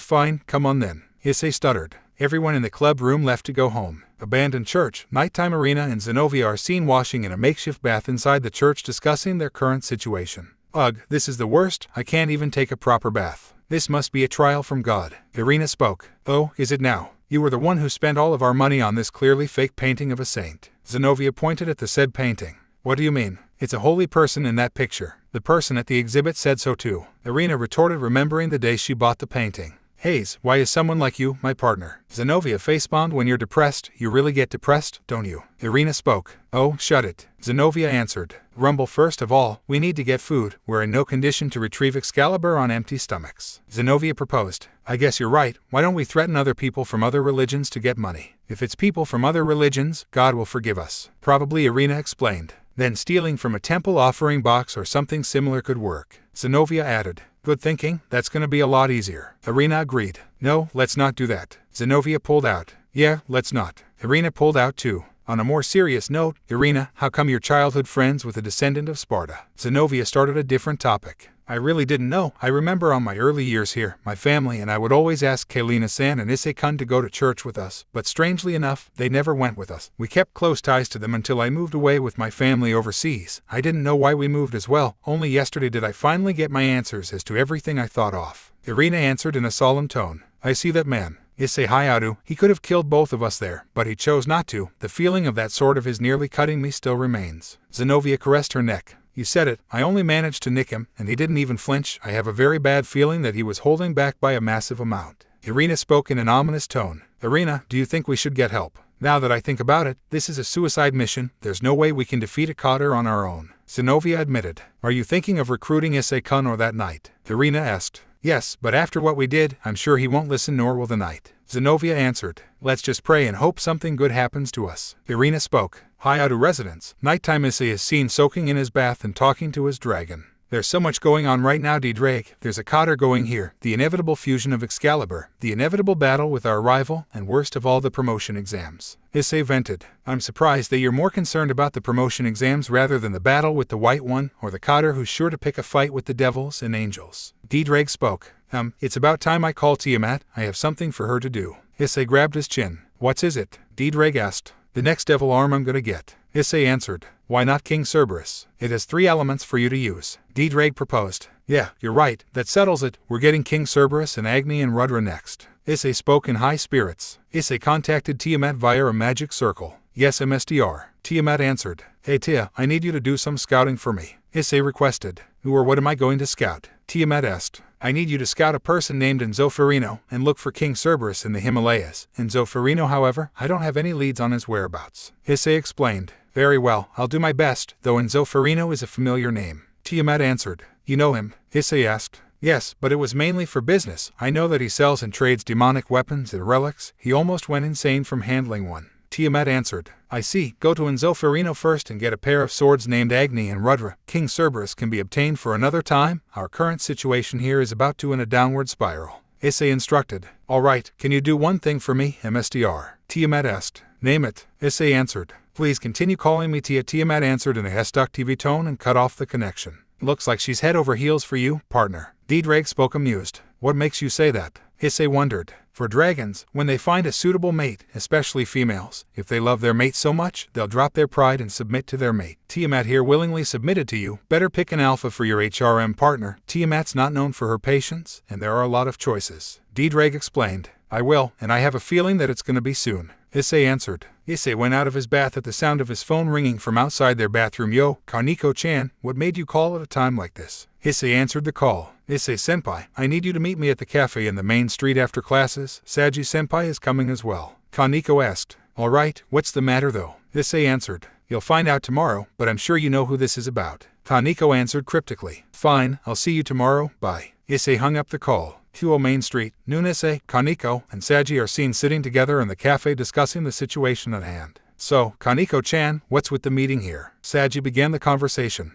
It's about Hyoudou-senpai. Kaneko answered. Let me guess, you want to find him and bring him back to his senses. Issei asked. Yes, the club isn't the same without him. Kaneko answered. It's Ria-senpai's night, huh? He's on the road for vengeance, but for what? Saji pondered. Excalibur. Issei answered shortly, but that made it clear to Saji that Kiba has a history with Excalibur. How are we gonna go on about that? Saji asked. We're going to destroy it. He's never going back until it's done. Issei answered in a serious tone. I refuse. Saji bellowed, causing the cafe patrons to look at him. Look, Hyoudou, you may be strong as hell and I know you can act on your own because you have your own peerage, but Sonokaichu's gonna kill me if she finds out about this, and I'm pretty sure Kaneko-chan's gonna get punished by Ria-senpai too. Saji added. I know, but you have to make a real choice now. Do you want out or are you helping us? Issei stared at Saji. I'm sorry ... but I can't. The risks are too much for me. Saji answered in a solemn tone. Alright then, let us walk you home at least for taking your time, Issei offered, Saji nodding in acceptance. The trio are seen walking until they noticed two hooded figures around the corner begging the citizen for money. Issei immediately knew that the two figures were Irina and Zenobia.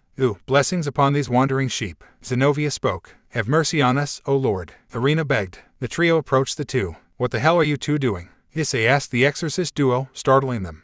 Begging. Irina answered. How come? Didn't the church provide you with money to feed you at least? Issei asked again. Irina here spent all of our money on a fake painting of a saint. Zenobia answered in an irritated tone. Rumble, come with us, I know a place to grab food. Issei sighed. I refuse to accept pity from a devil. Zenobia scowled. It's your funeral. Issei started to walk off. Wait, fine, we'll come. Irina stepped in. Family restaurant in Kyo. Irina and Zenobia are seen eating plate after plate of food Issei ordered or them, ranging from a hamburger plate, omuris, an actual steak, salads, ramen, donburi, and udon noodles. Delicious. Irina, the food in this country is amazing. Zenobia spoke, finishing her omuris. This is it. The simple but delicious food from a family restaurant is my soul food. Irina finished her bowl of rice. Granted they're warriors, they sure eat a lot. Saji remarked. I'm pretty sure they haven't eaten since they arrived here. Issei added. The pair finished all their food in a matter of minutes. What just happened? Even if it's to strengthen our faith, the world must be ending to be saved by a devil. Zenobia spoke in shame. We've sold our souls to the devil.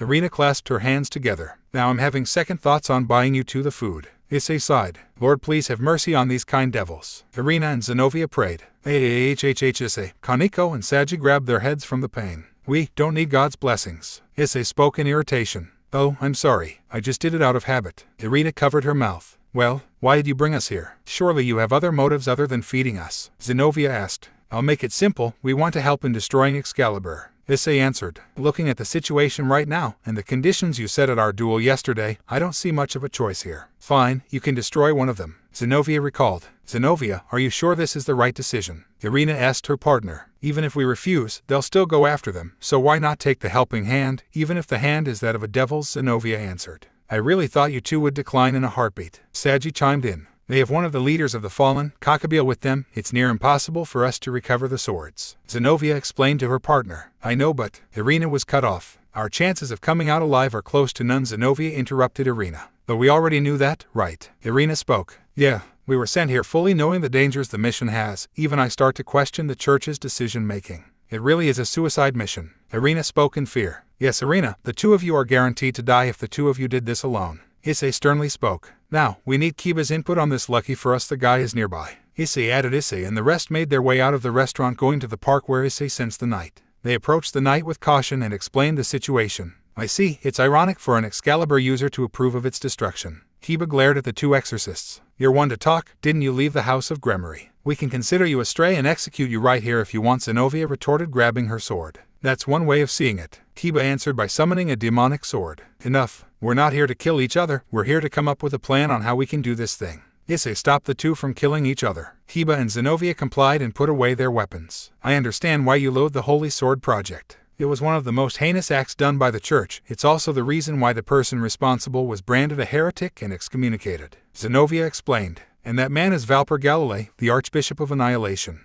Irina chimed in, speaking in a serious tone. So, this was the sketchy stuff Azazel mentioned. Issei thought. Valper Galilei, that man was responsible for their deaths. Kiba whispered to himself. I told you that among his tool was a stray priest, right? Zenobia asked. Fried Selzen? Huh. Issei chimed in. It's not uncommon for people banned from the church to collaborate. There's a possibility that Valper is involved in the events this time. Zenobia explained. Not a possibility he is involved. Issei thought amused. After hearing that, there's no reason for me not to cooperate then. Kiba answered. It's decided then. Irina joyfully spoke. We'll return the favor for the food some other time, Issei Hyoudou. Zenobia and Irina walked away. That went well. Issei spoke. Went well. Went well my butt. They could have killed us, and we could have started a war with the church. Saji bellowed. Don't be a baby, I'm the mediator around these parts. Issei countered. Issei-kun, I want you all to stay away from this no matter what. This is my revenge, and I can't involve. Kiba was cut off. Kiba, I'll be honest here, you can't do sit against Excalibur. It's a lose-lose situation no matter how you look at it. That match with Zenobia was solid proof of it. If you couldn't stand up against her, then what can you do against three? Issei dropped a bomb on Kiba. I know, but I don't want you guys to get involved or hurt. Kiba spoke in a sad tone.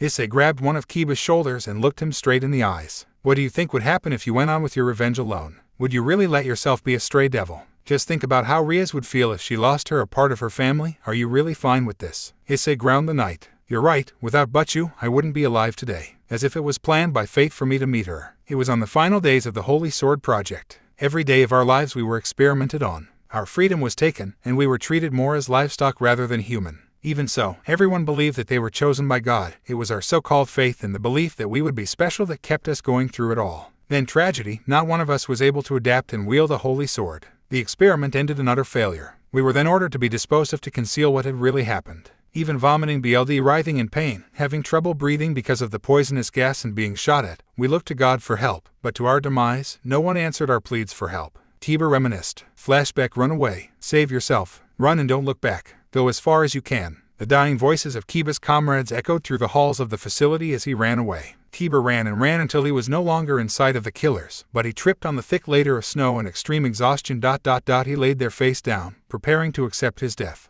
I can't die yet. I must live for them until I get my revenge. I will not die. A young Kiba weakly said. A lady with crimson red hair approached the young boy. If you're going to die, I'll take you in. Live for me. Riaz spoke to the boy. Flashback. And I can't thank the president enough for letting me be a part of her peerage and family, but I was only able to run away because of my comrades. That's the reason why I must destroy Excalibur with this demon sword filled with their emotions. That's my duty as the only survivor, my atonement, and my burden. Kiba spoke in a sad tone, gripping his hand. I had no idea you had such a tragic past. I've decided that I'll lend a hand with everything I have. I don't even care whatever punishment Sona Kaichu will dish out on me. Saji tearfully spoke. Gruesome as huh. Issei remarked. I will also help. I'll be really sad if you're not around here, Yudo-senpai. Kaneko grabbed Kiba's sleeve. Fine, I'll accept your help. Kiba answered with a smile. Took you long enough. Let's go home for now then. See you guys in school. Issei started to walk off. Eyes had different intentions and decided to call Riaz through a magic circle. Issei, what's with the sudden call? Riaz asked through the line.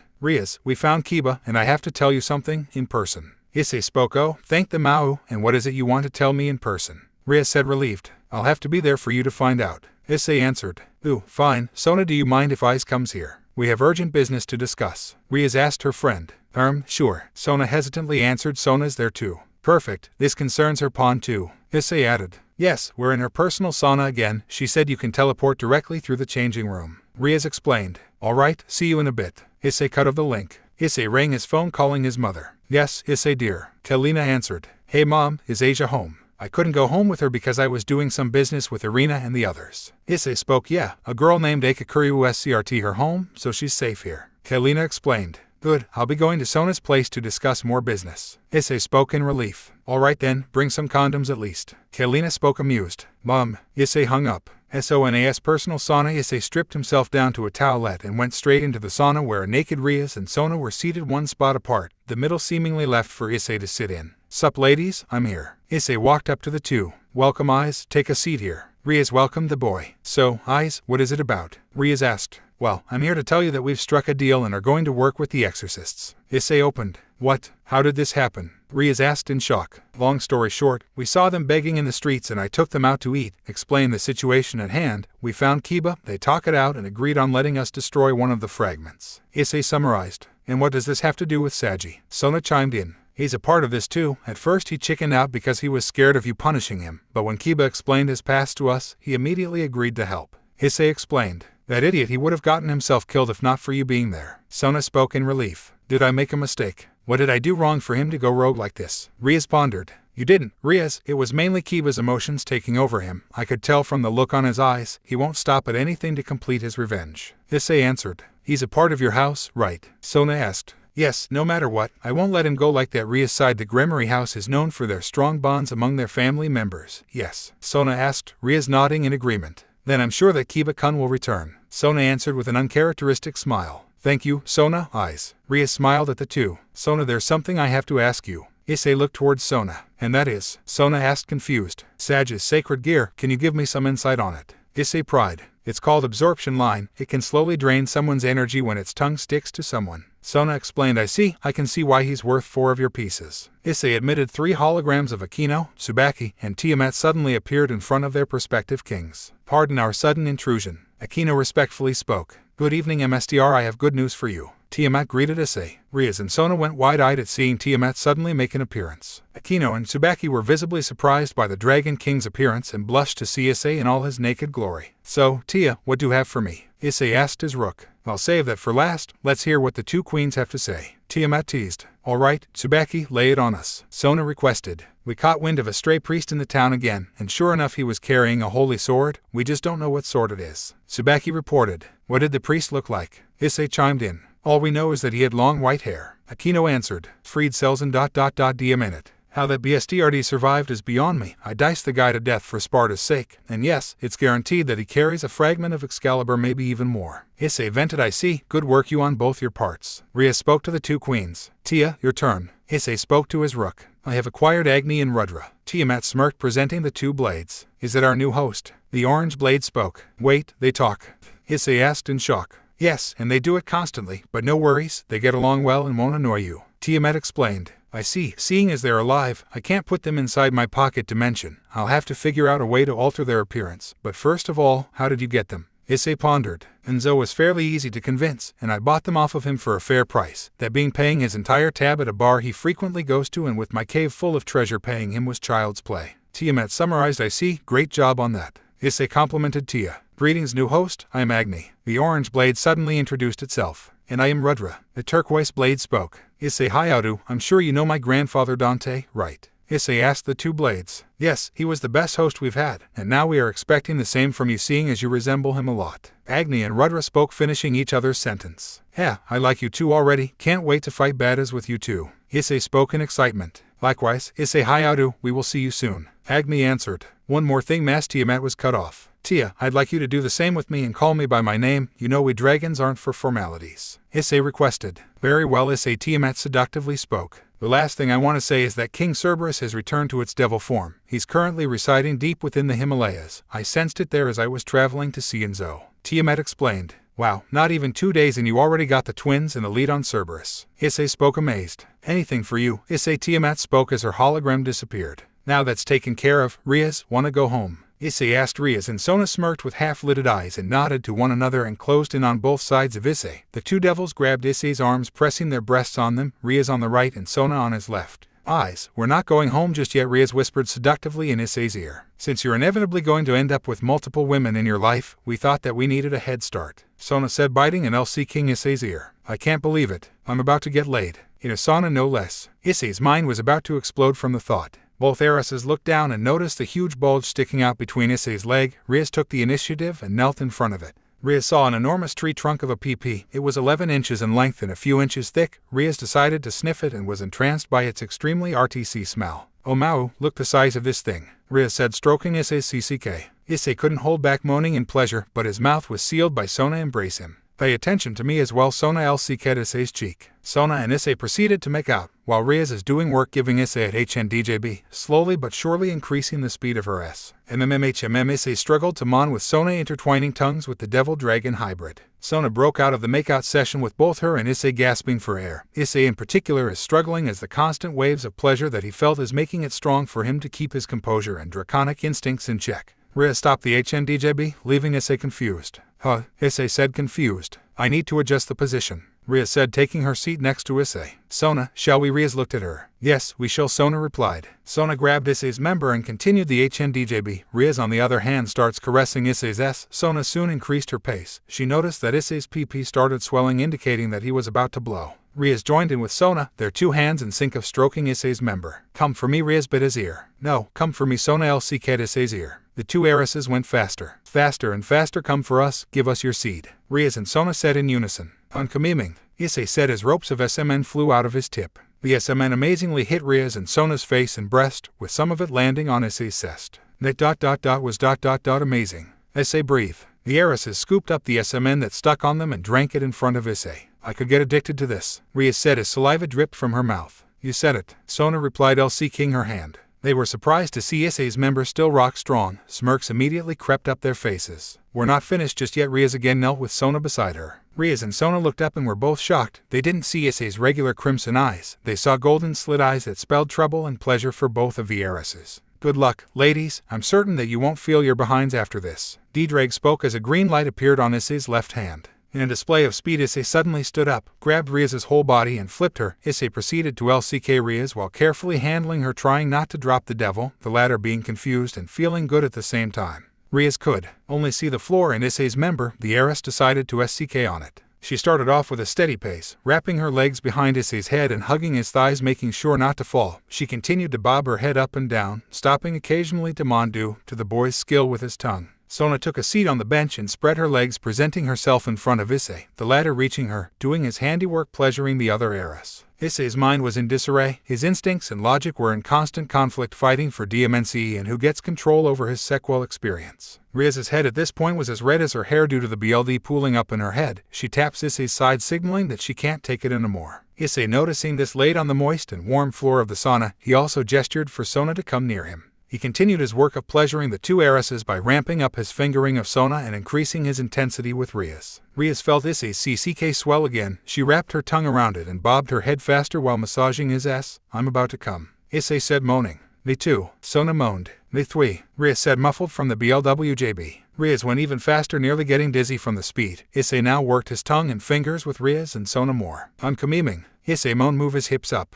Sona orgasm. Riaz moaned, muffled by the PP and a semen flowing in her mouth. Riaz and Sona both SQR on Issei's face, covering the boy with their womanly fluids, Issei managing to swallow some, much to his distaste. Issei's semen flowed inside Riaz's mouth so much that she was forced to pull out from the sheer amount. Riaz gestured Sona to come to her with puffed cheeks. She proceeded to embrace Sona, sharing the load with her, as saliva and semen dripped off their lips and the sounds of light mons and swallowing echoed through the sauna. Issei was enjoying the show, with one of his eyes returning to its crimson color, indicating that he has control over his instincts as a dragon. Riaz and Sona broke out of their makeout semen transfer session and looked at the Issei with full eyes. You ready for more? Sona took the initiative, standing over Issei, who still laid on the floor, and of course his still rock-solid PP twitching. You know I am, Issei spoke as Sona lined her up with Issei's member. Hey, I'm getting first BLD, Riaz interjected. You let us first BLWJB, can I at least get first PNTRTN? Sona retorted. Ugh, fine, you'll do me after her, right, eyes? Riaz asked with puppy dog eyes. You'll for sure get it, Issei smirked. Here goes. HHH. Sona moaned as Issei's PP penetrated her for the first time.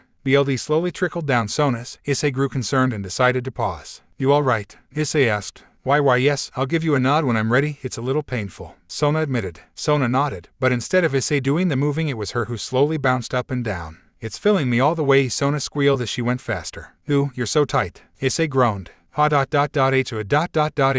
It feels so good, Sona moaned with her tongue out from the pleasure of sec. The sounds of flesh clashing and slushing of Sona's wet and Issei's member sent Riaz in a thirst for the same treatment. She couldn't hold back anymore and decided to pleasure herself while watching the two go at it. She fingered herself while GRPNG and SCK her melons. 10 minutes passed from Sona bouncing on Issei's DCK, all the while Rias joined in by making out with Issei, giving him multiple hickeys, her receiving the same. Issei took control and bent Sona over, doing her from behind. Suddenly Sona's upper body collapsed from the pleasure of Issei PND her from behind using long and strong S, making her butt jiggle from the sensation. Sona, I'm about to come, where do you want it? Issei moaned from the joy. In Ichiro side. Sona barely blurted out. Issei, hearing this, ramped up his pace, even using a boost to increase his sensitivity. Sona, I'm tamiming. Issei groaned. So am I. Sona moaned as she felt hers and Issei's fluid mix inside her. Issei felt so good that he continued to orgasm inside Sona for a minute straight, completely filling her up with his seed. Sona passed out and had a look of extreme pleasure. Her eyes were rolled back from the riveting experience. Rhea saw this and was visibly aroused and excited, anticipating that Issei gives her the same or maybe even more. Oh, eyes, my turn, Rhea's called, spreading her legs and for Issei to see. Issei approached Rhea's. Clean me up first. Issei smirked, pointing at his still irked PP. Ugh, fine. Rhea's complied. Rhea's laid prone on the sauna seat and gave Issei a clean-up BLWJB. Given that Issei's PP was extremely sensitive, it wasn't long until he blew another load in Rhea's mouth. Rhea's gladly swallowed the entire load. Pop, the sound of Rhea's lips made as she finished cleaning up Issei. There we go, all better. Rhea's pressed her face on Issei's CCK. Alright then, sit upright, Issei requested. Rhea's complied and looked Issei in the eyes, readying herself for the ride. You ready? Issei asked. Just put in me. I've been waiting too long for this, Rhea's begged. Issei complied and lined his member up with her. He slowly pushed it in, but to his surprise, Rhea's hymen was already broken. HNNG Rhea's moaned. Issei waited for Rhea's to give the go signal, as this was her first time too. Rhea's gave him the green light. Issei started with slow and long S, making sure that Rhea's feels his whole length. Ha, do me faster, Rhea's requested. Issei complied and briefly pulled out. He grabbed Rhea's legs and folded her top a V-shape. Rhea's was interrupted by the force Issei used to penetrate her again. Issei's pace tripled in speed, nearly making Rhea's pass out. Yes, Ha, you're the best. Make me feel more eyes. Rhea's moaned as she DD her arms over Issei, embraced the boy. Their sweaty bodies and slimy exteriors made sounds that fueled both of their more. 10 minutes passed and Issei SWCH up their positions, Rhea's taking control by doing a reverse cowgirl, using her plump body to bounce on Issei's CCK. Issei went up and groped Rhea's breasts from behind and bit her neck as she continued to bounce, leaving her another hickey. It feels so good, my ass getting molded by your CCK, eyes, Rhea's moaned. My turn again, Issei said, rotating Rhea's to face him. Issei stood and carried Rhea's by her legs. Rhea's DD her arms around his neck as Issei started a steady pace of move that hit to the right spots. Eyes, I love you, Rhea said, closing her face in. I love you too, Issei replied as he embraced Rhea's and made out while moving inside. He used another boost to increase his pace again. The position they were doing it at was so extreme that both moaned in unison while still making out. Rhea's, I'm about to come. More. All guys, I want it inside me. Rhea's orgasm from Issei's pace. Tamiming. Issei groaned. Rhea's reared her head back from the wave of pleasure that hit her. She orgasmed for a second time in a matter of seconds, making it more pleasurable for her. Issei pulled out and not a second later the load he blew inside Rhea's seeped out. Huff, huff, huff, huff. Both Rhea's and Issei breathed from their more than good experience with each other's bodies. Wait, Rhea's, will both of you get PRGNNT from this? Issei was snapped out of his trance. No, devils have low FRTLTY rates, so we can FCK like rabbits if we want. Rhea's explained. I see, wanna go home now? Issei asked. Yeah, let's go. Rhea's smiled. They left a note for the still passed out and inseminated Sona of their leave. Issei and Rhea's directly teleported to Issei's home, quickly taking a shower to wash off the smell of sec. They immediately went to his room. Rhea's and Issei found a naked Asia on his bed but paid it no mind. Rhea stripped naked and went on his bed. Issei followed and went in snuggling with Rhea's. Hey, do you want to make this official? Issei asked. Yes, I love you, eyes. What I said before was true. I truly do love you. Ever since you saved me from Riser, my feelings for you grew. Rhea's confessed. She scooched nearer. Then let's seal the deal. Issei smiled. The two passionately embraced and cuddled themselves to sleep. Hyoudou residence. Morning. Issei, Rhea's, and Asia are seen eating breakfast in comfortable silence until Kailina broke the silence. So, did anything happen last night? Kailina looked towards Issei and Rhea's. Ooh, nothing. We just discussed what our next move is against the fallen angels and Rouge members of the church. Issei shrugged. Why didn't you use the front door to go home last night? Kailina pried. Well, it was midnight by the time we finished. We figured that you and Asia were asleep, so we teleported to my room directly. Issei answered. Issei, I'm not dense enough to not notice the glow you two are radiating. You two went all the way, didn't you? Kailina teased both Issei and Rhea's. The two devils had visibly blushed. So, Rhea's, how was he? Kailina asked the still-furred Rhea's. He was amazing. I hope you don't see us differently from this. Rhea's answered bashfully. Us? Kailina asked in confusion. We had a THRSM with my best friend Sona. Rhea's confessed. War ... 3 ...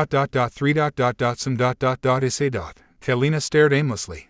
What's a THRSM? Asia innocently asked. VP pay it no mind, Asia, hee. Kalina regained her bearings. Anyways, let's go to school you two. Issei gestured Riaz and Asia to come with him. The trio said their goodbyes to Kalina and walked their way to school. Funny enough, when they were closing in on the school, the student body noticed Riaz and Issei's glow as they walked arm in arm together. You're kidding, why is Riaz senpai all lovey-dovey with Hyoudou? A male student cursed. Wah, look at them glow, they go all the way. A female student speculated. All hope is lost men, we lost one of the great one sans. One of the male students cried. They look so good together. Another female student cheered. Rumors started to spread like wildfire, rumors of Issei dating Riaz and them going all the way. Riaz separated from Issei as she was approaching her classroom. See you at the club room, eyes. Riaz embraced Issei's cheek. No fair. Asia chimed in from jealousy. Needless to say, all the students who saw the scene, especially the boys, were envious of Issei. Issei's classroom. Issei is seated in his classroom waiting for homeroom to start as Eika and the perverted duo approached him. So? Issei nonchalantly asked. What do you mean so? You and Riaz-senpai are the talk of the entire school. Eika retorted. What do you mean by that? Issei asked. Issei, you're talking to a pervert here. I know when a man gets laid, that glow of yours is a prime tell of it. Eika fixed her glasses and smirked. What?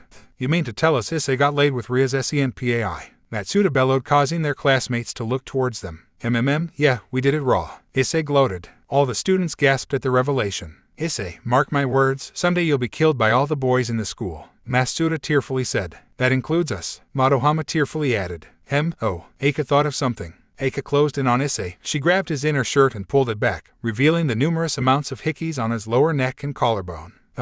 There it is, the ultimate piece of evidence needed, hee. Eika smirked, fixing her glasses. When will I get laid with Issei-san? Humph. Asia whispered to herself. That's enough, sensei's about coming. Issei fixed his shirt. Classes went on as usual until lunch break. Issei and Asia were excused to go to the Orc Club room for club activities. Orc Club room. The Orc members minus Kiba greeted the two when they arrived in the room. Butchu, can you get Sona Kaichu and Tsubaki Fukikeichu to come here? Alright, Akino, would you mind fetching them? Riaz requested. Hi, Butchu. Akino happily answered before leaving the room. 5 minutes passed and Akino came back with Sona and Tsubaki. Reading Sona, Eyes here, has a few things to discuss with us, Riaz said with a smirk. Alright, let's hear it. Sona sat down, smirking at Riaz as well. Akino and Tsubaki found it strange when both their kings acted out of character. Tonight, Kiba, Saji, Kaneko and the exorcists will be coming with me on a manhunt for Fried Selzen to try and get some answers from him. I'll report what we find out once we're finished. Issei explained. Do you think this Valper Galilei going to be there? Riaz asked. Maybe, he may even come with more strays like Fried.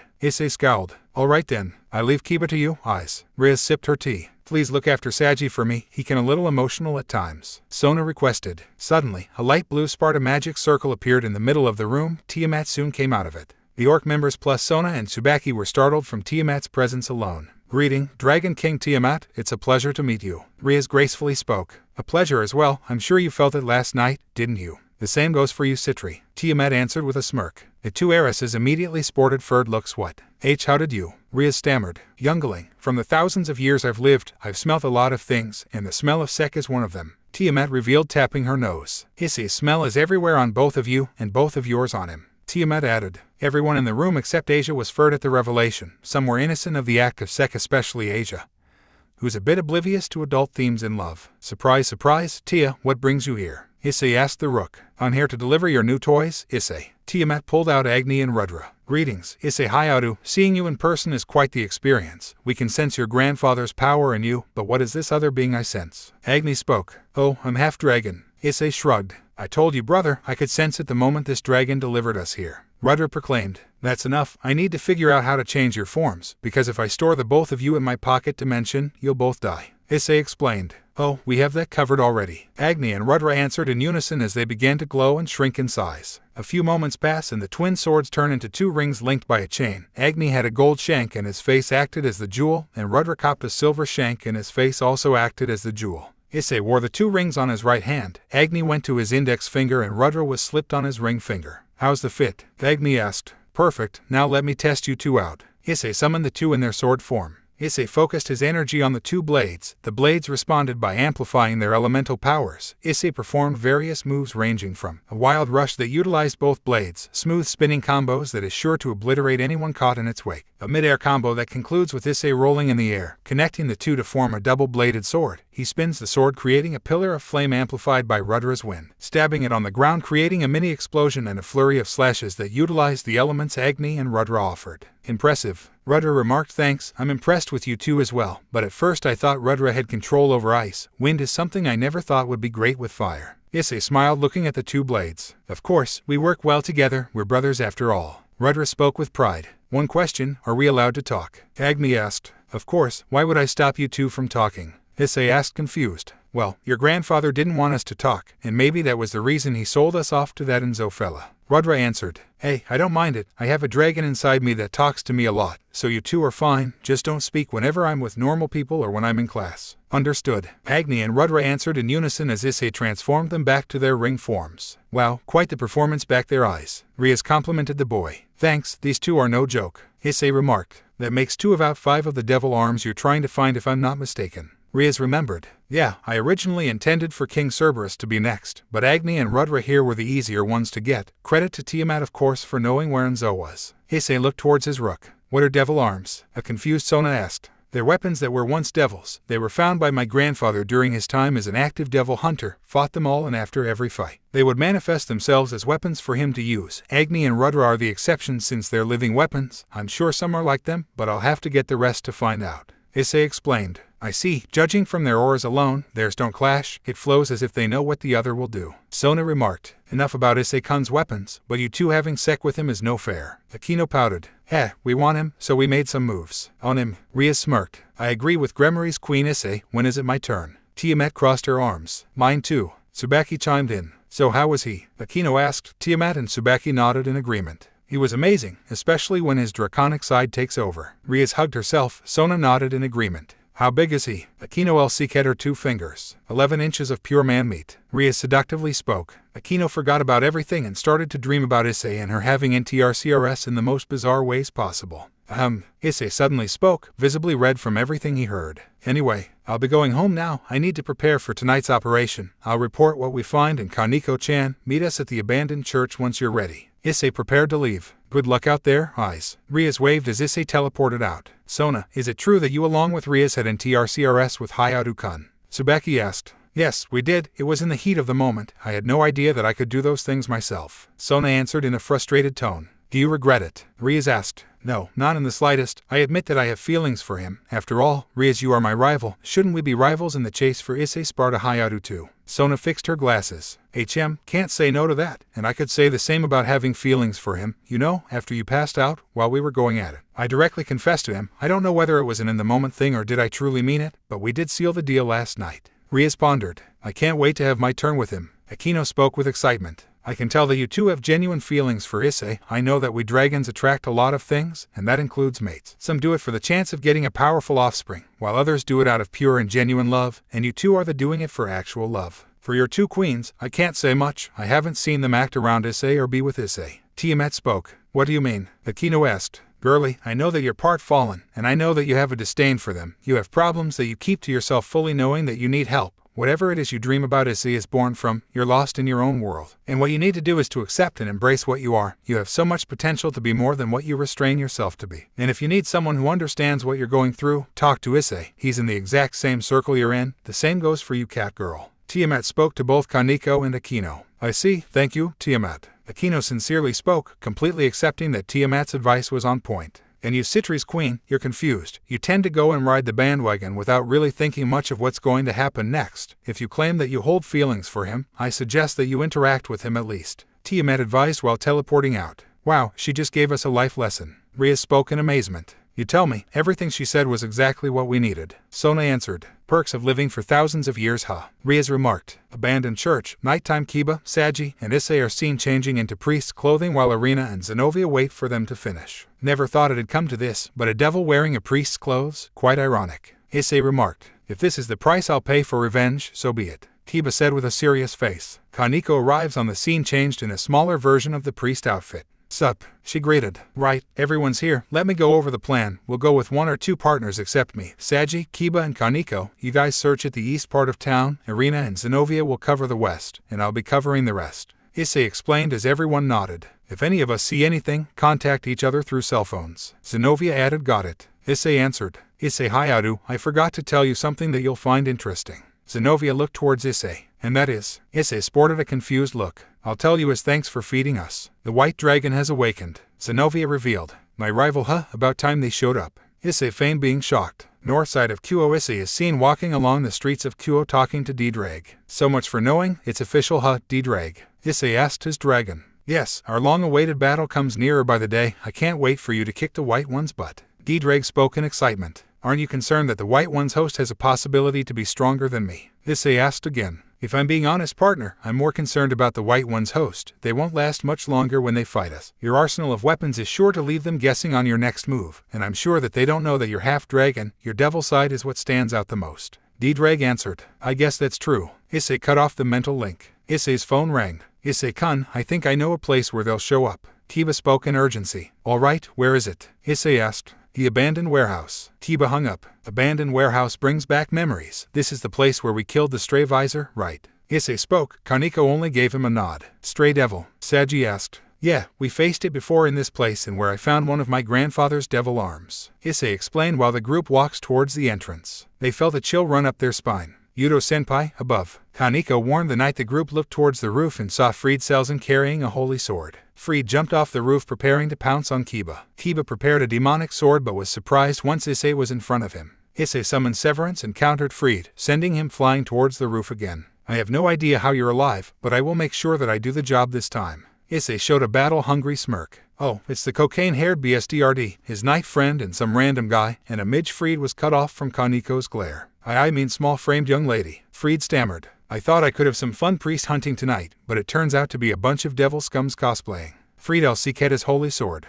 Please be careful, that holy sword is the same as Irina and Zenovia's swords. Kaneko spoke to Kiba and Issei. I know, stay back Kiba, I'll take this guy on. Issei shoved the knight. No, I'll fight him. This is my revenge. Kiba retorted. Look, I have resistance to holy items, and you guys don't, and I don't want any of you to be touched by that sword. You'll get your shot at destroying Excalibur soon enough. Issei calmed Kiba down. Fine. Kiba scowled. Let's go. Issei charged at Fried. Kiba suddenly barged in. Kiba, I told you to stand back. Issei yelled at the knight. I'm not taking any chances. Issei-kun, I want to destroy that thing right now. Kiba retorted. Looks like I have no choice. Saji, drain him of his strength for a bit. Issei looked towards Saji. Ooh, sure, absorption line, go. How the hell do you know about my sacred gear? Saji hesitantly cast the line draining Kiba. Be a minute. I can't move. Kiba thrashed all over the place. Issei for real charged at the stray priest managing to nick his cest. Ooh, not bad for a devil scum, but you haven't seen the real power of this baby. Fried dashed in, but he was easily stopped much to his surprise. What the hell? This is Excalibur rapidly, the super fast sword. It's supposed to give me super duper speed. Fried complained. Saji let him go.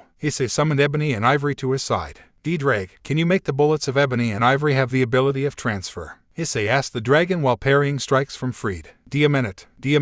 Why can't I hit you? Fried angrily complained. It's more about the swordsman than the actual sword, isn't it? Issei smirked, pushing back Fried with a strong bash from Cavalier. I can transfer. You can shoot it now. D-Drag answered. Issei aimed Ebony and Ivory towards Kiba and shot him with boosting bullets. Hey, pretty boy, use your sword BRTH on this guy. Kaneko, call the two exorcists. Issei requested. Kiba complied and dashed towards the rooftop. Sword BRTH. Kiba announced as numerous amounts of demonic swords spawned around Fried, the latter trying his best to deflect every sword coming to him. Sword BRTH, huh? A mysterious voice was heard. Who goes there? Kiba lost his focus. A sacred gear that can manifest any number of demonic swords based on the user's ability. Fried, you're still lacking on using the holy swords given to you, huh? An old-looking man in a priest's outfit came out of the warehouse. Oh, old man Valper. Fried spoke in relief. Issei and Kiba immediately scowled after hearing that name. This but hat is the guy Azazel mentioned. Man looks like a diamond pair with PBZ on it. Issei thought amused. The mastermind behind the Holy Sword Project Kaneko was cut off. Valper Galilei. Kiba gritted his teeth. The one and only. Valper arrogantly answered. I know you want to be introduced in a flashy and dramatic way, but I kinda need help defeating this devil scum. Fried sarcastically spoke. Put everything you have into the sword, and you'll see. Valper grabbed his chin. Fried complied and the holy sword started to glow. H.A. Now I can kill you for real this time, cocaine head. Fried darted to Issei in an instant. Fast, but you're not fast enough. Issei smirked, blocking Fried. H.A. Kiba jumped in, but Fried stepped back in time. Yoo-hoo, we're here. Irina approached with Zenovia. Who, 2 Excalibur fragments, you can't win, fall back for now. Valper requested. Roger that. Fried answered as he pulled out a flashbang. Goodbye, city devils. Freed through the flashbang and escaped with Valper. If he pulls that sit on us again, I'll go after him myself, Issei said in frustration. After them, Irina. Zenovia ran with Kiba and Irina. Hey, wait up. Be a minute. Issei scowled. Let's go back to the Orc and report to our presidents. Grab onto me, we'll teleport there, Issei said as Kaneko and Saji complied. Orc Clubroom Issei along with Saji and Kaneko appeared right in front of the Orc members minus Asia, Sona and Tsubaki. Did you find anything? And, where's Hyoudou? Riaz asked as the trio exited the teleportation circle. Yes, Valper Galii is in town along with Fried Selzen. As for Kiba, he went after Valper along with Irina and Zenovia, Issei explained. Oh Mao, I hope you're okay, Hyoudou, Riaz worriedly said. He'll be fine, Irina and Zenovia are with him, but something tells me that he'll try to go after his revenge alone, Issei spoke, trying to alleviate Riaz's worriedness. I can't help but eyes, what if he runs into Fried again? Riaz grows more worried. He won't. Valper Galilei specifically ordered him to retreat, for now, meaning that we have time to figure things out. Issei explained the current situation. You're right, thank you, Eyes. Riaz smiled. Anytime. Issei smiled back. So, Saji, anything from your end? Sona asked her pawn. Hyoudou explained everything that happened, and by the way, how the hell does he know about my sacred gear? Saji asked. I told him about it, though I don't know much about your sacred gear as well, Sona admitted. I see, he asked me to use it on Riaz-senpai's night, Saji confessed, gathering Riaz's attention. You what? Riaz yelled at Issei. Riaz, I only did it because he was going berserk. I don't want him to die, especially from the very thing he hates the most. Issei calmly answered. Oh, I'm sorry, Eyes, I'm just really on edge right now. Riaz calmed down. It's getting late, let's go home, Asia must be waiting for us. Issei prepared to leave. All right, Riaz complied. Everyone, we'll meet here again same time tomorrow, it's gonna get ugly at this point, Issei cryptically spoke as everyone left the room. Hyoudou residents Issei and Riaz are seen walking hand in hand towards their home. Eyes, am I not good enough to be marked? Riaz suddenly asked. What made you ask that? Issei wondered. Well, ever since Diedrag explained the marking of your mates, there has to be a number one, right? Riaz slightly frowned. Riaz, dating you is like a dream come true. You're kind, understanding, elegant, and has a smockin' sassy body. You're Miss Perfect in my eyes, and it won't matter if I mark you or not. I only see marking as a way to repel other guys from hitting on you. It just so happens that the first mark grants power over the other women I'll eventually mark. Issei embraced Riaz's cheek. Are you not satisfied with me alone? Riaz begged with puppy dog eyes. Do you mean it? Those eyes forget me every time. Issei blushed emotionally. Yes, you're the first girl I've actually felt love for. Physically no, you and Sona couldn't even handle me. Issei chuckled, pointing down his groin. Riaz let go of Issei's hand and stepped in, facing the boy.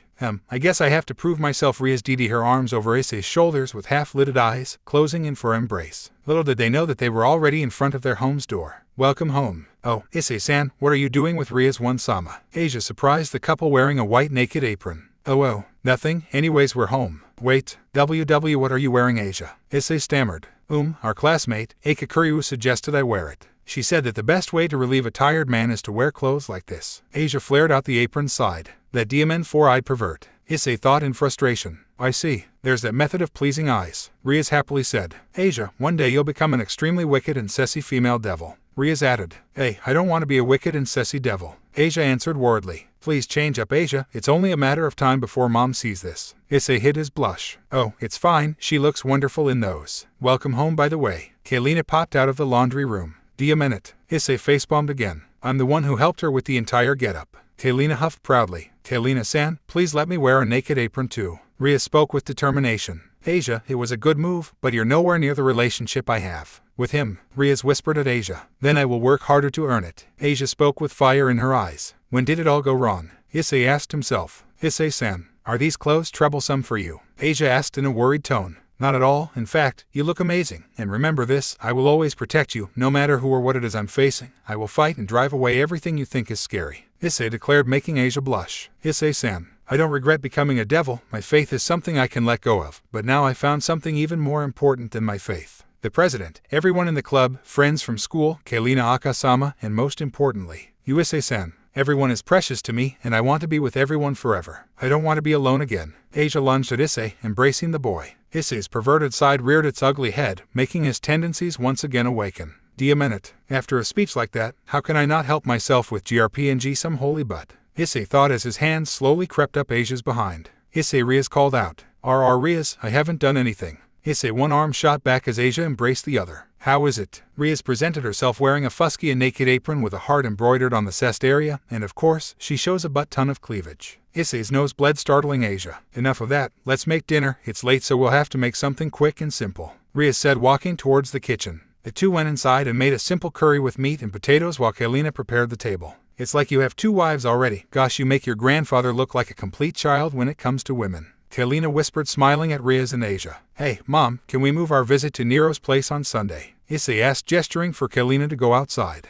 Yeah, sure, but why? Kailina walked just outside the kitchen. Things are shaping up to be bad, really bad. Issei ominously said. How bad? Kailina added. A leader-class fallen angel coming to town with the intent to start a war. Bad. Issei spoke in a softer tone so only Kailina could hear it. What? Is this Azazel's doing? Kailina nearly yelled. No, it's one of his cotters. The guy is a complete warmonger. Issei answered. You've got no choice but to fight him, huh? Kailina crossed her arms and sighed. Yeah, I'm doing this to protect everyone I care for. That guy can destroy the entire town if he's left unchecked. The least I can do is to honor Dad's wishes, and that is to protect you and everyone else with all I have. Issei spoke with vigor. All right, I'll make a call, and if you need help, I can fight too. It's about time I give Mercy a good all swing. Kailina chuckled while heading for their landline. Kailina walked to their home's landline and called Nero. Devil may cry. Nero answered. Hey Nero, it's me again. Look, we're moving our visit to Sunday if you don't mind. Kailina requested. It's fine. What's the occasion though? Nero asked. Issei's fighting a leader-class fallen angel. Don't know when, but hopefully he can handle himself out there. Kailina smirked. Kid's gonna fight someone of that caliber. You think he has what it takes? Nero whistled. I do. After his training, being D-Drag's host, plus being half-dragon, he's probably stronger than you and I combined right now. Kailina said, surprising Nero. I'll be DMN, it always has to be the young ones, huh? Nero chuckled. I won't let him go alone though. I made sure that he calls me when the need arises. Kailina huffed. Good, see you Sunday then. Nero hung up. Eyes. Kailina-san, dinner's ready. Riaz called for the two. Dinner went down smoothly as Kailina and Asia did their nightly duties and went to bed. Riaz and Issei are seen together in the bathtub having a conversation. Hey, Eyes, did you? Riaz was cut off as Issei placed his finger on Riaz's lips. If you're wondering what I said back there was true or not, it was all true. I meant every single word of what I said to you, and I'll repeat until you believe it to be true. Issei embraced Riaz from behind. Eyes. Do you not doubt me? Riaz worriedly asked. No, I don't. Even if you did lie to me, I'd do everything to earn your heart. Issei tightened his embrace, making Riaz blush. But what if you find someone else better than me? Riaz said softly. It won't matter. You'll always be my number one. Issei smiled. Forest near Kua. The moonlit forest was peaceful. The sounds of its natural life were the only thing heard until the flapping of wings and a person running can be heard. The forest was suddenly blasted with a barrage of light-based attacks hitting its target. Ugh! Irina bellowed in pain as she was hit by said light attacks where a multi-winged creature flew up above her. Found ya. The all-too-familiar voice of Fried Selzen was heard. Irina stood up preparing for a fight when Fried appeared right in front of her. You can run, but did you really think you won't be caught out when you separated from your friends? Fried Seketa's holy sword. Irina whipped her holy sword out but was easily dodged by Fried. Excalibur mimic. I want that, Fried maniacally said as he slashed Irina's clothes apart and pinned her against a tree by her neck. Let me go, you heretic, Irina said in discomfort. Now, what shall we do with you? Fried closed in on the exorcist. That's enough. A deep gruff voice was heard, while Fried said in confusion. Capture her. Even if she's weak, we can still use her as bait. The voice spoke, revealing Cockabeel floating in the air with his 10 black wings out. Orc Clubroom. Afternoon. The Orc members minus Kiba are seen with Issei discussing the whereabouts of Kiba. So has he contacted any of you? Issei started. Not even once. Aquino answered in a serious tone. Well, the two exorcists he's with are skilled with the sword until you raise the bar for them. Eyes. Riaz looked towards Issei. They could take on a stray priest if he's by himself. Risa added. I made things worse, didn't I? Issei said in frustration. No, you didn't. You only did what was best for everyone and kept them safe. You should be happy with that. Riaz eased the boy. Issei could only nod. We did send out our familiars around town in the hopes that they'd find at least one of them since they won't contact us in any way, shape or form. Aquino explained. And when we did, they found something you won't like, Issei-kun. Aquino ominously spoke. Issei had a vague idea of who concerns it, but he had to find out for himself. The whole group teleported to where Ria's familiar sent them a signal from. They saw an unconscious and badly injured Irina. A panicked Issei rushed towards his childhood friend who was held up but Ria's familiar. Asia, heal her, please. Issei nearly cried. Who did this? Asia sadly said, healing Irina. Irina, who did this to you? And where are Kiba and Zenobia? Issei asked in a concerned tone. They got away. But I was too slow to catch up to them. Irina answered weakly. You shouldn't be speaking at all. Asia continued to heal Irina. He's very strong. Be careful. Issei-kun. Irina lost consciousness again. Irina, stay with me. Issei pleaded. A Citri magic circle appeared revealing Sona, Tsubaki and Saji. Thank you for coming, Sona, Ria said in a relieved tone. Of course, I had to come after receiving your message. Sona approached the injured Arena, inspecting her. The damage done was pretty bad, wasn't it? Sona looked at Asia. Why yes, Twilight Healing can only heal physical wounds but won't recover lost stamina. There's medical equipment in my home that can treat her. Tsubaki, transport her safely, Sona requested. Yes, Tsubaki simply replied. I'm leaving her to you, Sona said as Tsubaki teleported away with Arena. Looks like Kiba-san and Zenobia-san are alright. Issei-san. Asia gave Issei a concerned look. Issei had been awfully quiet after Arena was taken to be treated. Asia took a closer look at Issei and grew even more concerned. What's going here even? Saji asked. Everyone felt a headache. They're here, Issei answered as his hair shadowed his eyes. Why hello there. You numbskulls actually took the bait and are all gathered here. How are you all, devil scum? Freed spoke as he appeared from behind a random tree. Freed, Issei snapped. Oh, who do we have here? Asia-chan, who became incited with devils. Are you happy with your scummy devil life? Freed looked at Asia. UBSTRD. Issei was about to kill Freed until Riaz and Sona stepped in, preparing to cast spells. Whoa, there, wait a sec. Someone here wants to talk to the red-haired lady over there. Freed pointed up. Someone. Riaz and Sona lowered their magic circles. Yeah, the big boss. Freed spoke as Kakabeel was revealed amongst the devils. A fallen angel, Taniko remarked in her monotone voice. 10 wings at that, he's a leader class. Akino added. Nice to meet you, I suppose. Daughter of the Gremory house. My name is Kakabeel, Kakabeel said. Kakabeel has the appearance of a middle-aged man with long black hair, red eyes with yellow irises, pointy ears, and is wearing a black robe with purple shoulder pads with gold streaks on the side and detailed accessories. Greetings, angel who fell disgracefully. I am Riaz Gremory. Glad to make your acquaintance. Riaz replied sarcastically. Your crimson hair is as appealing as they say. You mirror your sister, the scarlet-haired devil queen, Sairina. It makes me want to vomit. Kakabeel retorted. So, why do you want a word with me? It's not often to see a leader up close. Riaz crossed her arms. I just thought of starting with your stronghold over at Kyo Academy and raising this town. Kakabeel announced. You wouldn't. Riaz scowled. If I succeed, Sairina will come out even if she doesn't want to, right? Kakabeel proclaimed. If you do that, the war between the three powers would break out again. Riaz replied in annoyance. I thought that Michael would come if I stole the Excaliburs, but all they sent were some exorcists and 2 lowly holy sword users. The disrespect and it was disappointing, to say the least. Kakabeel said with a smirk. Then your goal from the beginning was, Sona trailed off, to start a war. Riaz finished Sona's sentence. Yes, that's correct. After the three-way war finished, I was bored to point of being suicidal. Azazel and Shemhazai were being wusses about the next war too. Kakabeel vented. Diaminate Azazel. You're right, Issei whispered to himself but was heard. That Azazel not only pulled out from the war, but he also started collecting these wretched things called sacred gears and is obsessed with studying them. Kakabeel added, you're not done with holy swords, but with sacred gears too.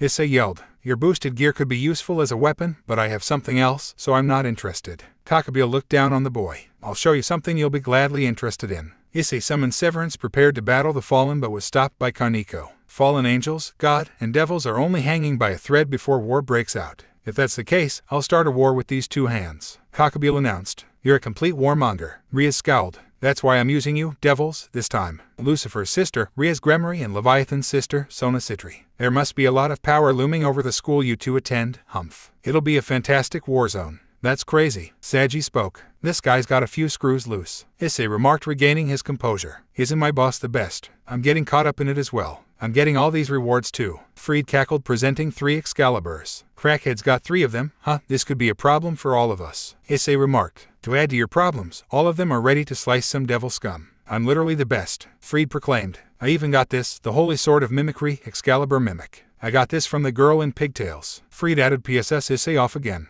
Let's have a war, sister of the Devil Queen Sairina Lucifer, Riaz Gremory. Kakabeel casted a barrage of light spears and flew to Kyo Academy. Riaz, Sona, and Akino cast defensive barriers but was surprised to see the barrage suddenly dissipate. Issei, amidst the commotion, countered the light spear barrage by his own barrage of summoned swords. Where did they go? Saji asked in urgency. Over there. Kaneko pointed towards Kyo Academy. The STRD really intend to destroy the academy. Issei spoke in frustration. No, they won't stop there. Sona remarked. That's true. Riaz agreed. Then that means. Issei trailed off. It would be easy for a fallen angel of that caliber to destroy the entire town. What's worse is that my servants have seen him releasing his powers at the school grounds. Sona ominously spoke. Visions of everyone Issei cared for dying immediately entered his mind. Diaminate. That a hole wants to destroy this town because he finds it amusing. Hell no. Issei bellowed in frustration. My peerage and I will construct a barrier around the school. Sona teleported out. We're going back to Kyo Academy. Riaz announced, it's about time we have a real fight. Issei spoke with a smirk. KUOH Academy. Valper Galilei is seen with freed cells and casting a spell to fuse the 4 fragments of Excalibur. Finally, something worth watching.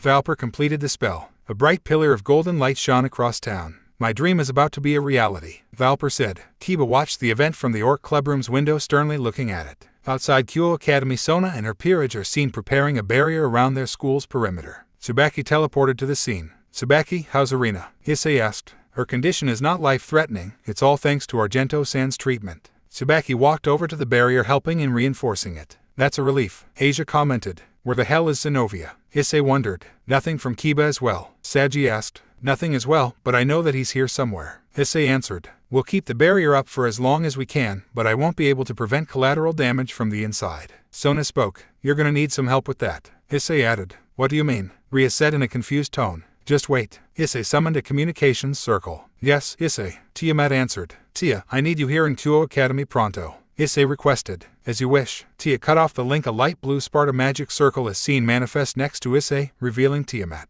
Tia, I need you to assist Sona and her peerage in reinforcing the barrier. Things are about to get crazy. Issei smirked as his Sin Devil trigger manifested around him briefly. Tiamat, seeing this, couldn't help but blush as she felt Issei's power skyrocket for a second. Oh okay, Tiamat added her magic to the barrier. Rias, it's not too late to contact your sister, you know. Sona glanced at Rias. I don't see you calling your sister too. Rias smiled. Your older sister loves you deeply, doesn't she? She'll definitely come to aid you in battle, Sona said as Akino stepped in. I've already contacted Sairina-sama, Akino said. Akino, why did you contact her on your own? Rias questioned her queen. Rias, I understand that you don't want to be a bother to Sairina-sama, but remember that our opponent is a leader-class fallen angel. Not even all of us combined can defeat him. Akino warned, let's have the Mao help us with this one. Akino added. Rias simply sighed. Thank you for understanding, Butchu. Sairina-sama's forces will arrive in about 1 hour. Akino smiled. My goodness, I just can't win against you. Rias sighed. Kyo Academy hallway eyes, do you have any support abilities? Rias asked. I do, I have transfer. It can temporarily give you any amount of boost I put into it.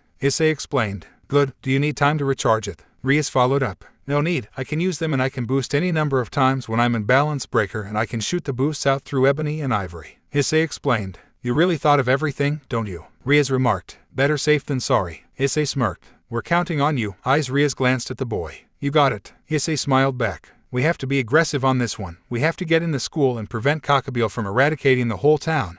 This isn't like the friendly you had with Zenovia and Arena. This time lives are at risk, and a lot of them. Let's move out, Rias announced. Field and Kyo Academy. The group went outside and saw 4 swords that radiated holy energy and a large magic circle that spanned the entire school field. Valper Galilei is seen in the middle of it all. What is that? Asia asked. I'm making the 4 Excaliburs into one. Valper overheard Asia. Valper, how much longer will it take for the Excaliburs to merge? Cockabeel looked at Valper. Everyone immediately looked up the sky and saw Cockabeel sitting on a floating throne with crossed legs. It's nearly done, 5 minutes or so, Cockabeel. Valper answered. All right then, I'll leave you to it. Cockabeel now looked at Rias. In place of one Sama and Leviathan Sama, Rias was cut off. Zip BANNNG. A huge explosion echoed throughout the area. A massive pillar of light was seen where the school gym was located. Nothing was left of it, just a big crater and a pillar of light firmly stabbed on the ground. Boring. While blowing that up was entertaining at least. Cockabeel yawned. That's not a pillar of light, it's a diamond light spear. Guy's a powerhouse, I guess, Issei casually said. Are you scared, partner? D-Drag directly spoke to Issei. No, makes me excited for once. At least the fight won't be short-lived.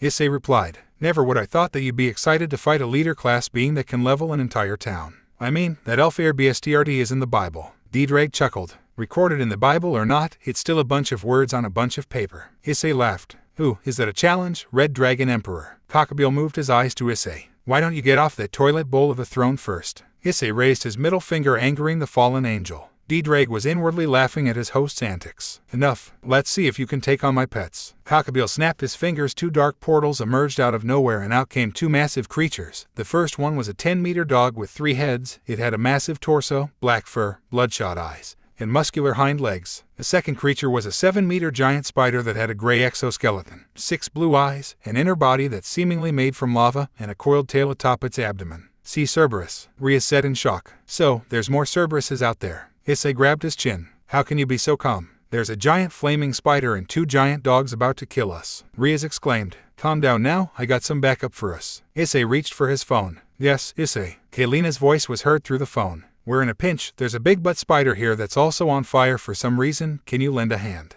I'm sure you've faced one of these in your devil hunting days. Issei described the creature. Ah, that's a phantom I know. The name sounds pretty stupid for something that bright. Give me a sec. Kalina answered. The school is closed off with a barrier. Be sure to teleport where Sona and her peerage is so they'll let you pass. Issei added. I'll keep that in mind. Kalina hung up. You're calling your mother for this? Riaz asked. Yeah, she can handle her own in a fight, trust me. Issei smiled. With Kalina is seen going down the secret basement, where she's about to dig up her weapons and gear. Looks like we're back in action. Kalina smiled as she opened a large chest with her name on it. Inside was a pair of white Kimber 1911 seconds with rain and control engraved on each of its slides, Mercy, Kalina's scythe in its compact form, and her red LTHR jacket. Kalina wore her jacket completing her look. She wore a black V-neck inner shirt, black breed with a belt that had a rose on its buckle, and combat boots, rain and control on their respective holsters placed on Kalina's sides, and Mercy magically hanging from her back. Alright, let's go. Kalina teleported out of the house. With Sona and her peerage, Kalina teleported just outside of Sona's view, making sure that she can't be sensed by anyone. This sure feels familiar, Kalina remarked using her signature ability. So, they heavily fortified the place with a barrier to only affect the school. Smart, we don't want everyone knowing of the supernatural world.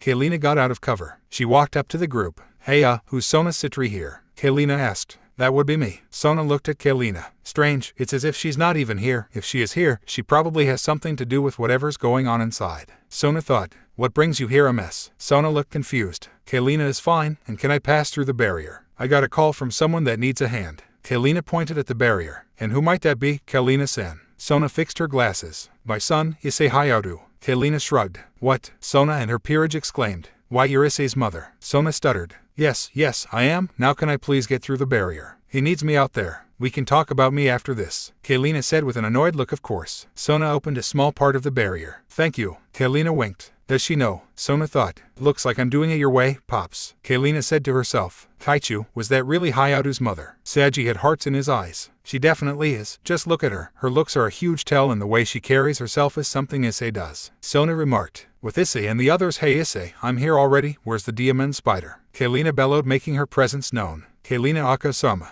Asia called out in shock. Kalina only smiled and waved at the former nun. With me. Issei gestured for Kalina to come to him. Kalina darted to Issei at blinding speed, surprising everyone. So, is that it? Pretty big one you got there. Kalina remarked. Not mine, his. Issei pointed to the fallen angel. Oh, so that's the big boss you gotta fight. Man looks like he smoked weed for eons. Kalina laughed. Anyways, I got this. You can take care of the dog there. Kalina pulled out Mercy. Issei and Riaz ran towards the rest of the peerage. Alright everyone, let's put that mutt to rest. Issei pulled out Ebony and Ivory. Riaz, Akino-san, go above the Cerberus and poke at your attacks. I'll shoot a boost to you two when it's needed. Issei explained. Alright, understood. Riaz and Akino flew up. Kaneko-chan, we're taking this thing head on. Issei summoned Agni and Rudra. Kaneko nodded. Finally, a battle. Agni spoke in high spirits. Use as well, MSDR. Rudra added. You bet I will. Issei jumped in. Riaz and Akino attacked the giant dog with P.O.D. and lightning blasts while making sure to be of ample distance to avoid getting caught. Issei ran up and jumped a considerable height with Agni and Rudra in hand. The Cerberus saw this and fired a flame blast towards him. But Issei spun mid-air using Rudra's wind manipulation abilities to SCK up the flame and made it more potent with Agni's powers. Creating a flame cyclone that's going down directly to the dog, he made contact in one of the heads and was cleanly cut off. Gaarruu. The Cerberus roared in pain, getting staggered from the attack. Kaneko followed up with a massive punch to the other head, sending the beast back. Kaneko did steady work of distracting the beast with a constant barrage of punches and kicks, helping Issei focus his attacks on the beast. Issei stopped his slashing fiesta and prepared a few boosts for Riaz and Akino. Riaz, Akino-san. Issei aimed Ebony and Ivory at them. Boost.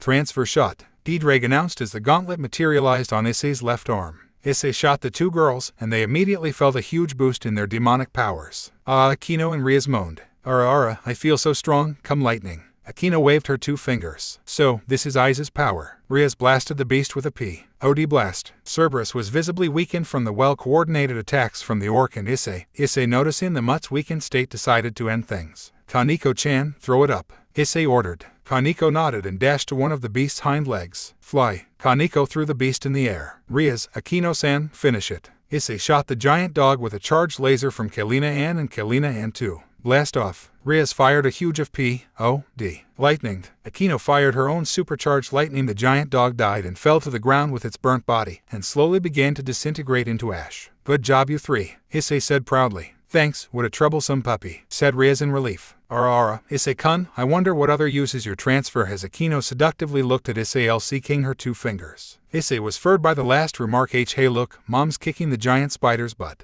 Issei pointed at the direction of Kalina, distracting the 3 girls much to his relief. With Kalina and the Phantom, Kalina is seen poking the Phantom with her twin pistols, trying to gauge out the capabilities of the arachnid. This one's pretty slow, let's see what happens when we make it mad. Kalina smirked. Kalina dashed towards the giant spider and slashed one of its legs. She did this for all the legs of the spider, managing to make it angry. The Phantom's eyes changed in color from its blue eyes to red, and its coiled tail now unfurled into a scorpion tail. That's the stuff. Kalina ran behind the spider's tail. As Kalina was running towards the tail, she was suddenly stopped by the spider, suddenly stomping slightly, making her lose her balance, but quickly recovered. Kalina was hit by the tail, knocking her by a good distance. The spider leapt a surprising distance for its size, quickly catching up to Kalina. Kalina managed to recover quickly and dodged in time before the spider could hit her with a body slam. Phew, too close. Kalina dusted herself off. Kalina dashed in again with the intent to finish the battle. She sees the spider's enraged state and is making a lot of big and predictable moves. With mercy in both hands, she went up and slashed the tail clean off. The giant arachnid flailing around in pain, Kalina then charged her demonic energy and put it in mercy and threw the scythe straight down the middle of the spider, cutting it in half as the scythe came back to her moments later. Jackpot. Just like old times, Dad. Kalina smiled. Kalina went to Issei and the others while riding her side like a witch on Halloween. That was incredible, Kalina-san, said Rias in admiration. Hey, it was no biggie, needed to swing this thing around after some time. Kalina smirked at Mercy. The voice of Asia was heard. A second Cerberus came out of nowhere, charging directly at Asia. Asia, no. Issei used Trickster to shorten the distance as much as possible, but he was still too far. Stab not so fast. Kiba appeared, casting sword BRTH, critically impaling the giant dog with multiple demonic swords. Another familiar face jumped, revealing Zenobia, who dealt the finishing blow to Cerberus, killing it instantly with destruction's power. I've come to assist you. Zenobia arrived at the scene. Hyoudou. Rias smiled. Finally, took you too long enough for a dramatic entrance. Issei chuckled. Rias shifted her eyes to Cockabeel, who had a sit-eating grin plastered on his face. Not too bad, but I wonder who that white-haired woman is. Cockabeel pondered. Take this. Rias fired a huge boosted FP. That was easily 10 times bigger than what she usually puts out. Cockabeel easily deflects the attack with a wave of his hand, redirecting the attack towards the sky. Interesting. Rias Gremory's power would grow this much from the power of the Red Dragon Emperor. Fascinating. Very fascinating indeed. Cockabeel laughed on his own. But it's still weak. Cuckoo. Cockabeel continued to laugh. It is complete. Valper's voice was heard. The 4 Excalibur fragments that were on the school's field started to exude an intense light that gave off holy energy. The 4 Excaliburs are now one, Valper said joyously. The holy light coming from the 4 holy swords were so intense, the devils were forced to cover their eyes to avoid getting blinded by it. Moments passed and the light slowly faded away. At its center revealed a single sword that had a blue-white aura and has all the qualities of all 4 fragments it has. Now that the sword is complete, the light that it created also completed. The spell on the ground is also complete. The town will collapse in 20 minutes. Valper snickered with a grin. And to stop it, you need to defeat me. Now, what will you do? Rias Gremory. Cockabeel stood up from his throne. Rias fired a huge wave of P.O.D. Cockabeel easily catches the attack with one hand. Aquino followed up with a lightning strike straight down the fallen angel, but Cockabeel caught both attacks. You fools. Cockabeel mixed the lightning and P.O.D. from Aquino and Rias and fired it at Rias. As the big attack was about to hit Rias, Aquino stepped in, tanking the hit. At Aquino was badly hurt from the attack, causing her to free fall to the ground. Issei, seeing this, deployed his devil dragon wings and flew to Aquino. You alright? Issei caught Aquino. Issei-kun. Aquino opened her eyes. No time for that, you need to recover, just rest. Asia, heal her please. Issei gently let Aquino down. If you keep showing that manly side of yours, I might just fall for you, Aquino said in a S.TV tone. I'll show more than just a manly side. Issei retorted, causing Aquino to blush. Aquino's sexual fantasies again ran wild after Issei's last remark. Guess it's my turn now. I just need to take this guy down in less than 20 minutes. Issei confidently said. Freed. Cockabeel called out for the crazed priest. Yeah, boss. Use the fused Excalibur in your fight, make things entertaining for me. Cockabeel ordered. You got it, boss. Boss sure uses people recklessly, but I'm so honored to use Excalibur-chan, that's super strong and wonderful.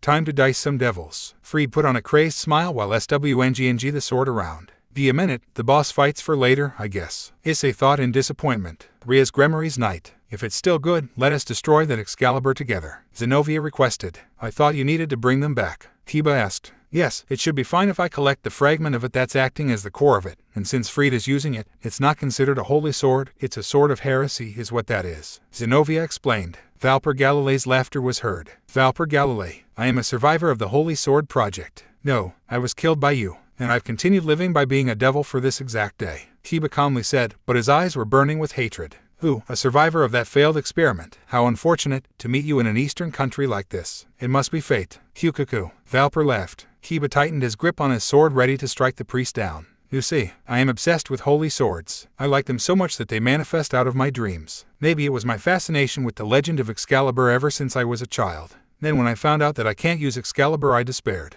Is this guy seriously monologuing? Issei deadpanned. Because I couldn't handle it, I admired those who could. That sensation was so strong that I began an experiment to find people who could utilize them. Then it was finished. And it's because of you and others. Valper finished his monologue. What? Finished? You disposed of us when you found out that we were failures. Kiba scowled, slowly but surely losing his cool. I realized that there was a prerequisite for wielding holy swords. As a result, I investigated its capabilities using the numerical value of the factors. Most of the test individuals possessed the elements, but lacked the numerical value required to wield the Excalibur. Then I came to a decision. Is there a method to remove and collect the elements? Valper pondered. I see. So, the thing that's put inside holy sword wielders when they get the blessing is. Zenobia trailed off. That's correct. Holy sword wielding girl. We extract the holy elements from those who have them and crystallize them. Valper pulled out a blue crystal. The blue crystal radiated all sorts of holy aura. The study of holy sword wielders has improved because of this. Despite this, the church excommunicated me for heresy and confiscated my study findings. Looking at you, I can tell that the project was completed. Michael, is this the outcome of his making me appear like a criminal? We're talking about Angel, of course. He wouldn't kill the test subjects even if he took the elements out of them. Only one aspect would make him more human than I am. Valper laughed. You killed my comrades and took out their elements just so you could create more wielders. Kiba asked in a voice filled with killing intent. Correct. This orb is from back then. I used 3 on Freed, and this is the last one. Valper presented the last orb.